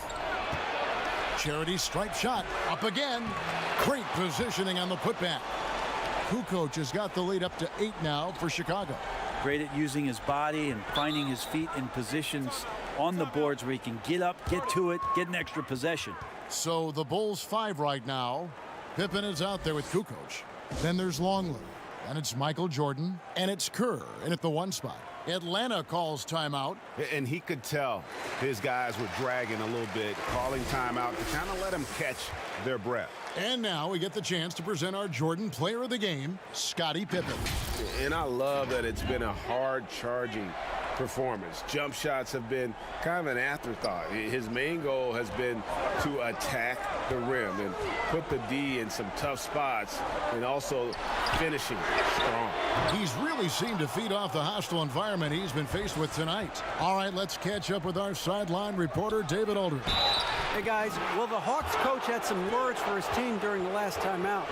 He said, we're getting some looks on the 3, but we're not connecting. But don't get frustrated. He told them it's a game of ebbs and flows. Keep shooting with confidence, guys. Brent, offensive versatility all the rage now. Which guards do you think do the best job of generating offense with their back to the basket? I don't know so much as these guys are playing with their back to the basket, Kevin, so much as they're finding ways to get the ball without a dribble at about 15 feet away from the basket. So one dribble, they're at the rim. Right. They're very effective at the mid-range. Chris Paul and DeMar DeRozan have had tremendous efficiency from those areas on the floor.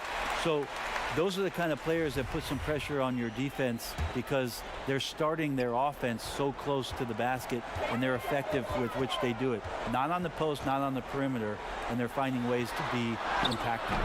Oh, awesome defense.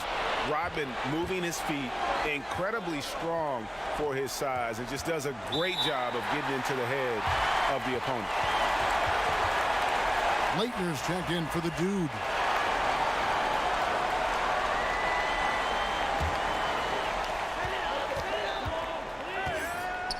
B, he's guarded by Harper. Here's B, sinks the three-pointer. B's got 10 points now just in this quarter. You can't just stop when there's a pick set up.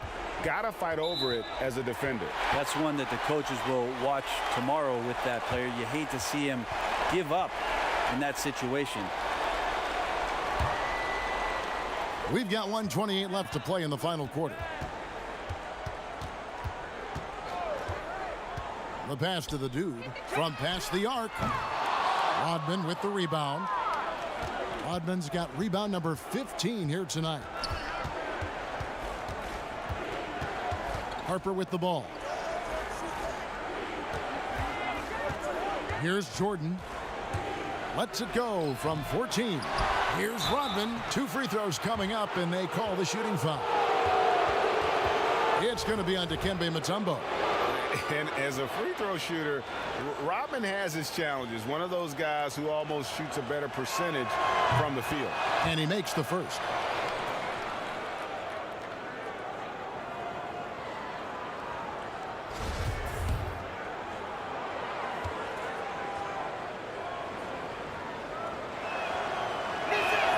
And both free throws good for Rodman.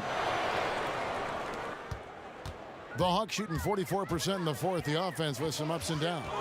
And these are the types of games where one team clearly has the edge. Tonight, it will be a win by a large margin for the Bulls.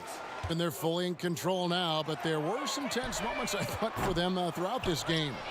Listen, they certainly weren't coasting despite what the score looks like. I love the way they came together, though, when everything started to look a little dire and really put the hammer down. And now, for the year, this is going to take them to 7 wins. And this is a great way for them to kick off this season series. 2 more games ahead, and they've taken the mental advantage with this win tonight. Jordan against Smith. Outside Jordan.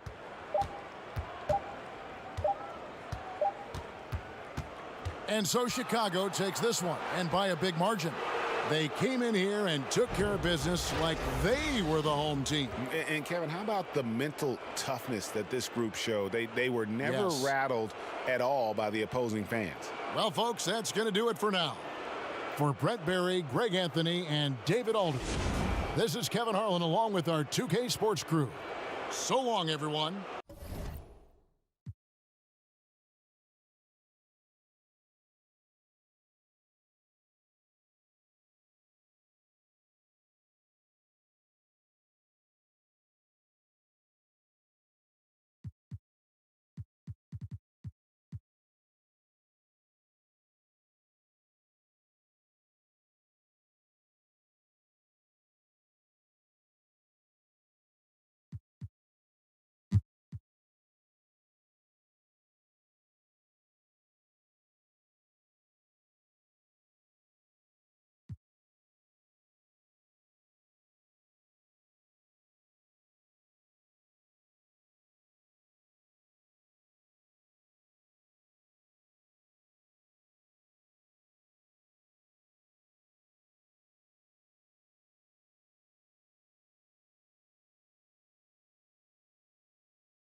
First one falls for him. It's interesting. No free throw attempts for him in the first half. He's finally pushing the action and reaping the reward. Bullard, he's checked in for Houston. Willis comes in for Price. Marshall, he's checked in for the Warriors.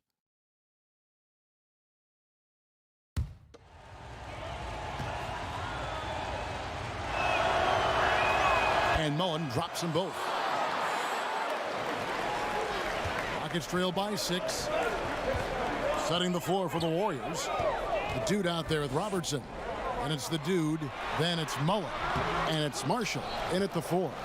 He goes up strong, but he is met with resistance. I think that surprised him a little bit. He hangs in there and cashes in on the second chance points. Marshall's got the lead up to 8 now for the Warriors. Love the determination he showed there, getting himself into good position under the glass. With the presence of mind to know just where the rebound was going to come down. Well timed. Now a timeout called by Houston. Yeah, just looking to tighten up their defense in the paint. They've got to be better. It's a matter of want to. Helping out, contesting shots. You have to want to make the effort. A chance now to recognize our Jordan Player of the Game, Mark Price. It's a take-charge brand of basketball he's been playing tonight. His point total tells you all you need to know about just how good he's been. And once he got going, their game plan really became simple. Just get him the ball.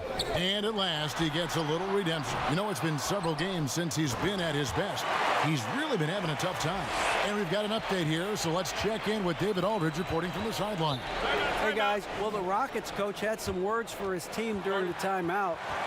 He said, look, you guys are playing physical, and I like that, but it has to be under control.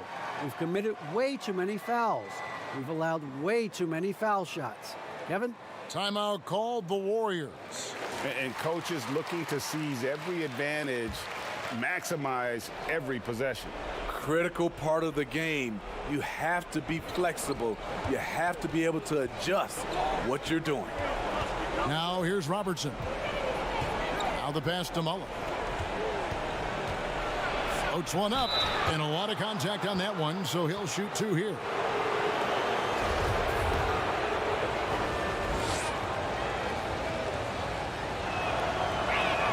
First free throw is good.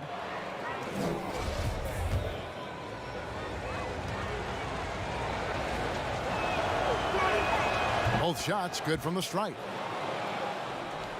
Rockets trail by 8. And here's Drexler.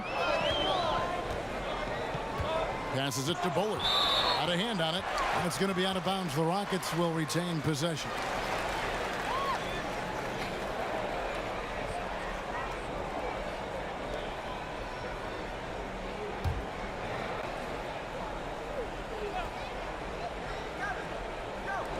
on defense, the Warriors.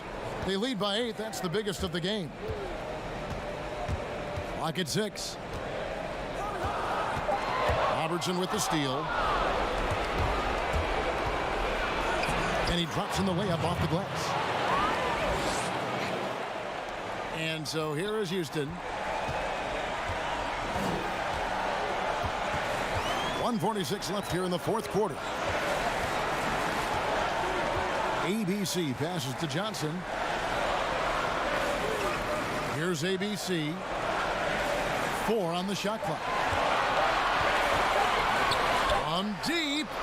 Whoops, there's the 24-second shot clock violation, so they'll turn it over.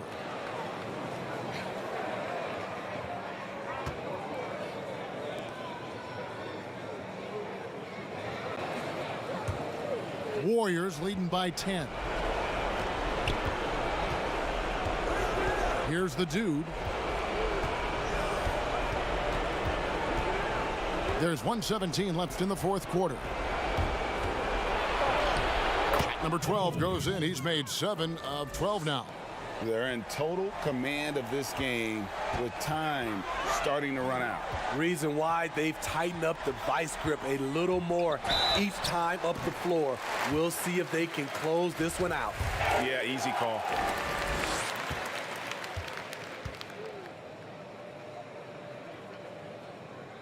The free throw drops for Drexler.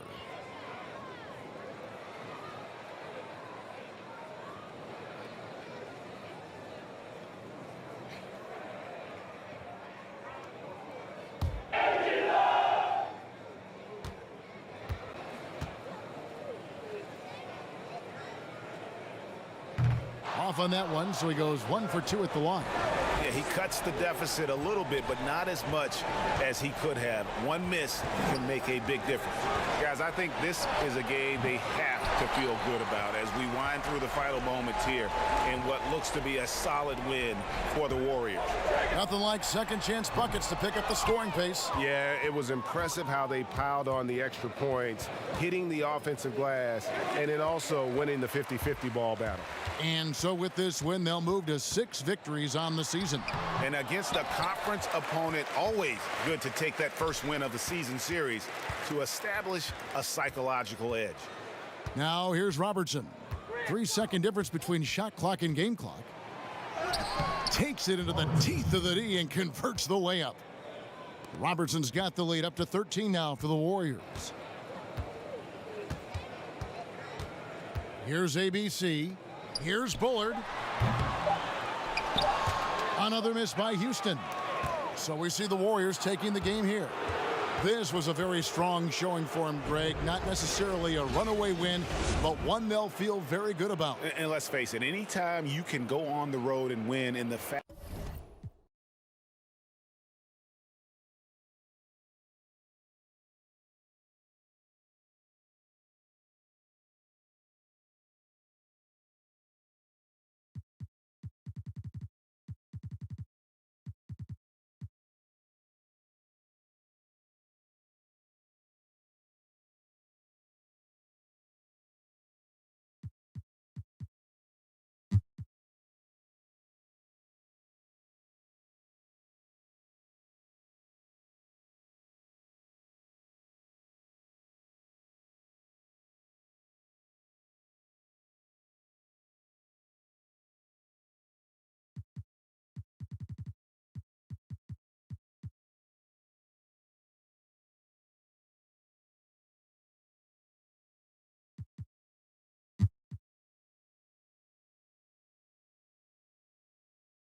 sent back by Wallace. On the floor for Portland, we've got Wallace. Robinson is out there with Anderson. And it's Sabonis in at the foreslot. Controls the rebound and puts it back up and in. Los Angeles trails by 6. Guarded by Robinson.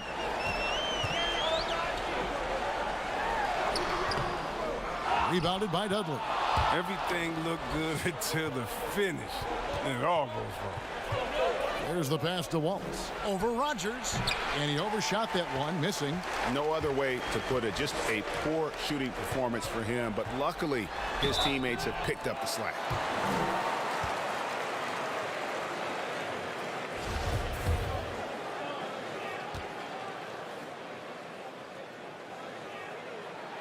The first free throw is good. Both teams will make substitutions.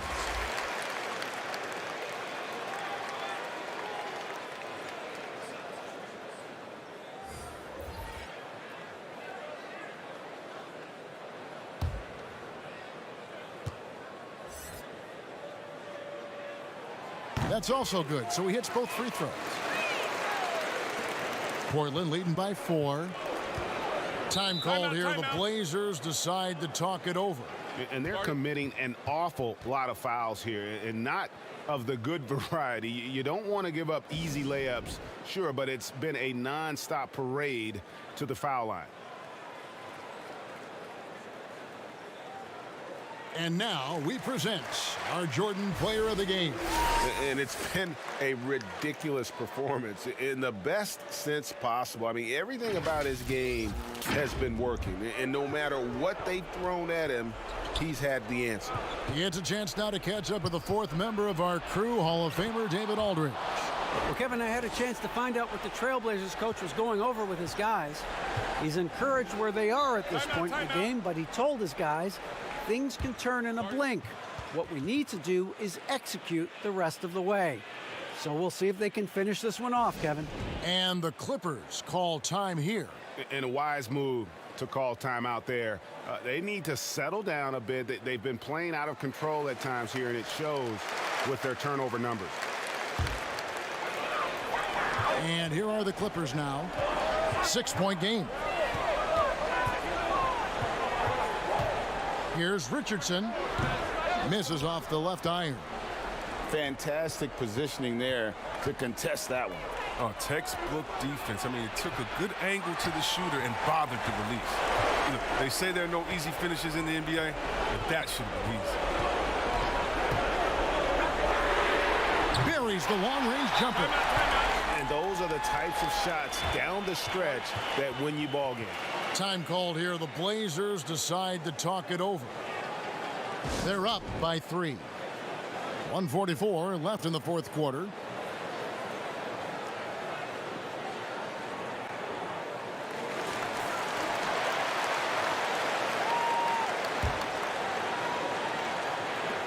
.144 left in the 4th quarter. Deep 2 from Robinson. Again, the miss by the Trailblazers. Los Angeles trails by 3. Guarded by Robinson. Here's Richardson. And it's Portland with the rebound.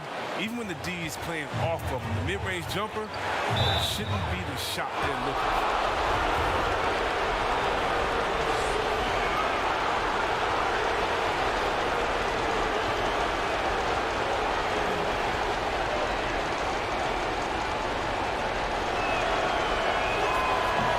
First, and that gives them a 4-point cushion.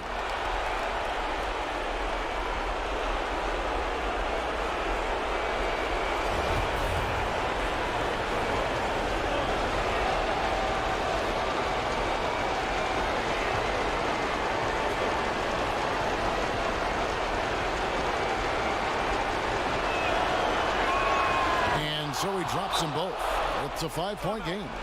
Those are big. I mean, turns into a 2-possession game. Los Angeles calls timeout. They trail by 5. 1:19 left to play here in the 4th.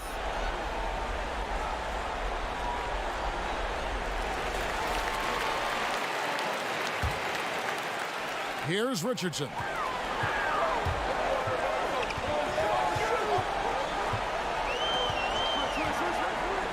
to the inside. Nice pass. Right into the rack perfectly for the layup. That's a perfect setup. Solid screen. Defender can't avoid it. Opens up a clear path to the bucket. Anderson against Richardson. Dudley. It's good. Well, sometimes you don't need a haymaker. Just a jab.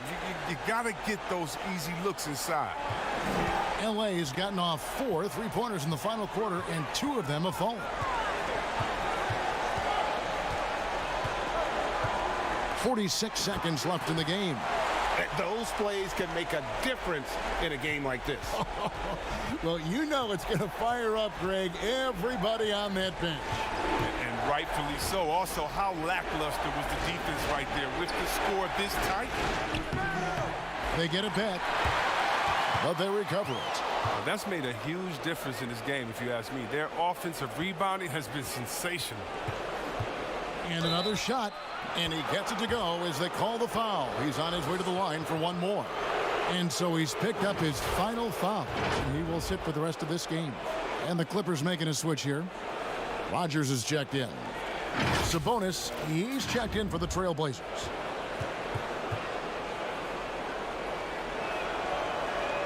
And the free throw, no good. Yeah, and Augman there picking his spots well. Superb at using his body on both ends of the floor. And he commits the intentional foul.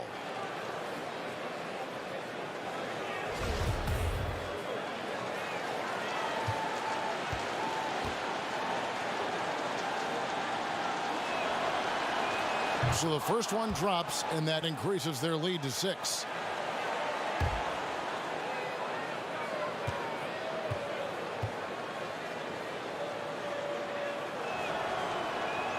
And the second free throw, no good. A tough break there. And the Clippers call time here. They're trailing by 6. 12 seconds left in the fourth quarter of this one. Guys, your thoughts? There's still a sliver of hope. Yeah, right now it's technically a 2-possession game, but that means you'll have to hit 2 threes without your opponent scoring again.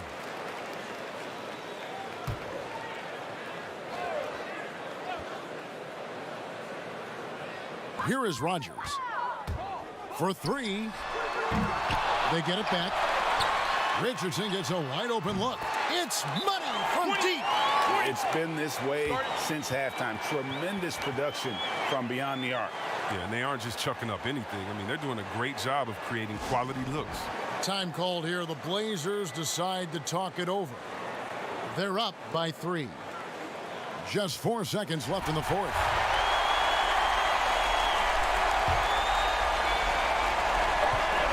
They're going to prolong the game here with an intentional foul. Honestly, just doing what they have to in order to get the basketball back.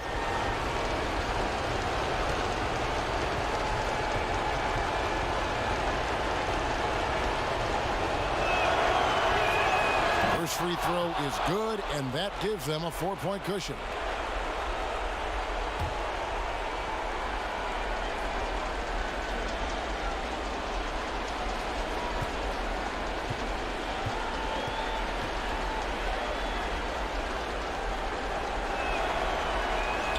And he cannot convert on the second. That misses. It's in. And so the big win by Portland in a tight game. This win, such a tremendous emotional boost for him. Really an accomplishment and crazy finish to take a road game like this and simply deflate an entire building. And that's going to do it tonight, folks, for our broadcast. For David Aldridge, Greg Anthony, and Chris Webber, this is Kevin Harlan thanking you for watching the NBA on 2K Sports. And we'll see you next time.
On the court for Cleveland, they've got Hill, and it's Zura in at the 3 spot. Hill against Whitney. Hill deciding where to go with it. 6 to shoot. Shoots it up. Offensive rebound, and it's Hill with the jam. Impossible to stop the putback when he's got that kind of position. Agreed, Greg. Let him get his hands on it inside and finish it off. How about the activity level, the effort level? This team right now feeding off his energy. Here's Whitney. The Cavaliers making the shot. Over to the left wing. Weber will not go. This is off the front iron. The Cavaliers leading by 4.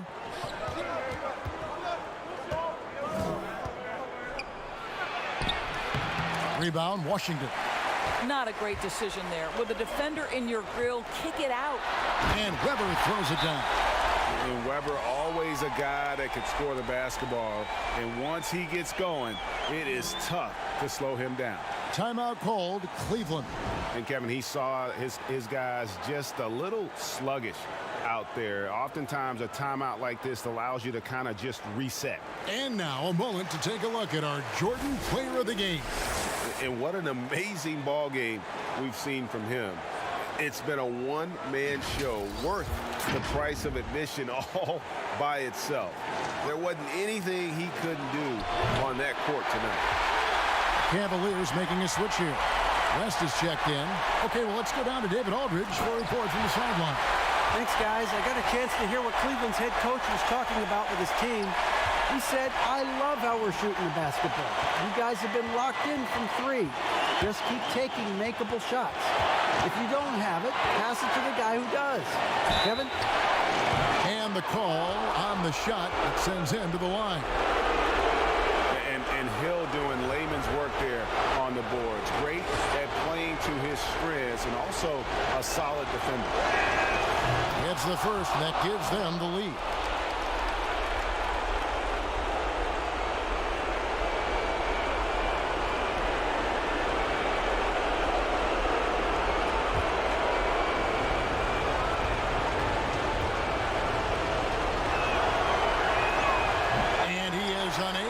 The second one. You know, he couldn't make all of them, and they'll have to settle for just a 1-point lead. Weber inside to take the lead. Connects again. That gives him 51. Making it look easy. And you want him taking big shots for you in big moments. That one was as easy as it gets. Boy, when it's this close, you try not to give up these kinds of buckets. Boy, you got to do better defensively. That's tipped. 1:06 left to play here in the 4th. It's good on the putback. Weber's got 53. Nice tip in there. I mean, he's got like a sixth sense in terms of where the miss is going to go. That is really a talent. Here's Brandon. West. Money! And that one sends the bench into a frenzy. I'll tell you, these guys have worked so hard together. Everyone pulling in the same direction. Beautiful to watch.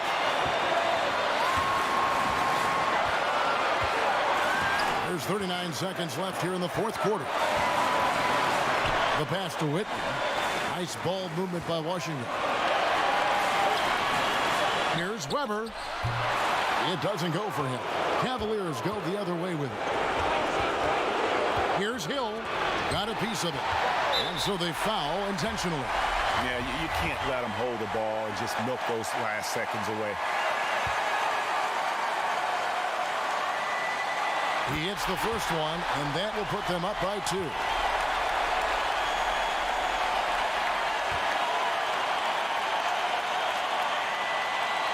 So he gets them both, and it's a 3-point game. Big-time free throws there. That could be the difference. It forces them now into a 3-point attempt. Timeout called the Cavaliers. They trail by 3. There's 18 seconds left in the 4th quarter. What do you think, guys? And it's do or die time. They need a bucket here to stay alive. And it's either got to be a three-pointer or a score quickly and take the foul. There's 18 seconds left in the game. With a step back. Sure, no good.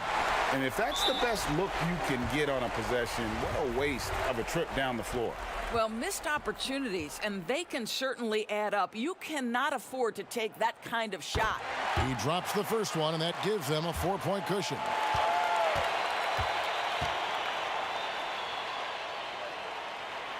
So he goes 2 for 2 at the line, and it's a 5-point game.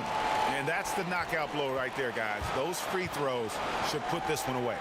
Lets it go with a 3. Knocks down the trifecta. And they have been relentless from deep. And you see the defense trying to react, but to no avail. Well, that's the whole point, isn't it, Greg? If you space the floor well enough, it's almost impossible for the defense to account for everyone. Washington calls timeout. They're leading by 2. Just 4 seconds left in the fourth quarter of this one, and an intentional foul there stops the clock.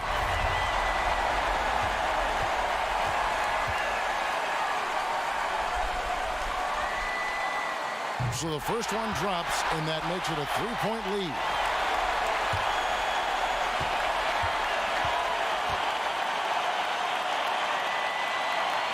Second one is good. Getting both at the line, and it's a 4-point ball game. And so it's Washington who scraped by with the win. It was up for grabs right until the final seconds. Yeah, and for me, Kevin, what stood out is just the overall trust this group has in one another when it matters most. Doing what had to be done and to send these fans home happy. And that'll wrap it up, folks. For Greg Anthony, Doris Burke, and David Aldridge, this is Kevin Harlan along with our terrific 2K Sports crew, thanking you for tuning in. So long.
.136 left to play in the final quarter.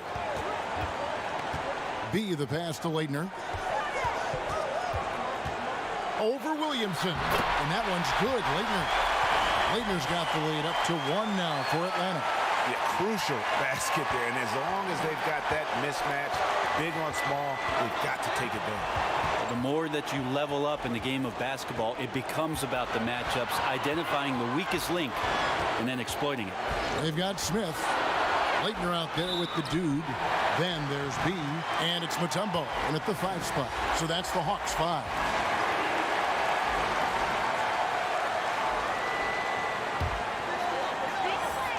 .110 left in the fourth quarter. To the wing on the left. Smith for 3. The offensive rebound. Mutombo misses.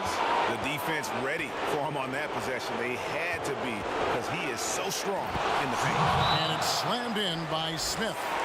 Whoa, the nerves on this guy. Not backing down from this moment here. When the game is close, he kicks it up a notch. Atlanta calls timeout. They're behind by 1. There's 49 seconds left in the fourth quarter. Now the presentation of our Jordan Player of the Game, Mitch Richmond. And Kevin, it's a no-brainer. He's controlled every aspect of this game. And it's just so fun to see a player perform at a level that's just higher than anyone else out on the floor. And on our sideline, our reporter, David Aldridge. Hi, guys. During the break, I was able to catch the message Atlanta's coach gave to his team. This is a close game, as you know, and he sounded extremely confident. He told the players, don't let up now, fellas. This is when we make our move. Right now. Kevin? And they had a foul to give, but you want to use it on the ground.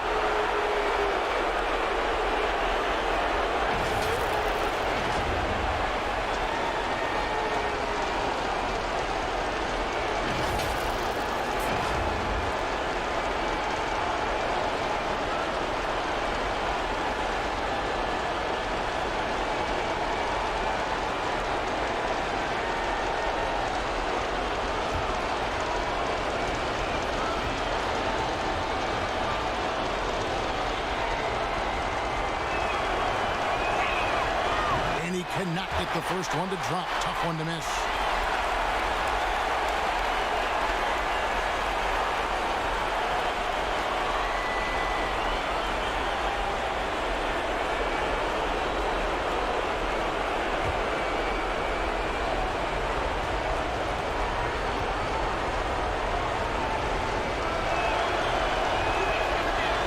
So neither attempt will fall that time for him. 6-second difference between shot and game clock. They get it back. The dude, and it's blocked. And they need to stop the clock, so there's a foul. Yeah, you have to do that, though. You can't just let them dribble the game out.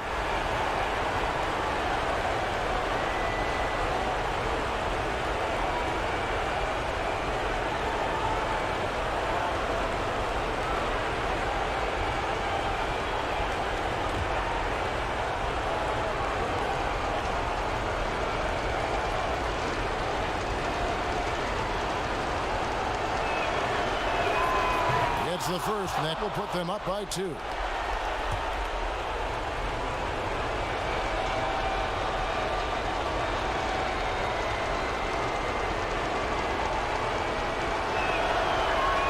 And he hits both free throws here. So now it's a 3-point game.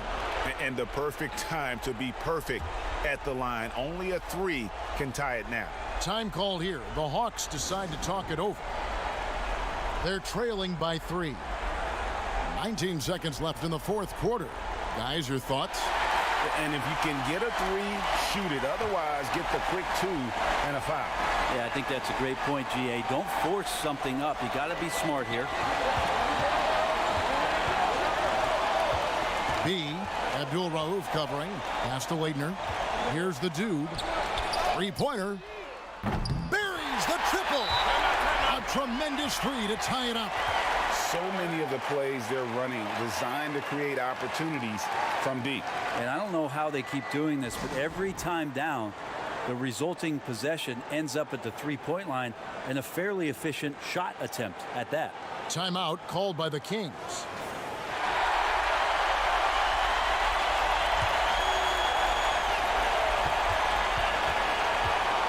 And here's Richmond. Can't knock in the 3. And regulation now complete. We will go to overtime. We'll be back shortly live from State Farm Arena.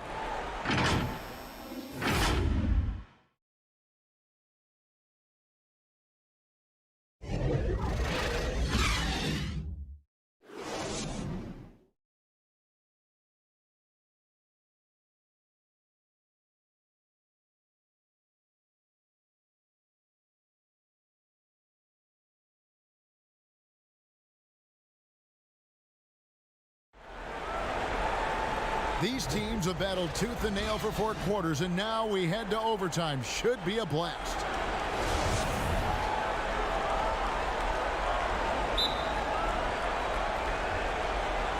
And it's the Kings to start out. So the overtime period is now ticking away. Should be fun. All fueled up and ready to go to overtime basketball here, brought to us by Gatorade. Let's check out who's on the floor. And so in the game for the Hawks, we've got Mutombo. Smith is out there with B, and it's the dude, and it's Leitner in at the 4-man position.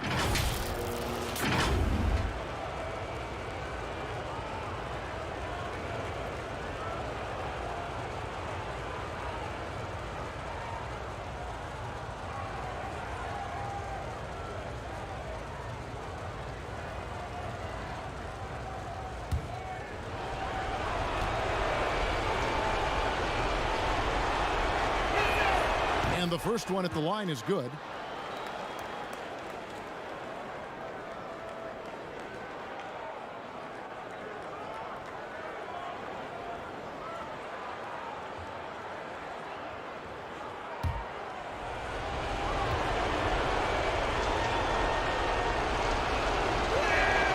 Both good from the line that time. And the Hawks with possession here, trailing by 2. B. Abdul-Rauf covering. Smith against Richmond. Smith dishes to Mutombo. 4 on the clock. Here's B. And that one hits back iron. Sacramento's gone to the three-pointer 11 times tonight and nailed 5 of them. The shot by Abdul-Rauf is no good. Here's Mutombo. Pass to B. Smith outside.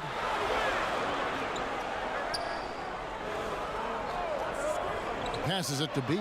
This one for 3. The shot no good. And it's the Kings taking it the other way. Here's Owens. Scores the bucket. He's 7 for 11 and continues to look good.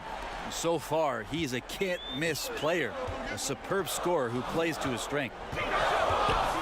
Smith outside.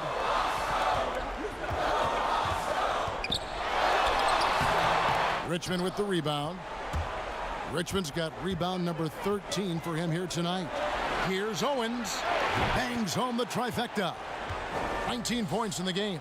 D has been just completely helpless and turned around. He's so dangerous when he's in this kind of rhythm. And the pass to Smith. And they come right back with their own three-pointer. Nice answer back there. Love to see the competitiveness. Yeah, both teams finding ways to the three-point line and trying to take advantage from distance. Now here is Smith. To the left side wing. Here's Abdul-Rauf. Smith trying to break loose. Unable to get that one. Just not there from a rhythm standpoint right now. It's really eluding him. And again with the rebound. He hauls in his 20th rebound. Dominating the glass. Oh, a nice tip in to salvage the points from that missed shot. Yeah, and those second chance points can add up. Richmond the pass to Abdul-Rauf. Lets the 3 fly. Rebounded by the Hawks. Oof, rough shooting night tonight, but you can't fault him for the effort. The game now all time. And it's now 22 points for Smith. Such a critical part of how their offense is going to flow. Things are only working when he seems to be on the floor. Richmond against Smith. Lets a floater go. Second shot opportunity, and it's blocked. And here comes Smith leading the fast break. Another 3 for Atlanta. And just Shakespearean there, a smart read. Saw the defense was collapsing inside, so he wisely pulled up from the outside and drilled it. Now a timeout called by Sacramento. They're down by 3. 1:37 left to play in OT, and this battle continuing.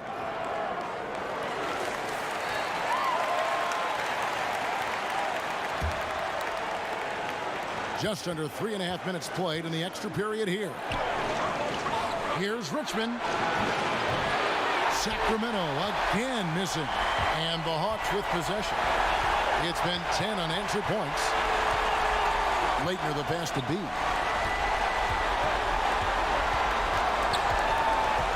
Pass to Leitner.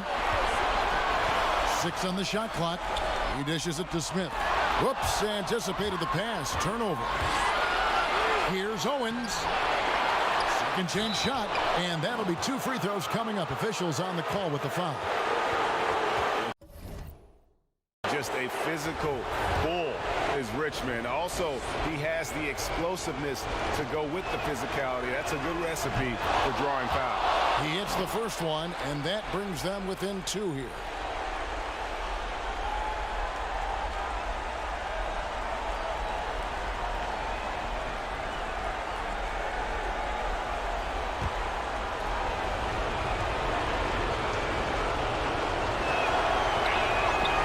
And so Richmond nails both of them. And he's the one person that the coaching staff and the teammates love to see at the line in a tight ball game. You can pretty much bank on these. Here's Leitner over Smith. And it's Leitner missing. The D giving him that shot, and that's probably not a good idea, but I guess they knew what they were doing that time. Way to attack there and then create the contact.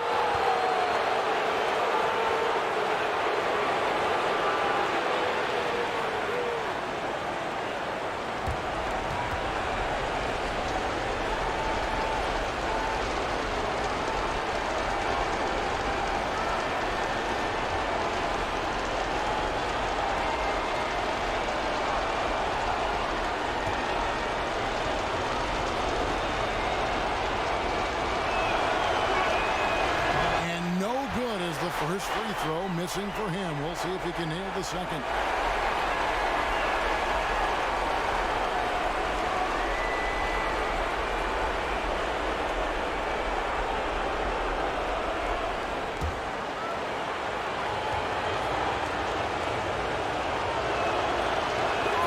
And the second of two is good.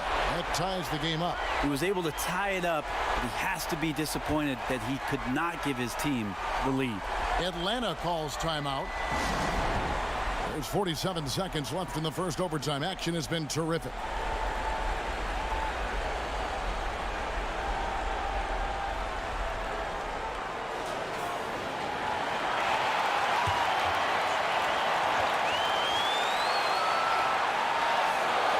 And the Hawks with possession here.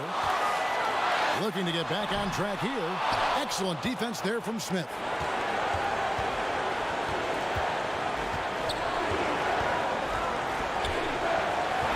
Here's Abdul-Rauf. Smith on the wing. Pass to Owens. 5 to shoot. Here's Richmond.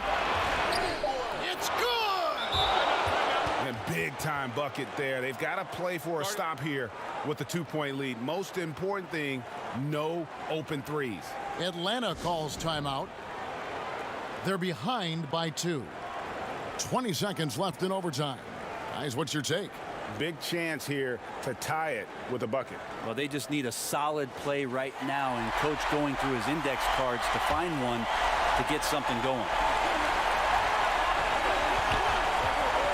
B is covered by Richmond. Here's Leitner. Missed. And it's still a rare sight to see rebound numbers like the ones he's had tonight. Well, this kind of effort will energize the team and get you going, just gobbling up every board.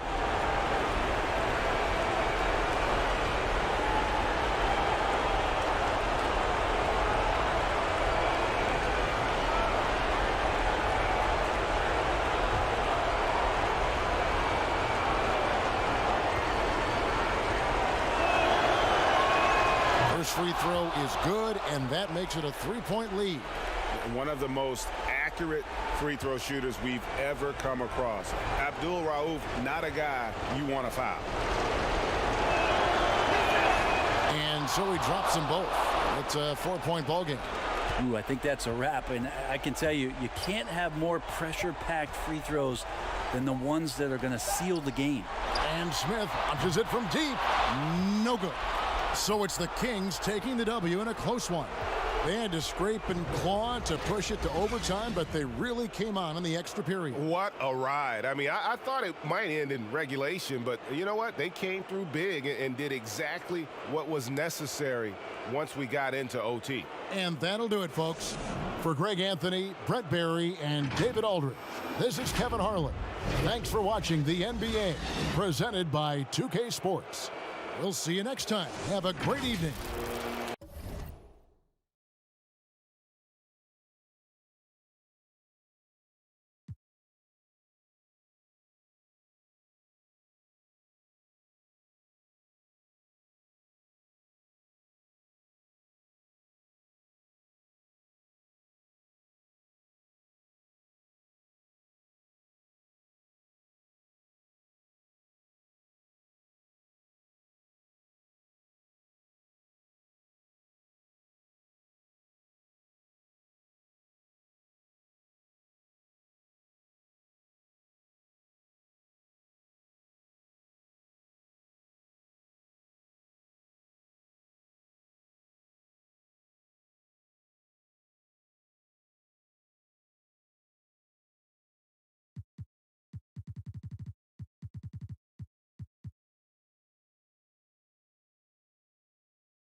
Here's Harper. That's in there. Thomas with the assist. Harper's got the lead up to 7 now for the Mavs. And when they've gone to him, he has come through big time. You got to keep getting him touches. Finley is out there with Thomas. Then it's Derek Harper. Then it's King. That's the lineup in the game for Dallas. Here's Finley. Passes to Thomas. Fouled in the act of shooting. Gets the bucket anyway, so a 3-point play chance for him. And doing a really good job here of pounding it inside in the second half. Sound strategy with the lead. Green, he's checked in for Dallas. And the Knicks making a change here as well. Starks is checked in. That's good from Thomas. Knicks trail by 10. Starks outside. Here's Ewing. Basket is good. He'll get a chance for one more at the line. Encouraging signs for him after starting the game poorly. He's picked it up here in the second half. Bradley's checked in for Thomas.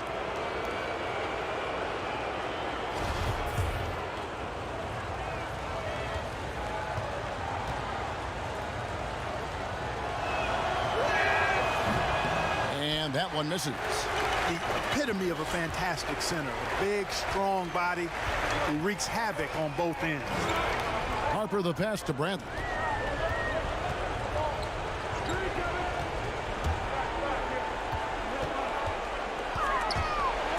Just 4 to shoot. Offensive rebound. With the fadeaway. Count it, good. And the Mavericks lead by 10. You know, next time he has that much space, he should just go straight up with it and leave the fadeaway at home. Park that fadeaway, take the shot that's available. Here's Big Smooth. Bucket is good. And the D just a step slow, reacting to the step back. And the Mavericks call time here.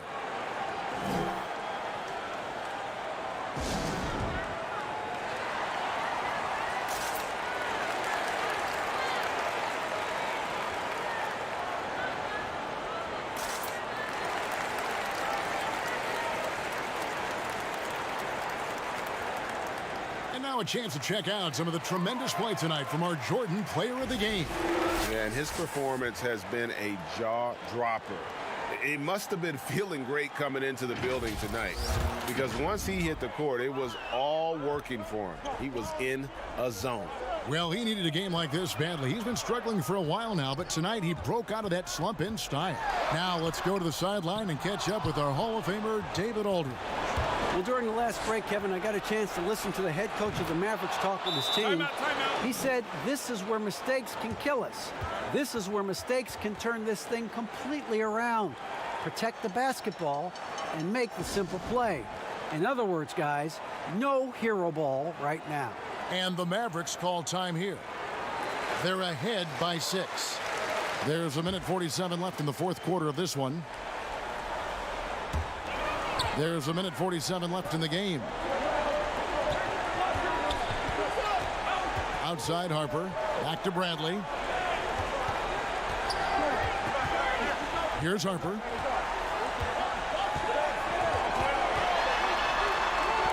And there's the pass to Finley. Shot clock at 3. Stolen by Ewing.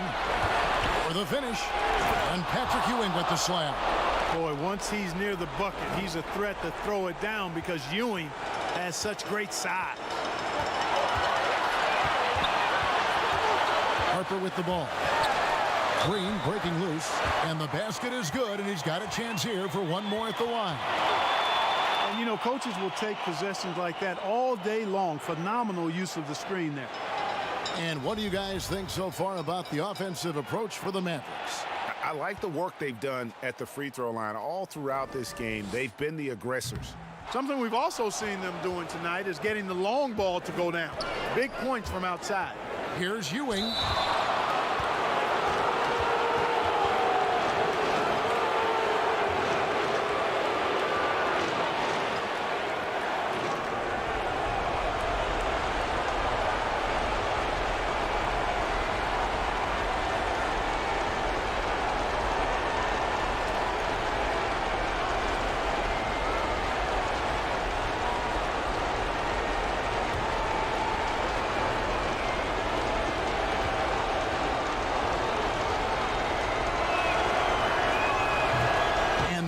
starts as he doesn't get the first one to fall. Trying to focus now on the second.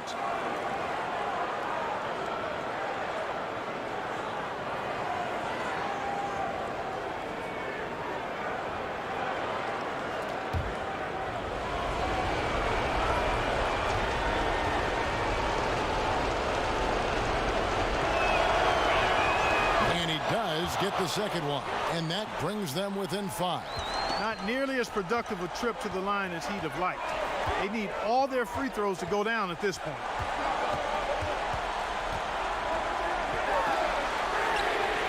Good on the triple. And the Mavericks lead by 8. And though we often talk about Harper's scoring, he's just as adept at setting up his teammates. Time call here. The Knicks decide to talk it over. They're trailing by 8. There's 53 seconds left in the fourth quarter.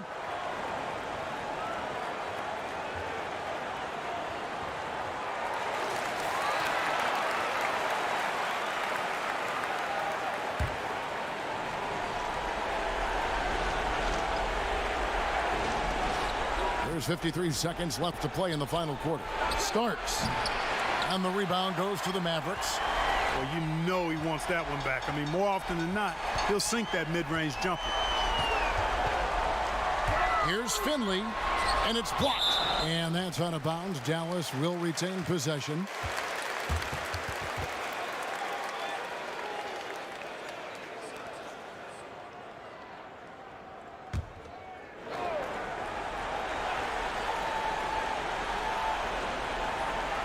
On defense, New York. 8-point game. He kicks it to Harper. Shot clock at 5. And they turn over the 24-second buzzer, signaling the shot clock violation.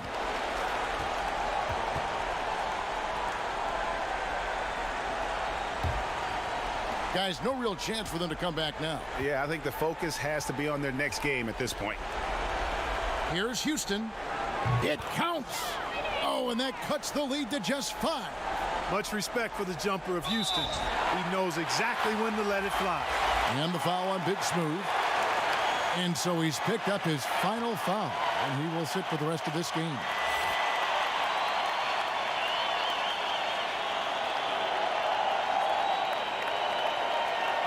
Take a break. Take a break. 2 seconds.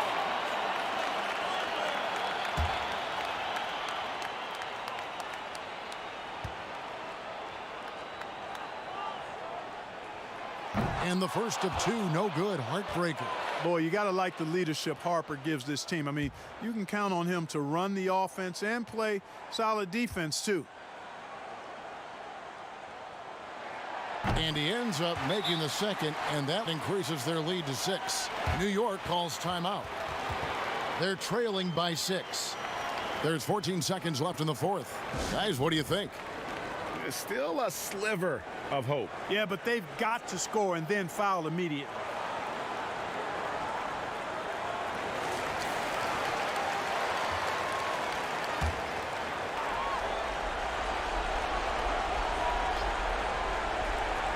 There's 14 seconds left in the fourth quarter. A shot by Starks, no good. And so they choose to intentionally foul.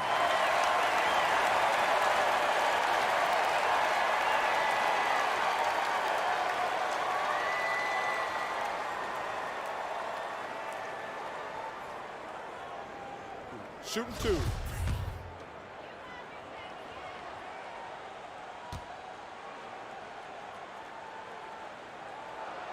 Good on the first, and that makes it a 7-point lead.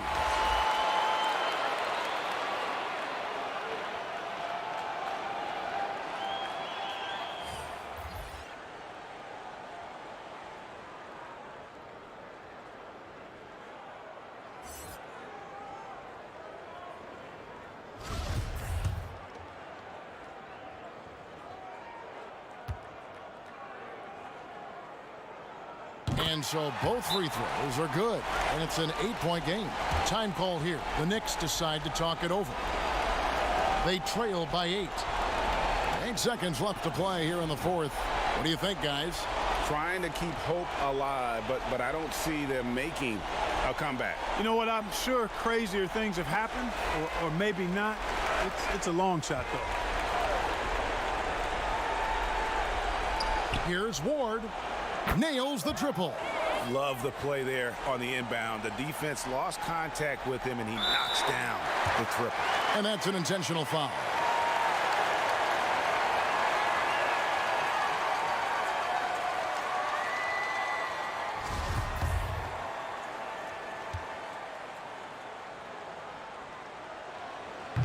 He doesn't hit the first, and that was the one they really wanted. He's got one more, though.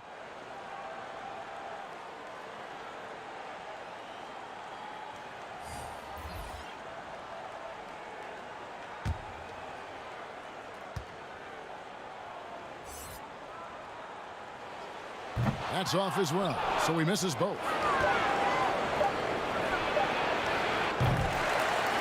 And so it's Dallas winning this one. It was a fantastic ball game, and they did a great job making sure it didn't get away from them late. Yeah, I mean, they faced some challenges, but really held firm when they needed to. On both ends, just effective in terms of coming away with this win. And that about wraps it up. For Greg Anthony, Clark Kellogg, and David Aldridge, this is Kevin Harlan. Thanks for watching the NBA on 2K Sports. And we'll see you next time.